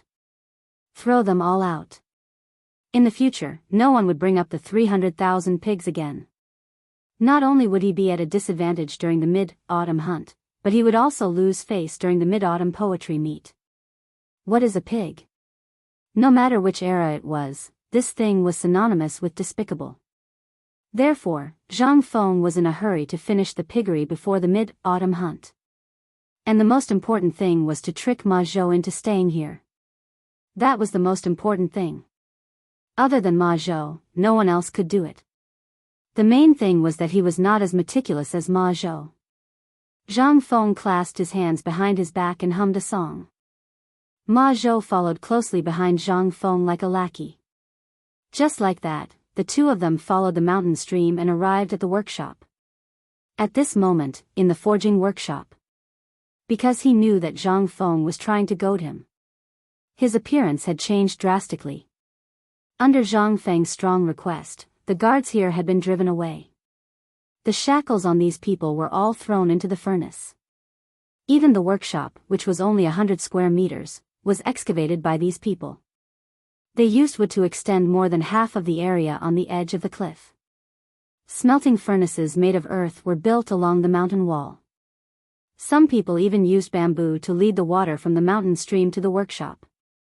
Seeing this scene, Zhang Feng wished that Chintinu and the other lazy guys didn't come to see it. Even the people from the western regions could think of it, and they had even learned the sharp irrigation method that he had personally taught countless times. How could any of them learn it? This was simply, the arrival of the two of them made the blacksmiths from the western region scream. They seemed to be reporting, but also seemed to be on guard. After all, the things that Zhang Feng had said and done had made them worried and excited. They hadn't seen Zhang Feng for a few days. Now that they saw him again, they were a little worried. Mokito and Arkanon hurried out of the cave when they heard the news. Except for their eyes, their bodies were pitch black, as if they had drilled into a coal mine.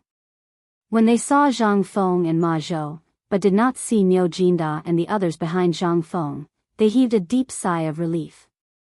They turned around and shouted a few times. Then, the crowd gradually quieted down.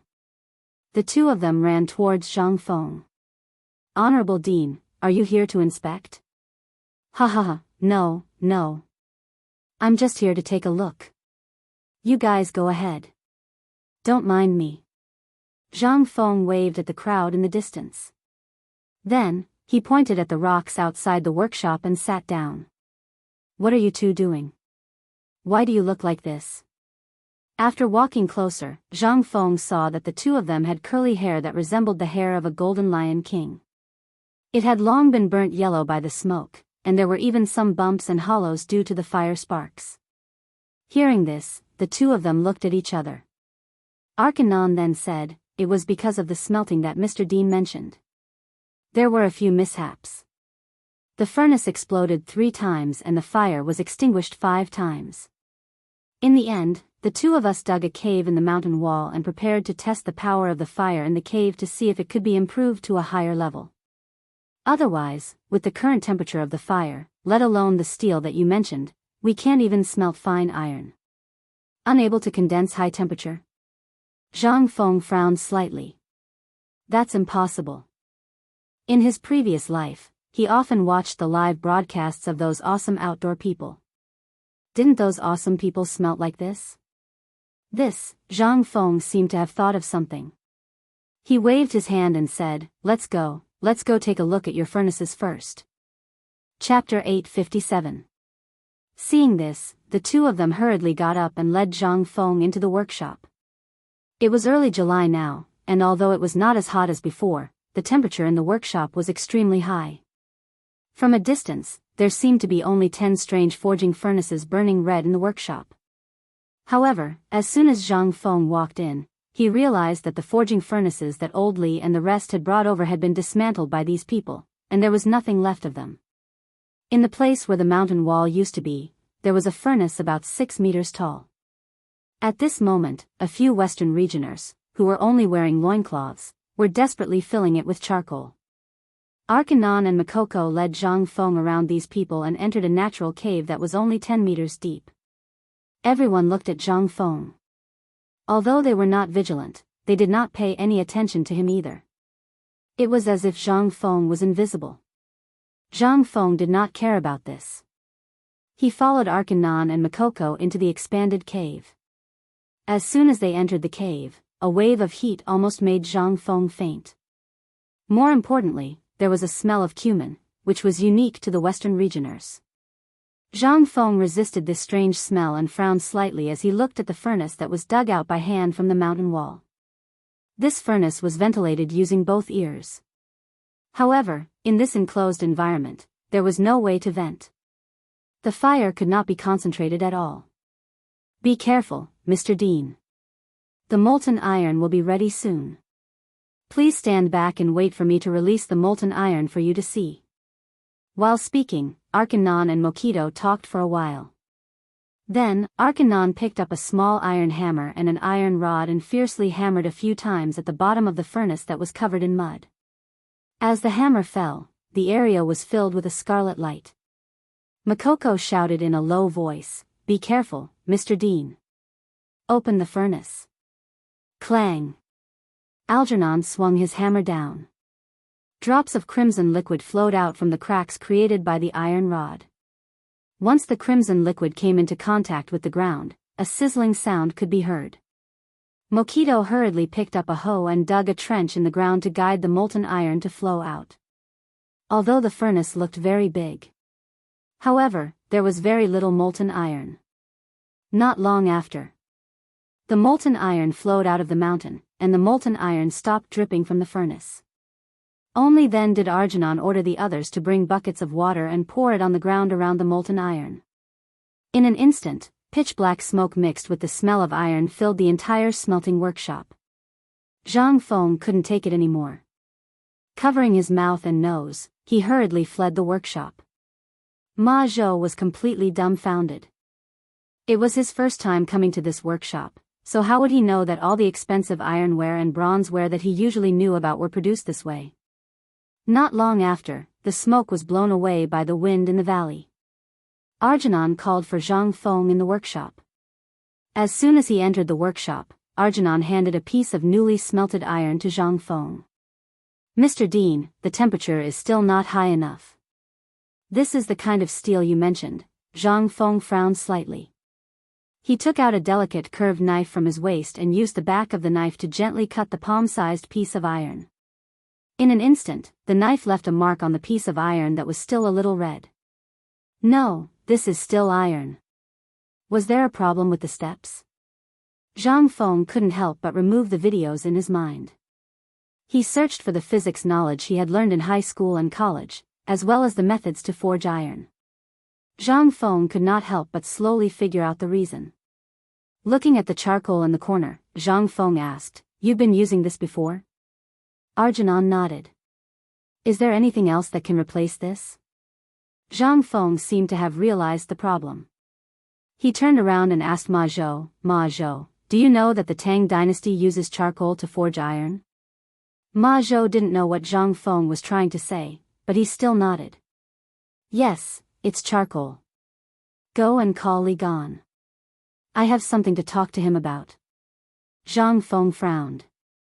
After Ma Zhou left in a hurry, Zhang Feng squatted next to a strange smelting furnace on the edge of the cliff, carefully watching a craftsman from the western regions forge. When the charcoal in the furnace burned to a certain degree, the craftsman would put in a few more pieces of charcoal and then take out some of the ashes from the bottom of the furnace. He did this repeatedly without stopping. Zhang Feng pointed at the craftsman and asked, "Do you smelt like this?" "Yes." Both Arjunan and Mokido nodded. Then Mokido said, "I've visited the Tang dynasty before. At that time, it wasn't called the Tang dynasty yet. Although the method of forging in the Tang dynasty is different from mine, they still use the same method. There's no difference." Hearing this, Zhang Feng finally found the crux of the problem. He asked calmly, "Are you sure that the Tang dynasty used this method to smelt iron?" "Yes." Zhang Feng was speechless. No wonder they couldn't forge iron. It would be strange if they could forge iron using this method. In this era, there should have been coal a long time ago. Why didn't they use that thing? Why did they keep the temperature of the flame at a certain point? Smelting is such a simple thing. Why is it so difficult in this era? Chapter 858. Coal. As far as Zhang Feng knew, apart from electricity, it was the best combustion-supporting material that could maintain a constant temperature, apart from natural gas and gas. Zhang Feng would not dare to make it even if it was given to him now. That thing could kill people. Zhang Feng did not say anything else. While waiting for Li Qian, he was also thinking of more ways to smelt steel. There was another way, which was to hammer and smelt. However, there was not enough time. The sword that Old Li had promised him had not been delivered yet, and he had not seen the person either. Needless to say, this old man was probably very busy right now. If Zhang Feng couldn't come up with this within a month, then he wouldn't be able to get Emperor Yang's personal sword. Even if old Li gave it to him, he wouldn't be able to do it. This steel was something that he needed now. Especially the gun. After getting the Immortal cream, Zhang Feng was eager to make it for self-defense. It was not for anything else but to be safer when he went out in the future. Who knew how many pairs of eyes were watching him from below Shao Mountain? After a while, Li Qingxian arrived at the workshop breathlessly. The moment he entered the workshop, he could not stop wiping his sweat with a handkerchief. As he wiped his sweat, he pulled Zhang Feng and ran out. Fengzi, let's go. Let's find a cool place. This place is too hot, isn't it? The five of them left the smithy and instantly felt comfortable all over. Then, Li Qingxian asked, "Why are you looking for me?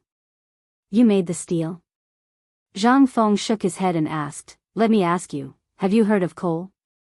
Li Qingxian looked at Zhang Feng in surprise and nodded. "That's easy. Get some people to get me 10 carts of coal. I need it urgently." Li Qingxian was a little confused. "Fengzi, do you know what that thing is for?" "It's for burning." "What can it do?" Zhang Feng impatiently snatched the handkerchief from Li Qingxian's hand and wiped the black sweat on his forehead. Li Qingxian felt a little heartache, but he couldn't care less. Li Qingxian naturally knew about this coal, but only some people in the palace, as well as some high-ranking officials and dignitaries, could afford to use it. And at this time, where could he go to get it? The weather was so hot, who was going to dig coal for him? The most important thing was that this thing was not called coal now, but stone charcoal. Li Qingxian also guessed some things from the conversation with Ma Zhou on the way. "Feng Zi, do you know that not everyone can afford to use this thing?" Zhang Feng's face was full of question marks. F***ck, isn't it just a piece of rotten coal? You can't afford it? Li Qingxian felt a headache coming on. He pointed at Ma Zhou and said, "You tell him that I'm feeling a little suffocated." Ma Zhou was also a little confused, but since Li Qingxian had spoken, he could only whisper, "Teacher, this thing, other than those in the palace and the various princes and ministers, there really aren't many people who are qualified to use it. Also, the price of the coal, how much for a cart?" Zhang Feng just remembered that this was the Tang dynasty, not the future. In the future, a bag of anthracite only cost 70 yuan, but there were still many people who couldn't afford it. Ma Zhou stretched out 2 fingers and made a peace sign. 2,000 strings of cash for a cart. So expensive? Zhang Feng was also a little surprised. "Li Qingxian, how much money do we have in the account now? Is it enough to buy 10 carts?" Li Qingxian sighed and looked at Zhang Feng as if he was looking at an idiot. He said 2,000 strings of cash for a stone. And in this kind of weather, unless it's winter, there are no merchants selling this thing at this time. Most importantly, this thing is basically in the hands of the Taiyuan Wang clan now. Even if the emperor wants it, he has to send a letter in advance, 5 surnames and 7 hopes. Zhang Feng's eyelids twitched when he heard this. This was really difficult to deal with. The Guanlong 8 great families controlled the trade routes, and the 5 surnames and 7 hopes controlled all the mineral veins and grain industries in the Tang dynasty. This matter was clearly recorded in history.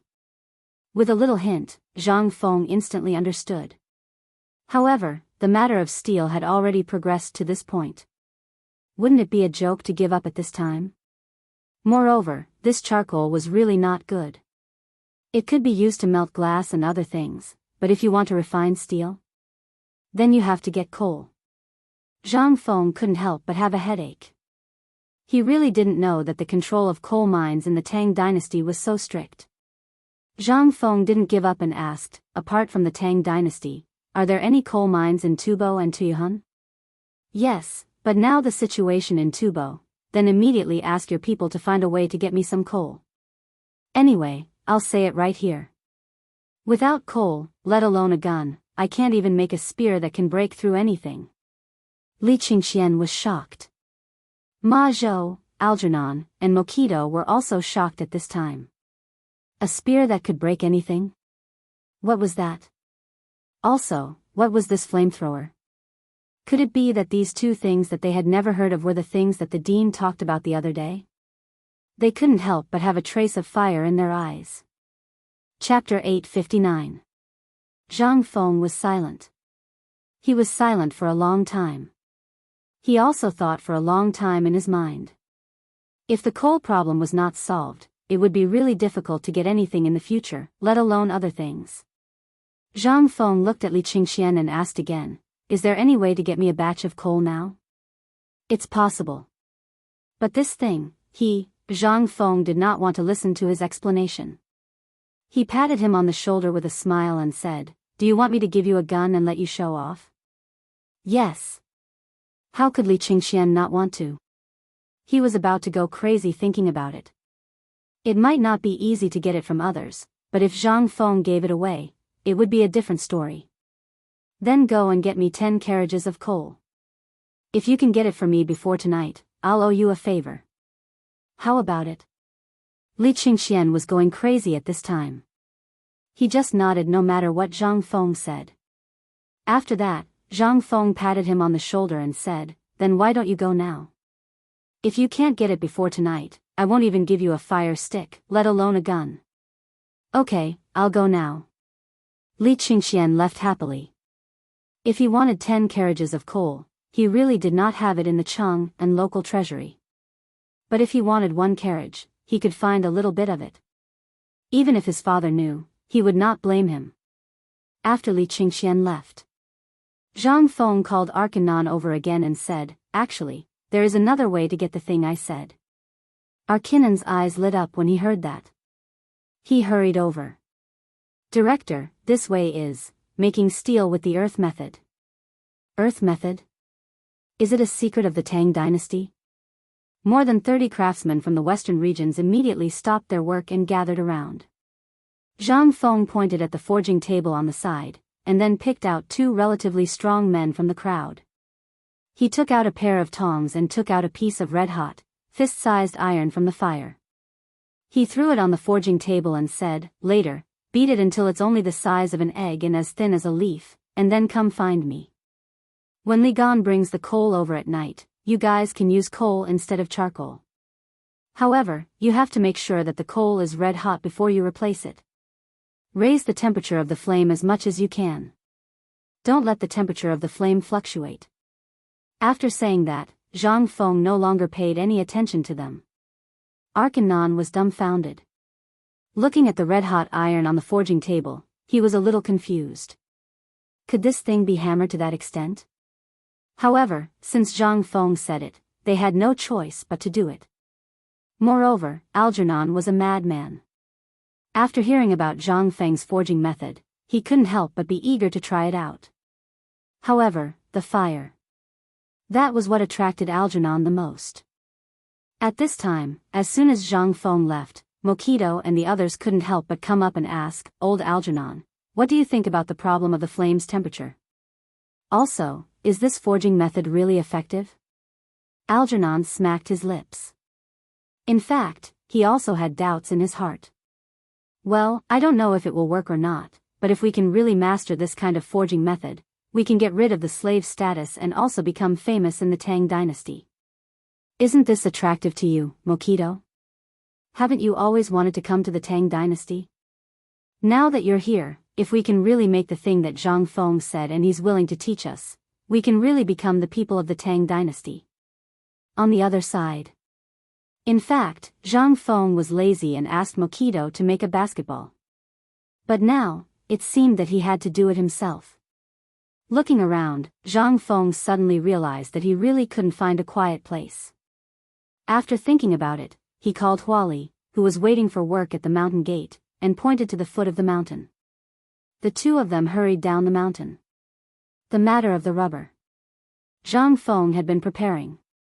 However, after the bicycle was made last time, the rubber was basically given to Chintiniu and the others to deal with. However, he still had a lump of rubber in his tavern. Now, the tavern seemed to be his last pure land. At 5:30 p.m., Zhang Feng and Ma Zhou returned to the tavern again. Looking at the modeled Yuelai tavern, Zhang Feng had some indescribable emotions. This was the first time Ma Zhou came to the tavern. However, he had long heard of the legend of the tavern. At this time, seeing Zhang Feng's solemn expression, he didn't dare to make a sound. He followed Zhang Feng into the tavern. Naturally, the most attractive thing was the poem that looked like scribbles on the wall of the tavern. Ma Zhou squatted on the ground to study the poem. Zhang Feng ignored him and went straight to the backyard. He took out his set of smelting equipment, set up a furnace, and lit a charcoal fire. Then, he pulled out a black iron pot from the firewood pile in the corner of the courtyard. The iron pot was a normal pot, but the bottom of the pot was covered in a layer of dust. It looked like mud. This was what Zhang Feng needed at this time. Rubber. Chapter 860. In Zhang Feng's tavern, a wisp of smoke slowly rose. The remaining people in Tonghui Lane who were strolling on the streets also noticed it. For a while, the news of Zhang Feng's return spread like wildfire. Feng Zi is back. Zhang Feng returned to the tavern. Didn't you want your distant cousin and nephew to go to Feng Zi's academy? Feng Zi is back. What? What did you say? Zhang Feng, that brat is back. Let's go and have a look. On the other side, in Hengtong Private Bank, Qian Tong was fiddling with the beads on his abacus, calculating the accounts. The smile on his face never stopped. Some time ago, when he learned that he was going to go up the mountain to catch that unfilial son of his, Qian Wanli directly threw a stack of paper at his face. Qian Tong was stunned. He didn't even want to call him back. When Qian Tong knew that Zhang Feng had basically handed over the papermaking business to Qian Wanli, Qian Tong was so happy that he almost died. After that, Qian Wanli would go home every few days on the pretext of delivering paper to Chang'an. Every time he went home, although Qian Wanli would only leave a piece of paper, it was the kind of paper that had not been cut. This time, Qian Tong was overjoyed. 2 days after the 300,000 pigs went up the mountain, the braised meat and the paper broke out in Chang'an at the same time. However, the paper seemed to have disappeared without a trace. It couldn't be found in Chang'an. Subsequently, the price of this kind of paper soared in Chang'an city. Even in the black market, a piece of paper the size of a palm could be sold for more than 100,000 coins. By chance, someone found out that Qian Tong's son was the manager of the papermaking business and couldn't help but pester him. Qian Tong was also a powerful person. He immediately took out the big piece of paper.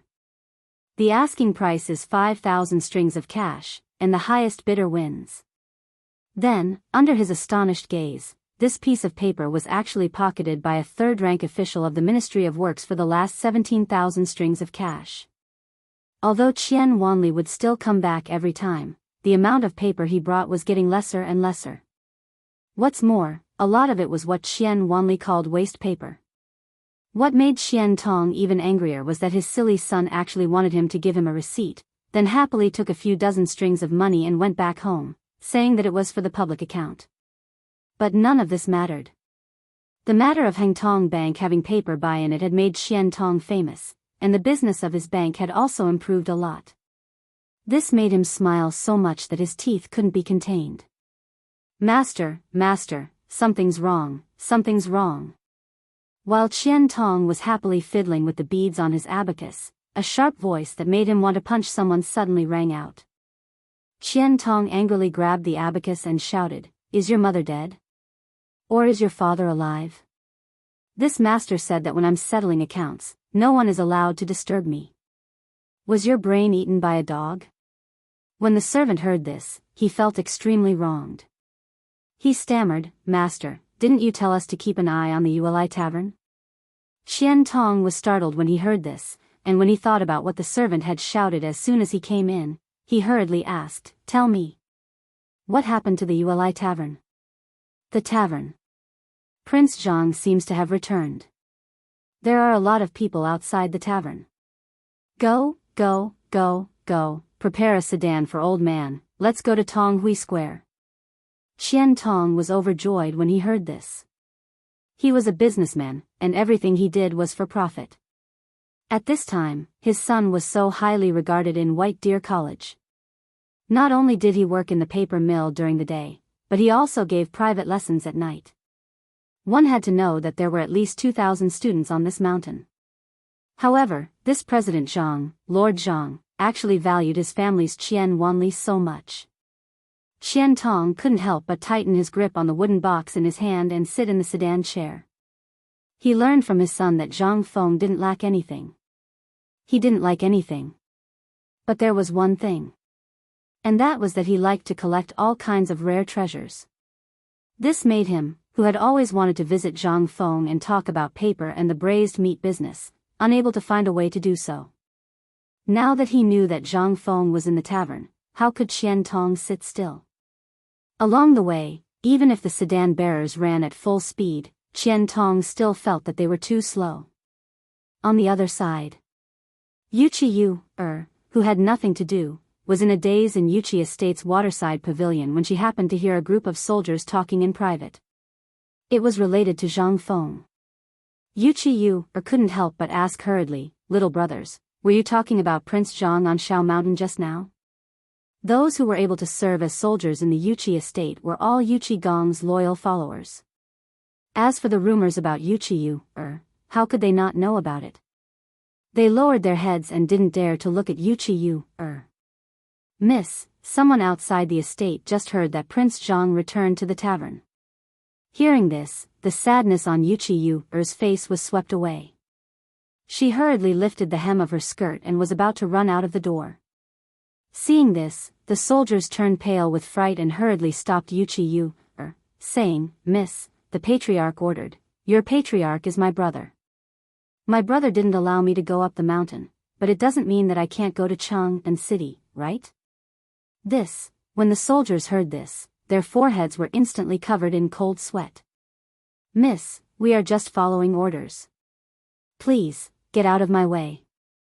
The emperor and the retired emperor have acquiesced. Who do you think you are? If you dare to stop me again, believe it or not, I will tell my cousin that you bullied me." They couldn't help but panic.